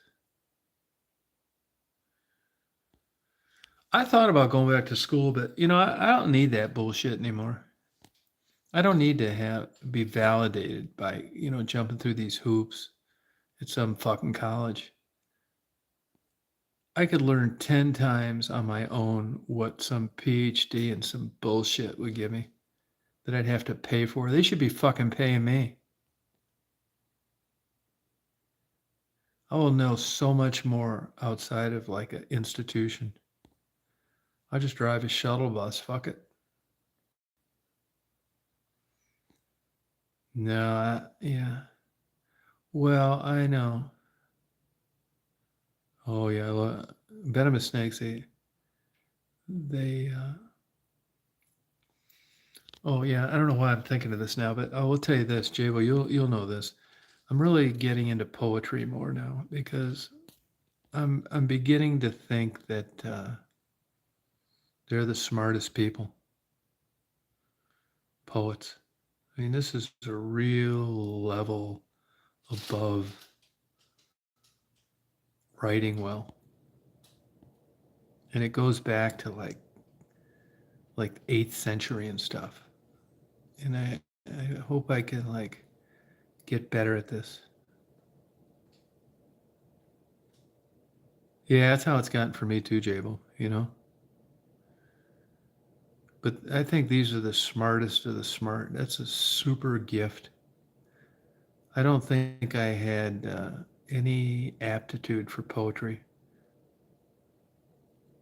Matter of fact, I know I didn't. I can remember taking a poetry class one time in a junior college. And I'd sit there and I'd listen to this lecture and I'd think, what in the fuck is he talking about? About what the author meant. And that's just fucking lost. And I get the quiz and it'd be like A, B, C, D, E, and E would be none of these. Or, and there was no E. I just thought, man, I'm just not any good at this. But the more I get it and understand it, the more I realize. And they're not that, poets aren't that popular compared to this other bullshit. And I just don't think the average person gets it.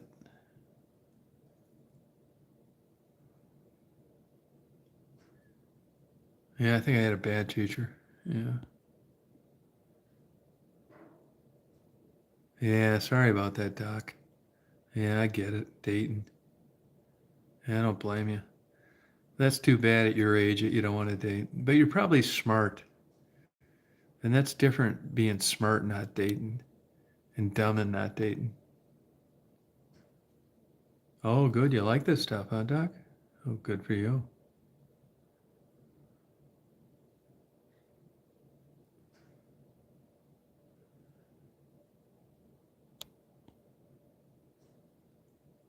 Oh, that's good. Yeah, bad life. Yeah, makes you.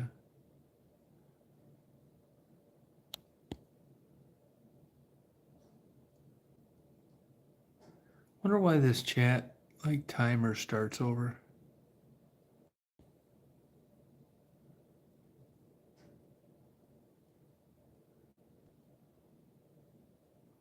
There's a lot of injustices in the world.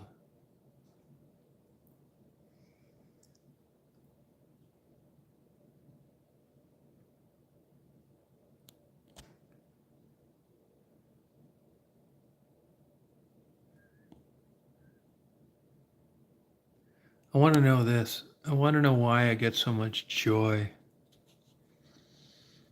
out of seeing. I mean, I rank this right up there with police officers getting drunk driving tickets. It just gives me a good feeling. Why is that? But I'm really enjoying Harvard getting butt fucked. Maybe it's just my disdain for never standing a chance of hell of going there. It's probably what it is. I'm going to go with it. And I'm going to jump on the bandwagon. I just love seeing them getting so fucked. Big shot Harvard. In a black, she's married. I thought she was a lesbian. Don't read a book by its cover. She's not. She's got a white husband. I mean, is this motherfucker blind or what? I mean, how in God's name could you be a straight male and want to bang her?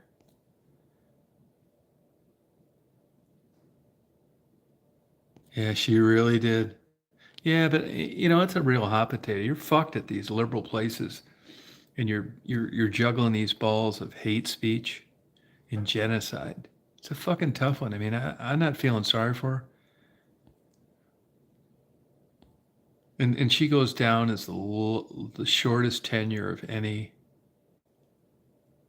uh, Harvard president, a black fucking female. Welcome to our world, babe. She was on the fence about the way Jews were being slaughtered.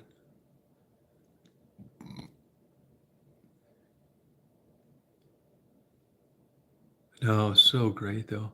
Wouldn't you have thought though they had like a get together emergency meeting and just told her what to say? You know what though? In fairness to her, J-Mo, I don't think she's anti-Semitic at all. I just think she's fucking stupid, and that shows you what levels you can reach in academia and still be super fucking ignorant. I don't think she's a Jew hater at all. I don't, but it looked like it. Not really a hater, but just her inability to ascertain what was going on and act on it appropriately. Same with the University of Penn. Oh, really, Utah? That figures. Hey, Chris.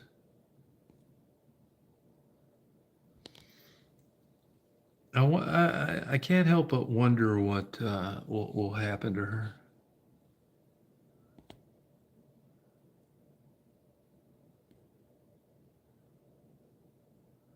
That old one big Jewish donor, though, he said if she doesn't resign, you're not getting another fucking dime. That's what did it. It wasn't Harvard. Believe me, they forced their hand on that one.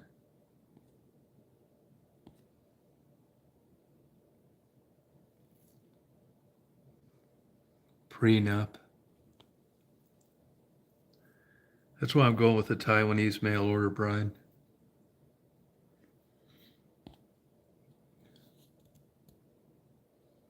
I mean, I joke about that. I'd never do it. You got to be fucking crazy. Some old guy like me getting a 20-year-old Thai girl. It's like fucking like Holocaust weird shit. Fucking travesties. Take a young girl that's living in a fucking straw hut and bring her over here. Hang around with your old dumb up perverted ass.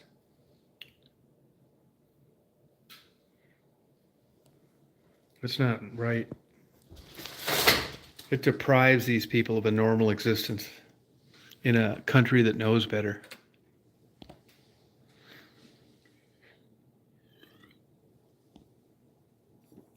Yeah.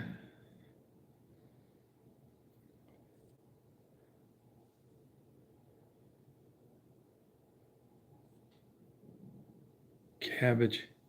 Antioxidants.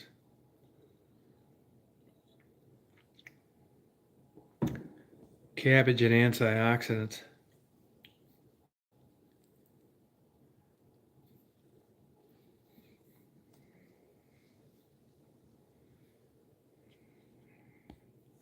Lexington, Kentucky.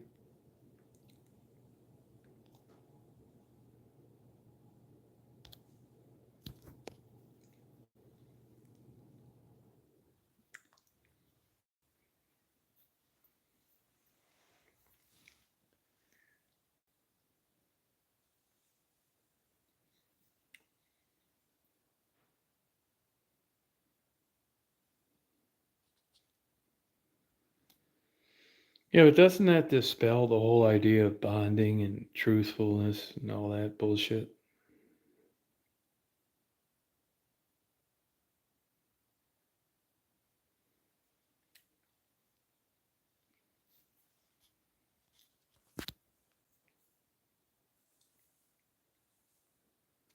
Running on empty, Jackson Brown.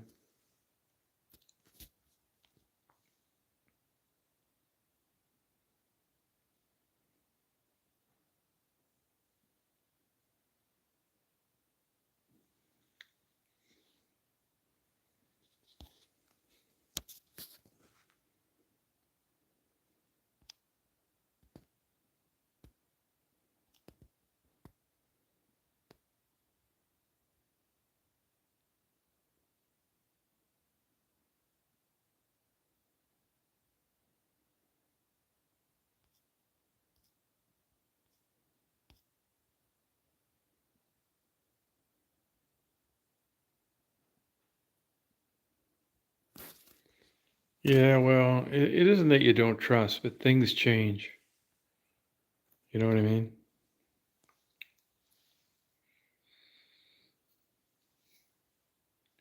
No, Lexington, you're right down the road from the mountains, the Appalachians.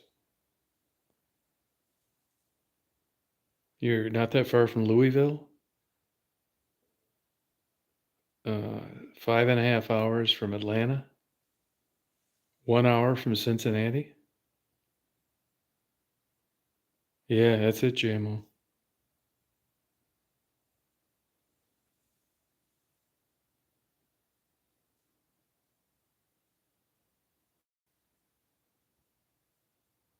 Yeah, I agree. Well, it's because we're older now. We know better. You know, risk is in the forefront. When you're young, you don't know shit.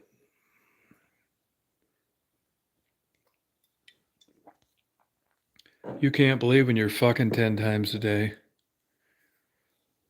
that it's going to change down the road. And you confuse that with forever.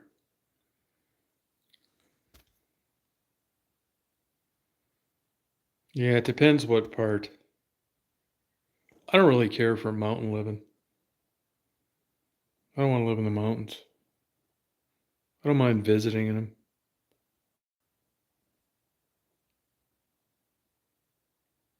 Yeah, die. That's right. That's exactly right.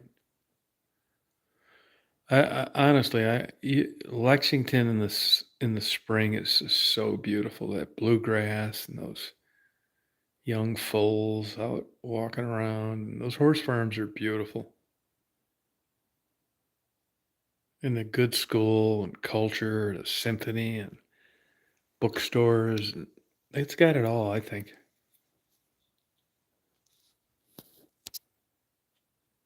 How old's your son now, Doc? Yeah, Lexington's great. It's got it all. Right off of interstate. Louisville sucks. Yeah, West Virginia. I think that's one of the last good deals there. I'm going down through West Virginia in the next couple days. I think I'm going to spend the night in Beckley.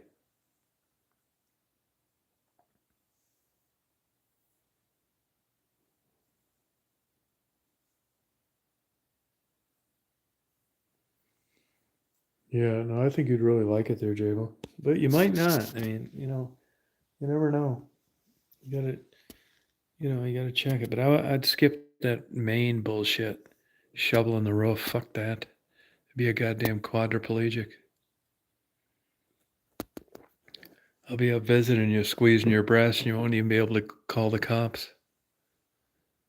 You fell off the roof at 70 years old, shoveling it. It's fucking insane. You should just go up there in a pair of roller skates.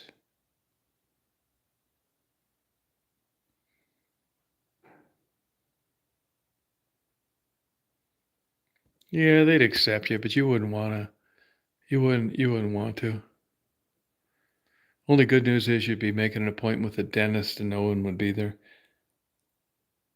That's southeast Kentucky. I don't think you'd like it at all. Unless you went on meth.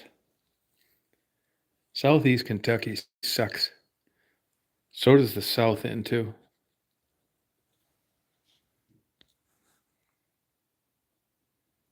Yeah, I mean it's crazy, man. You're like you're like fucking 70, you don't want to spend the money, you call up a place, like, yeah, my name's Christine, I'd like to have my roof shoveled. It's like, how much is that? It's like, oh, that'll be like $2,100. It's like, what? It's like, yeah, we're fully bonded and insured. And so you decide to say, I don't need that. You read up on it. You put a safety rope up. You go up there and you freeze your fucking ass off. And you shovel snow on a 45-degree incline with a 30-mile-an-hour wind, trying to save money.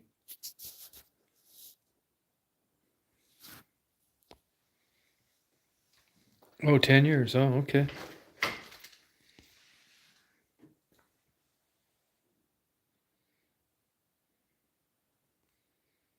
I mean, I like that. If you do that, go to get a condo. Fuck a house. No, I mean it is beautiful up there. It is. I don't really care for Maine that much. I don't. I mean they're all right, like Vermont, Maine, those places, but there's nothing to do there. The winters aren't that big a deal there either. I think you'd like Lexington. Look, I like winter too, but I know that, like, I mean there's a comes to a point where winter's great when you're 30 and you bust your ass and you laugh and you get up and you don't think it's funny, and you're 70, you're a fucking quadriplegic. Yeah, fuck New Hampshire too. All those East Coast states suck. They're fucking boring. Maine sucks. I mean, it's good for a postcard and shit like that. But when you get older, I just don't recommend being up there fucking around that ice and snow. You'd be in your fucking house for 2 months. Yeah, it's beautiful to look at, but you're in a fucking snowmobile suit in June. Fuck that. That's a young person's place.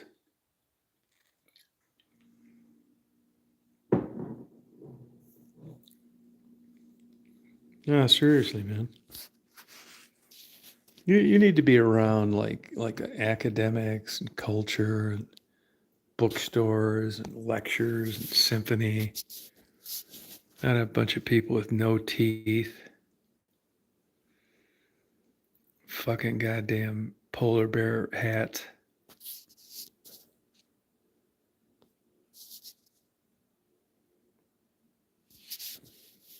Yeah, just get a nice condo. You don't be fucking around with that shit anyway. When you're young and you're paying condo fees, it's like, oh God, why am I paying these? I could be doing this shit myself. When you're 70 fucking years old, they're worth every dime.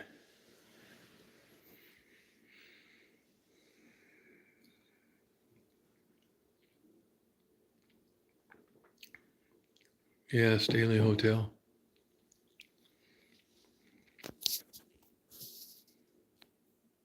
No, I'd do that too. Yeah, I would too, Jable. Yeah, I think New York City's still cool. But you gotta, if you're super rich. Same with Palm Beach, Florida. If I was super rich, I'd have a place down there in Palm Beach. Like if you had maids and chauffeurs, it'd be fucking great. But if you don't, it sucks.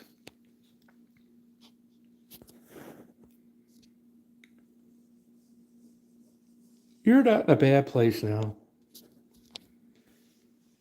I don't think you're in a bad place now.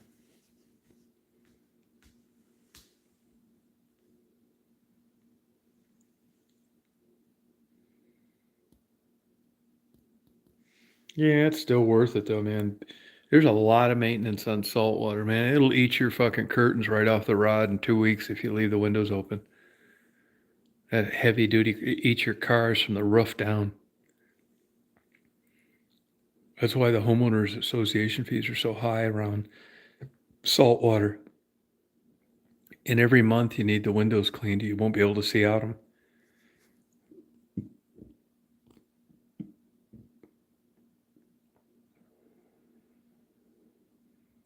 Oh, that's cool, JMO. Oh, cool.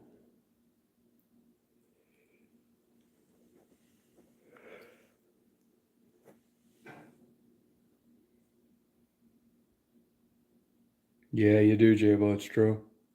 Yeah, it's true. But if you were like really rich, that'd be the place to be. That's no shit. New York City. Fuck yeah. Be great, man. Live right down there off Central Park.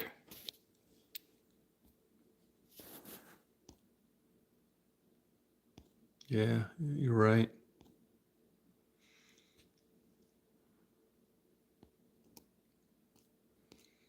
You'll be in Lexington.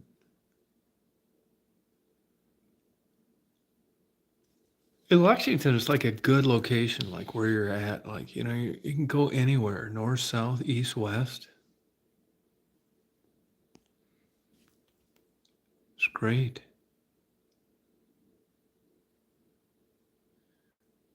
And North Carolina's good. It's really not bad where you're at.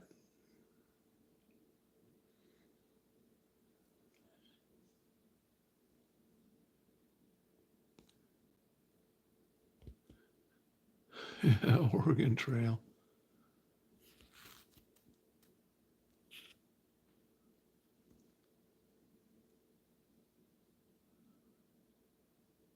Yeah, I think North Carolina's cool. It's that Bible Belt too.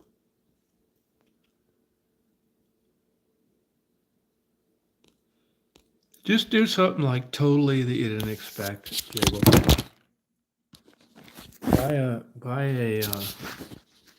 Buy a shot in a beer bar.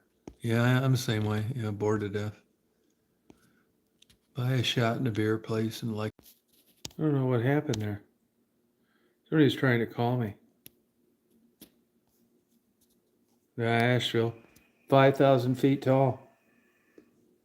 That's all Bible Belt bullshit. At least you're not roasting all summer long. Yeah, Asheville. I go right by there a lot, but I never go there. Asheville. Just get out of your comfort zone, Jabo. Just get a shot in a beer bar. Just find your compass calling.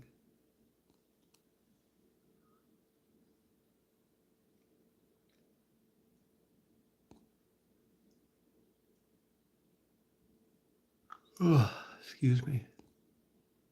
Oh, dysentery, no kidding. Wow. Yeah, you get bored. Maybe just go on a trip, like a month-long trip. Sow your wild oats. You ever think of that?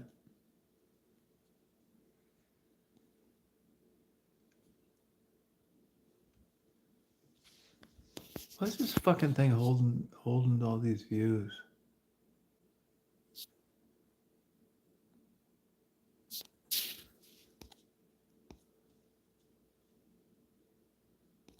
Yeah, Nashville's too busy. Too much traffic. Yeah, you're right, Red Raider. Yeah, it's true.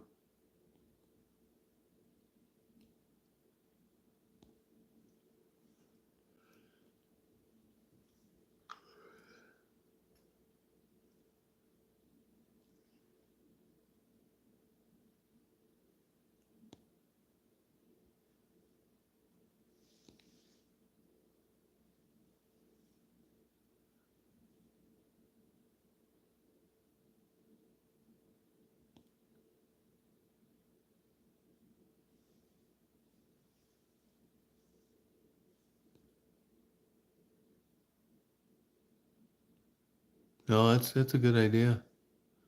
That's a good idea, Jabo.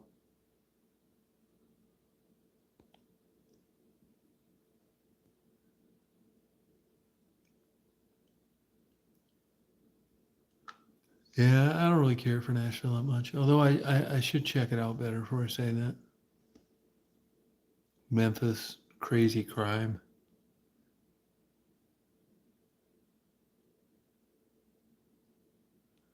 Yeah, I don't think that interests Jabo bar crawls.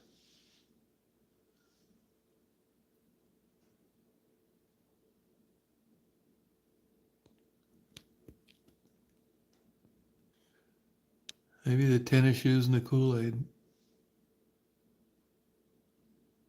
Maybe open up a nail salon like that place. Just breathe in epoxies all day long.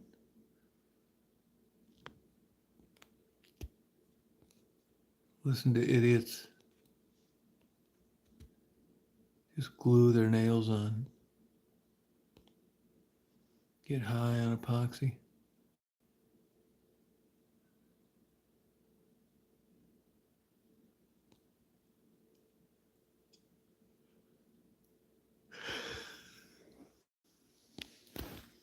Yeah, get me some kosher corned beef while you're there. Yeah, thanks. Thanks for coming on, Doc. Appreciate it. You party on. You have sweet dreams.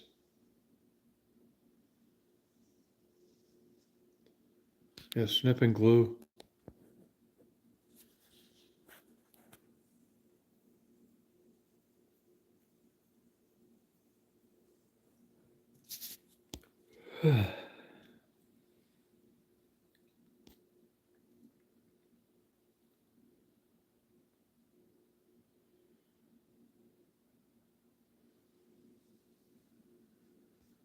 I think you'd like it.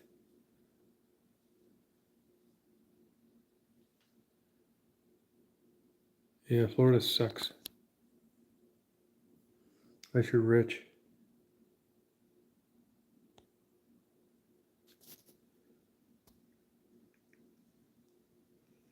Yeah, they're still there. It's gonna keep on ticking. They're just gluing on fake nails to people.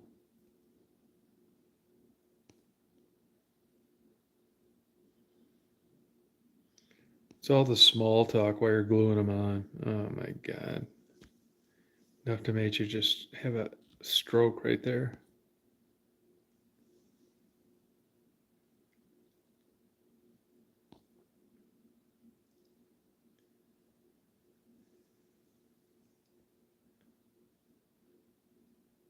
Yeah, they are.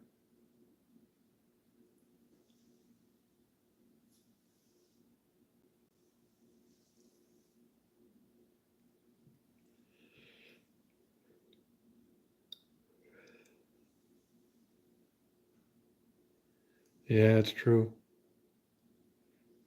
Yeah, blinking lights. Hard to believe that that became meaning. Good night, Blue. Good having you. You party on. Sweet dreams. You rock on. Oh, that bad, Red Raider, huh?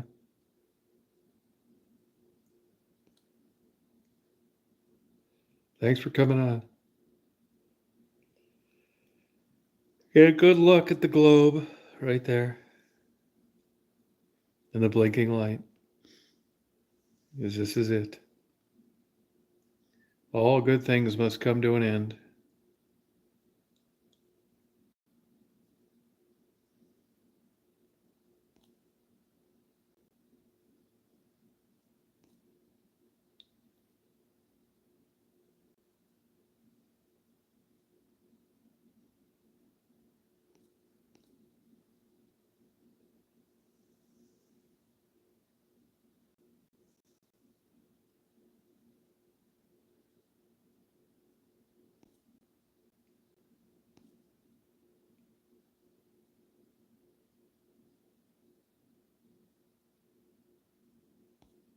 Yeah. Yeah, I'll check into it. I think it's easy.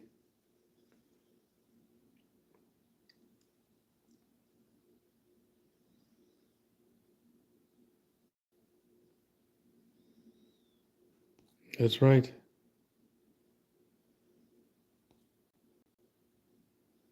Yeah, I think it's easy, JMO.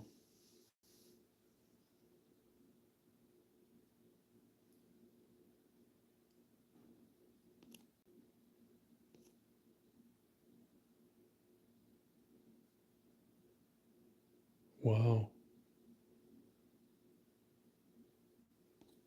Right, Chris?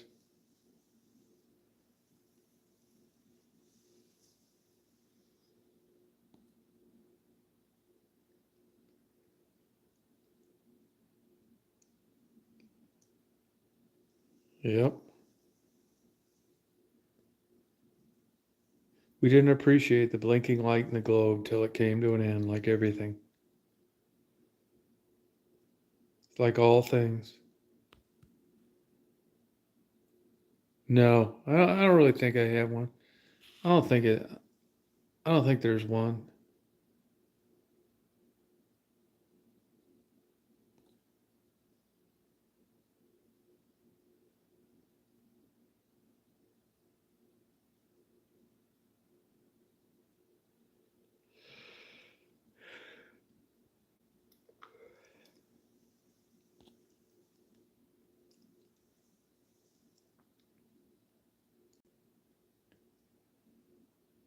Oh yeah, Daisy's good. Just down there sleeping with Marty.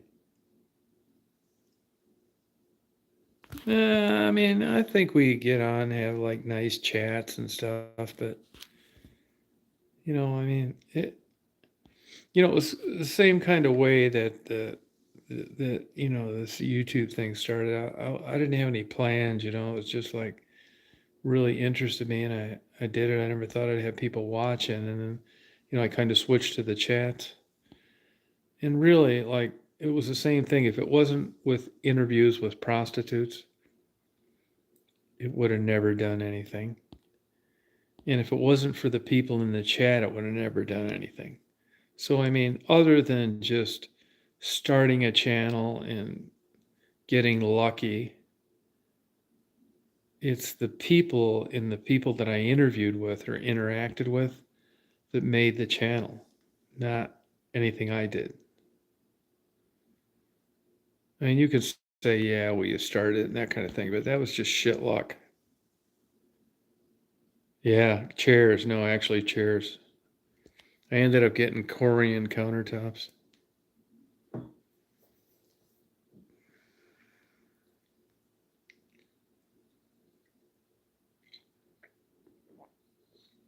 No, that's just one less area I won't fill up with junk. No, I don't think I will. I don't really like basements, honestly. No windows, they're always damp. You just go down there like a fucking ground shrew. No, I won't. I say fuck basements.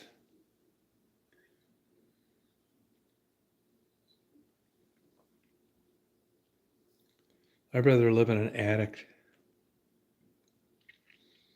It's not normal to like not just be in dark, I'm not fucking hibernating. I think basements, yeah, I mean, it's a cheap, they don't even count it as like space in a real estate listing. It's just that's because it's like compromise. It's damp. Fuck a basement. Just store a bunch of shit down there. You know, it'll fuck up papers and shit too, clothing and stuff like that, unless you run a dehumidifier all the time. You know, basements suck. And even you could put like, I know people that put 100 or 200 grand into a basement. You never get it back. Why? Because people don't want to be in fucking basements. Now you can have a couple kids and send them down there and fuck around with foosball and some shit, but it's not like quality living space. No, you're just down there all the time. You got a fucking heater on in August. Yeah, fuck basements. Yeah, all these weird bugs and shit living down there.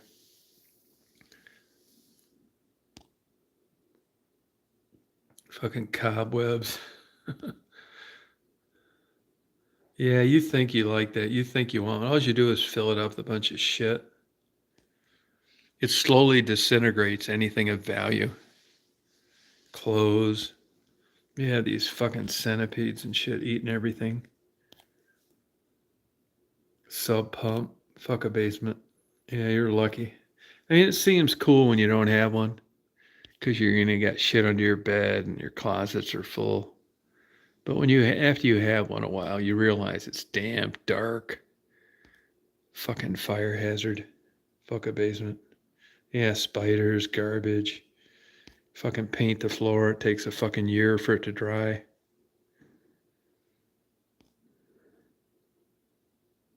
Yeah, right. Fireplace, artificial logs. That's how all that shit is.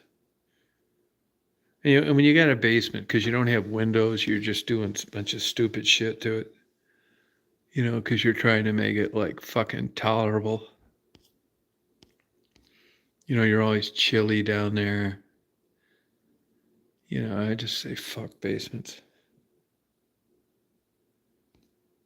You know, in a lot of places they leak and the fucking sewers back up. Yeah, I get it, Chris. Yeah, I've done that too. Yeah, set an office up in the basement. We just go down there and fucking hibernate. It's not like normal, like human living. It can be like a beautiful. People say, "Oh, isn't it a beautiful day out?" It's like, I don't know. I'm in my basement. Yeah. Now, if you were out in Las Vegas, maybe a basement's better. You know, you get away from this crazy fucking heat. It's cooler. You know, but most places fuck a basement. Yeah. Nah, just store a bunch of shit. Like I said, they don't even count it as living space in a real estate listing. It's not counted. You know, if you're raising fucking Gila monsters or some shit, or fucking salamanders, probably love it. And you can even tell when you go down there. You know, when you're killing bugs and shit in the basement. Yeah, I know. When you're killing bugs, they're not the same bugs that live on the other floors. You know, these motherfuckers got 1,000 legs. Even the spiders down there are weird. Yeah, fish, yeah. You know, if you're Vietnamese and you're trying to fucking quit your shit job at detailing cars at a fucking car dealership and you want to raise tilapia, you'd probably love a basement. But if you're just a wasp that grew up in a normal house, you won't like it. It's just not natural. Fucking sucks. Get arthritis down there. And everything is like different down there. It's like concrete floor. You know, everything looks weird. It's always like an angle. You know, it's not like a level floor in the living room. It's always like this wavy fucking bullshit drop ceiling. If you really want to kill yourself living in a basement or working in a basement, just get a drop ceiling. They're so fucking cheesy looking. And some fluorescent lights. You just want to commit suicide.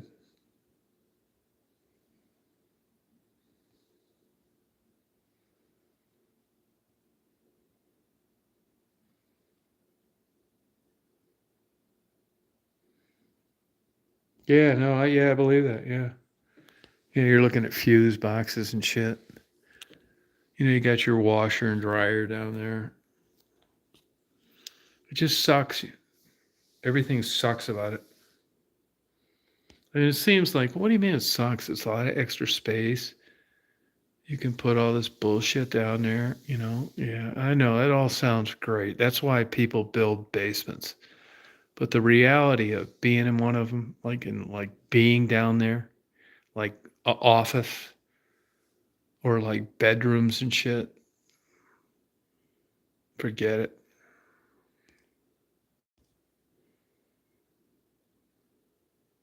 It's like living in a fucking cave. What lives in cave? Look at nature. What lives underground and like in caves and shit? Bats, salamanders, all this weird shit, worms, same shit. Just because you're a human and you dig one doesn't mean like the environment changes. No windows. They say, hey, isn't it a beautiful sunshiny day? It's like, I wouldn't know. I'm in the fucking basement.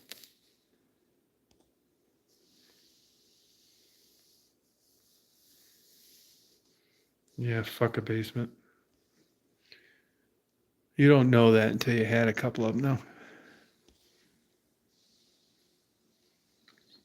Yeah, it's good for growing mushrooms. Yeah, it would be. Yeah.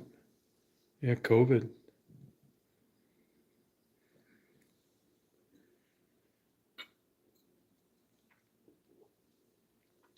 Yeah, if you don't dehumidify it, like if you hang something, let's say you put something in the dryer and it doesn't dry all the way, and you hang it up, take a fucking month to dry.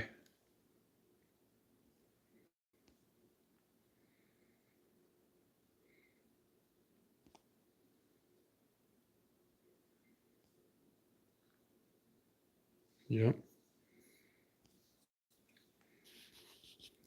I think I'm gonna head upstairs.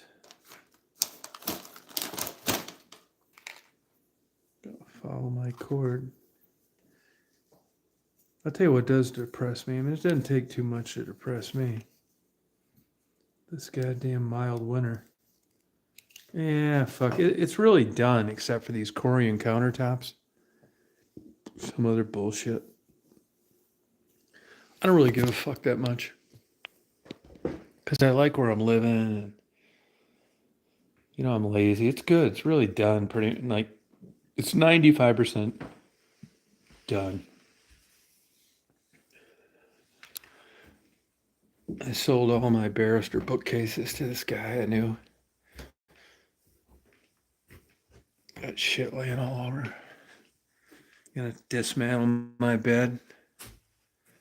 Look at my bed. I'm gonna take this hand carved rosewood bed home. I got all my air things gone, a couple shirts.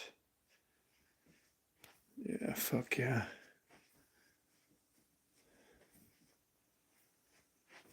Yep, it's gonna party. I never make my bed. I mean, it's nicer looking, like quality and stuff. I don't really give a fuck about it. Like Jabo, man. I'm bored. I could be living in the Taj Mahal or a fucking sewer in Las Vegas, and I'd feel the same.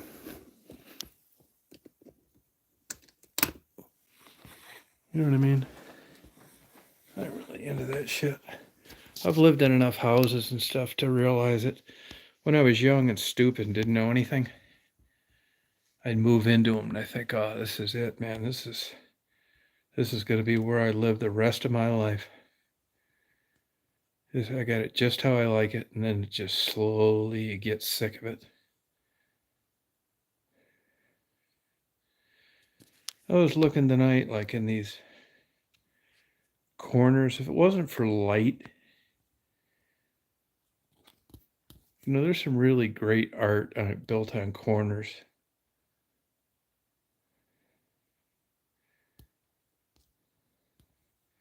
Yeah, move on. You got it. Look at all my shit's gone now. all my bookcases gone. Getting real now. Yeah, move on. That's what I'm gonna do. Move on.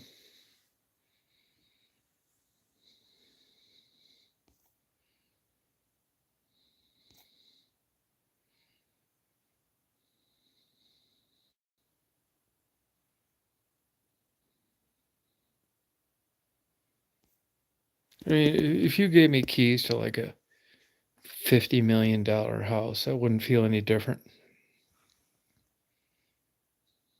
Yeah, none, Squirrely. Nothing left. All gone.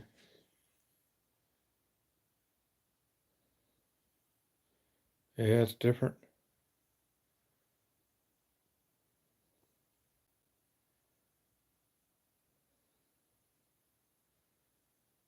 Oh, that's cool. I got a good mattress.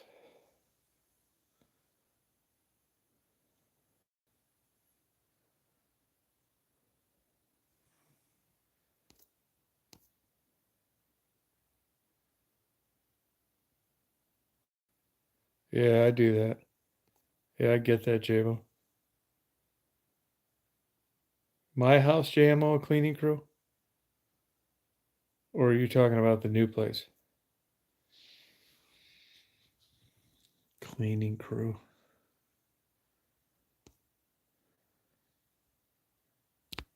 Yeah, I know. I know what you mean. No, fuck no. I don't give a fuck. They can clean it because I already got it sold. I'm gonna give them some cash to like do that. You know, get the carpet clean and stuff. But this is a young couple. They're so tickled to death to move in. They don't know any better. That's why I'm giving them a lot of free perks. To them, like cleaning is like fucking nothing. That they're not old enough to think, look, this fucker left this place in this condition.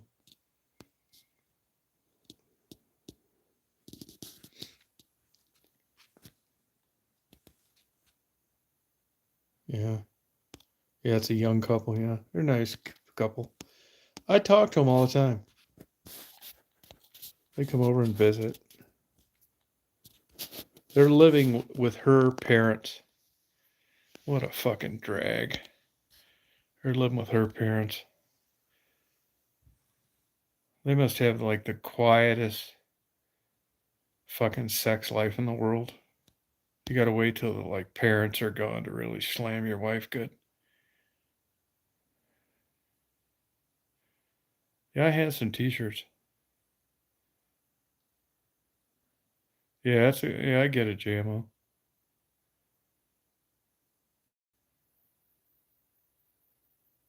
Yep. No more bookcases. Got my clothes basket. All gone. Couple shirts.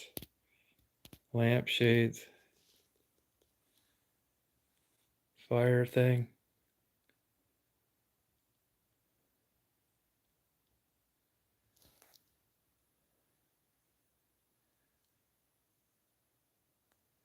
I think I got them in a box in Georgia.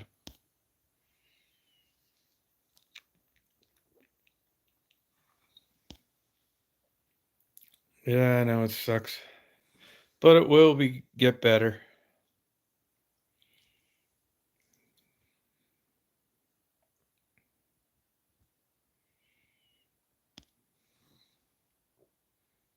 No, I sold them. I sold all the bookcases. You know, those bookcases, I gave a really good deal to an antique dealer I knew that gave me good deals when I moved here. You know, I don't really, they look good, but I don't really like them for having books, to be honest with you. You always got to fuck with those sliding glass doors, and none of them are tall enough. So you always got like a 30-year books you can't put in them. And they're very like narrow. They're just a fucking pain in the ass. Yeah, I'm having open shelving. None of that glass door bullshit. Like I said, you couldn't fit a 30-year books in those goddamn things.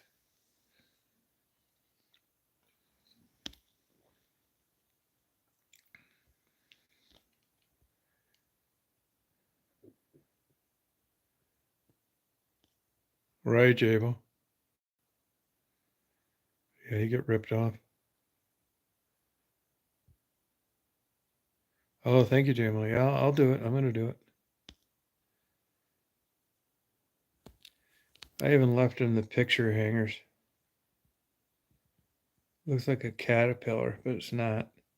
It's a picture hanger. Can you see those pixels? Does that look like a caterpillar to you?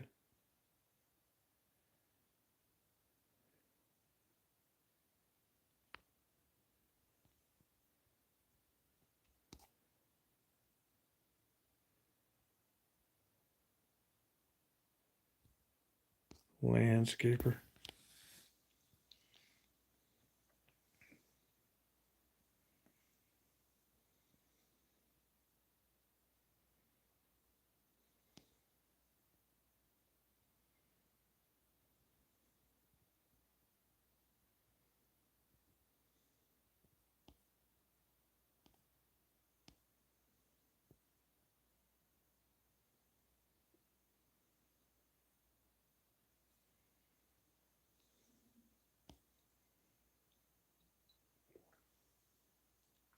You're gonna get ripped off either way.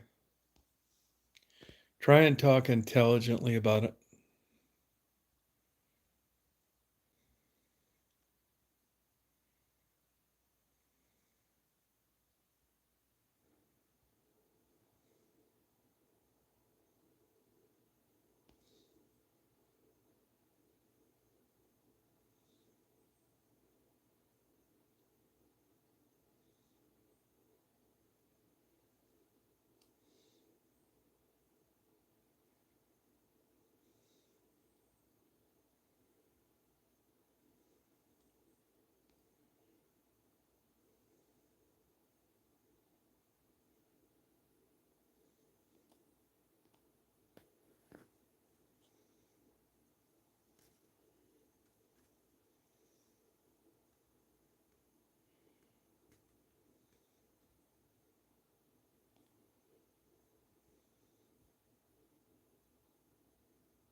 Yeah, they're not gonna plummet.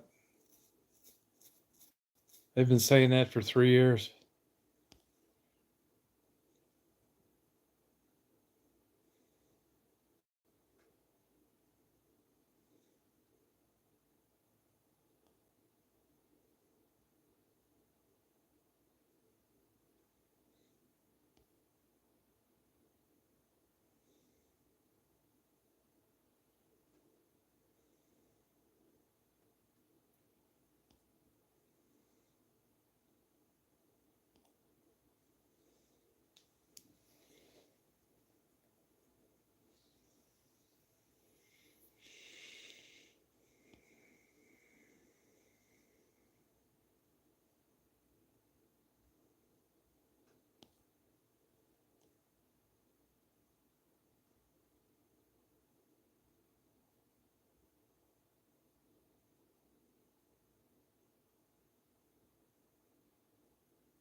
No, I'm awake.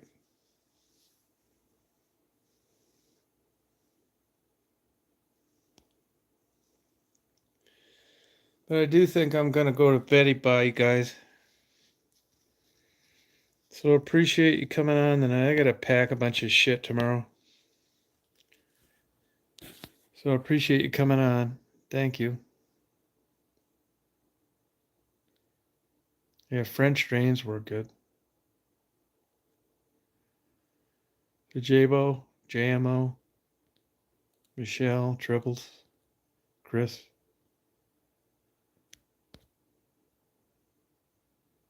You guys nighty night. You too, Frisky.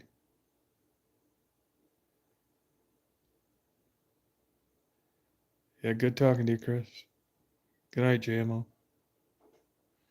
Thanks for coming on. Night, Red Rider. Good night, Bug.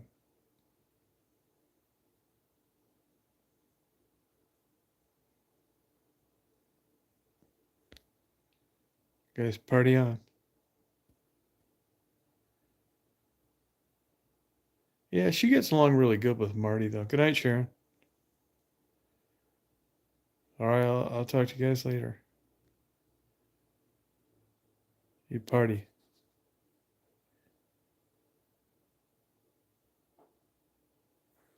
Bye, Pug.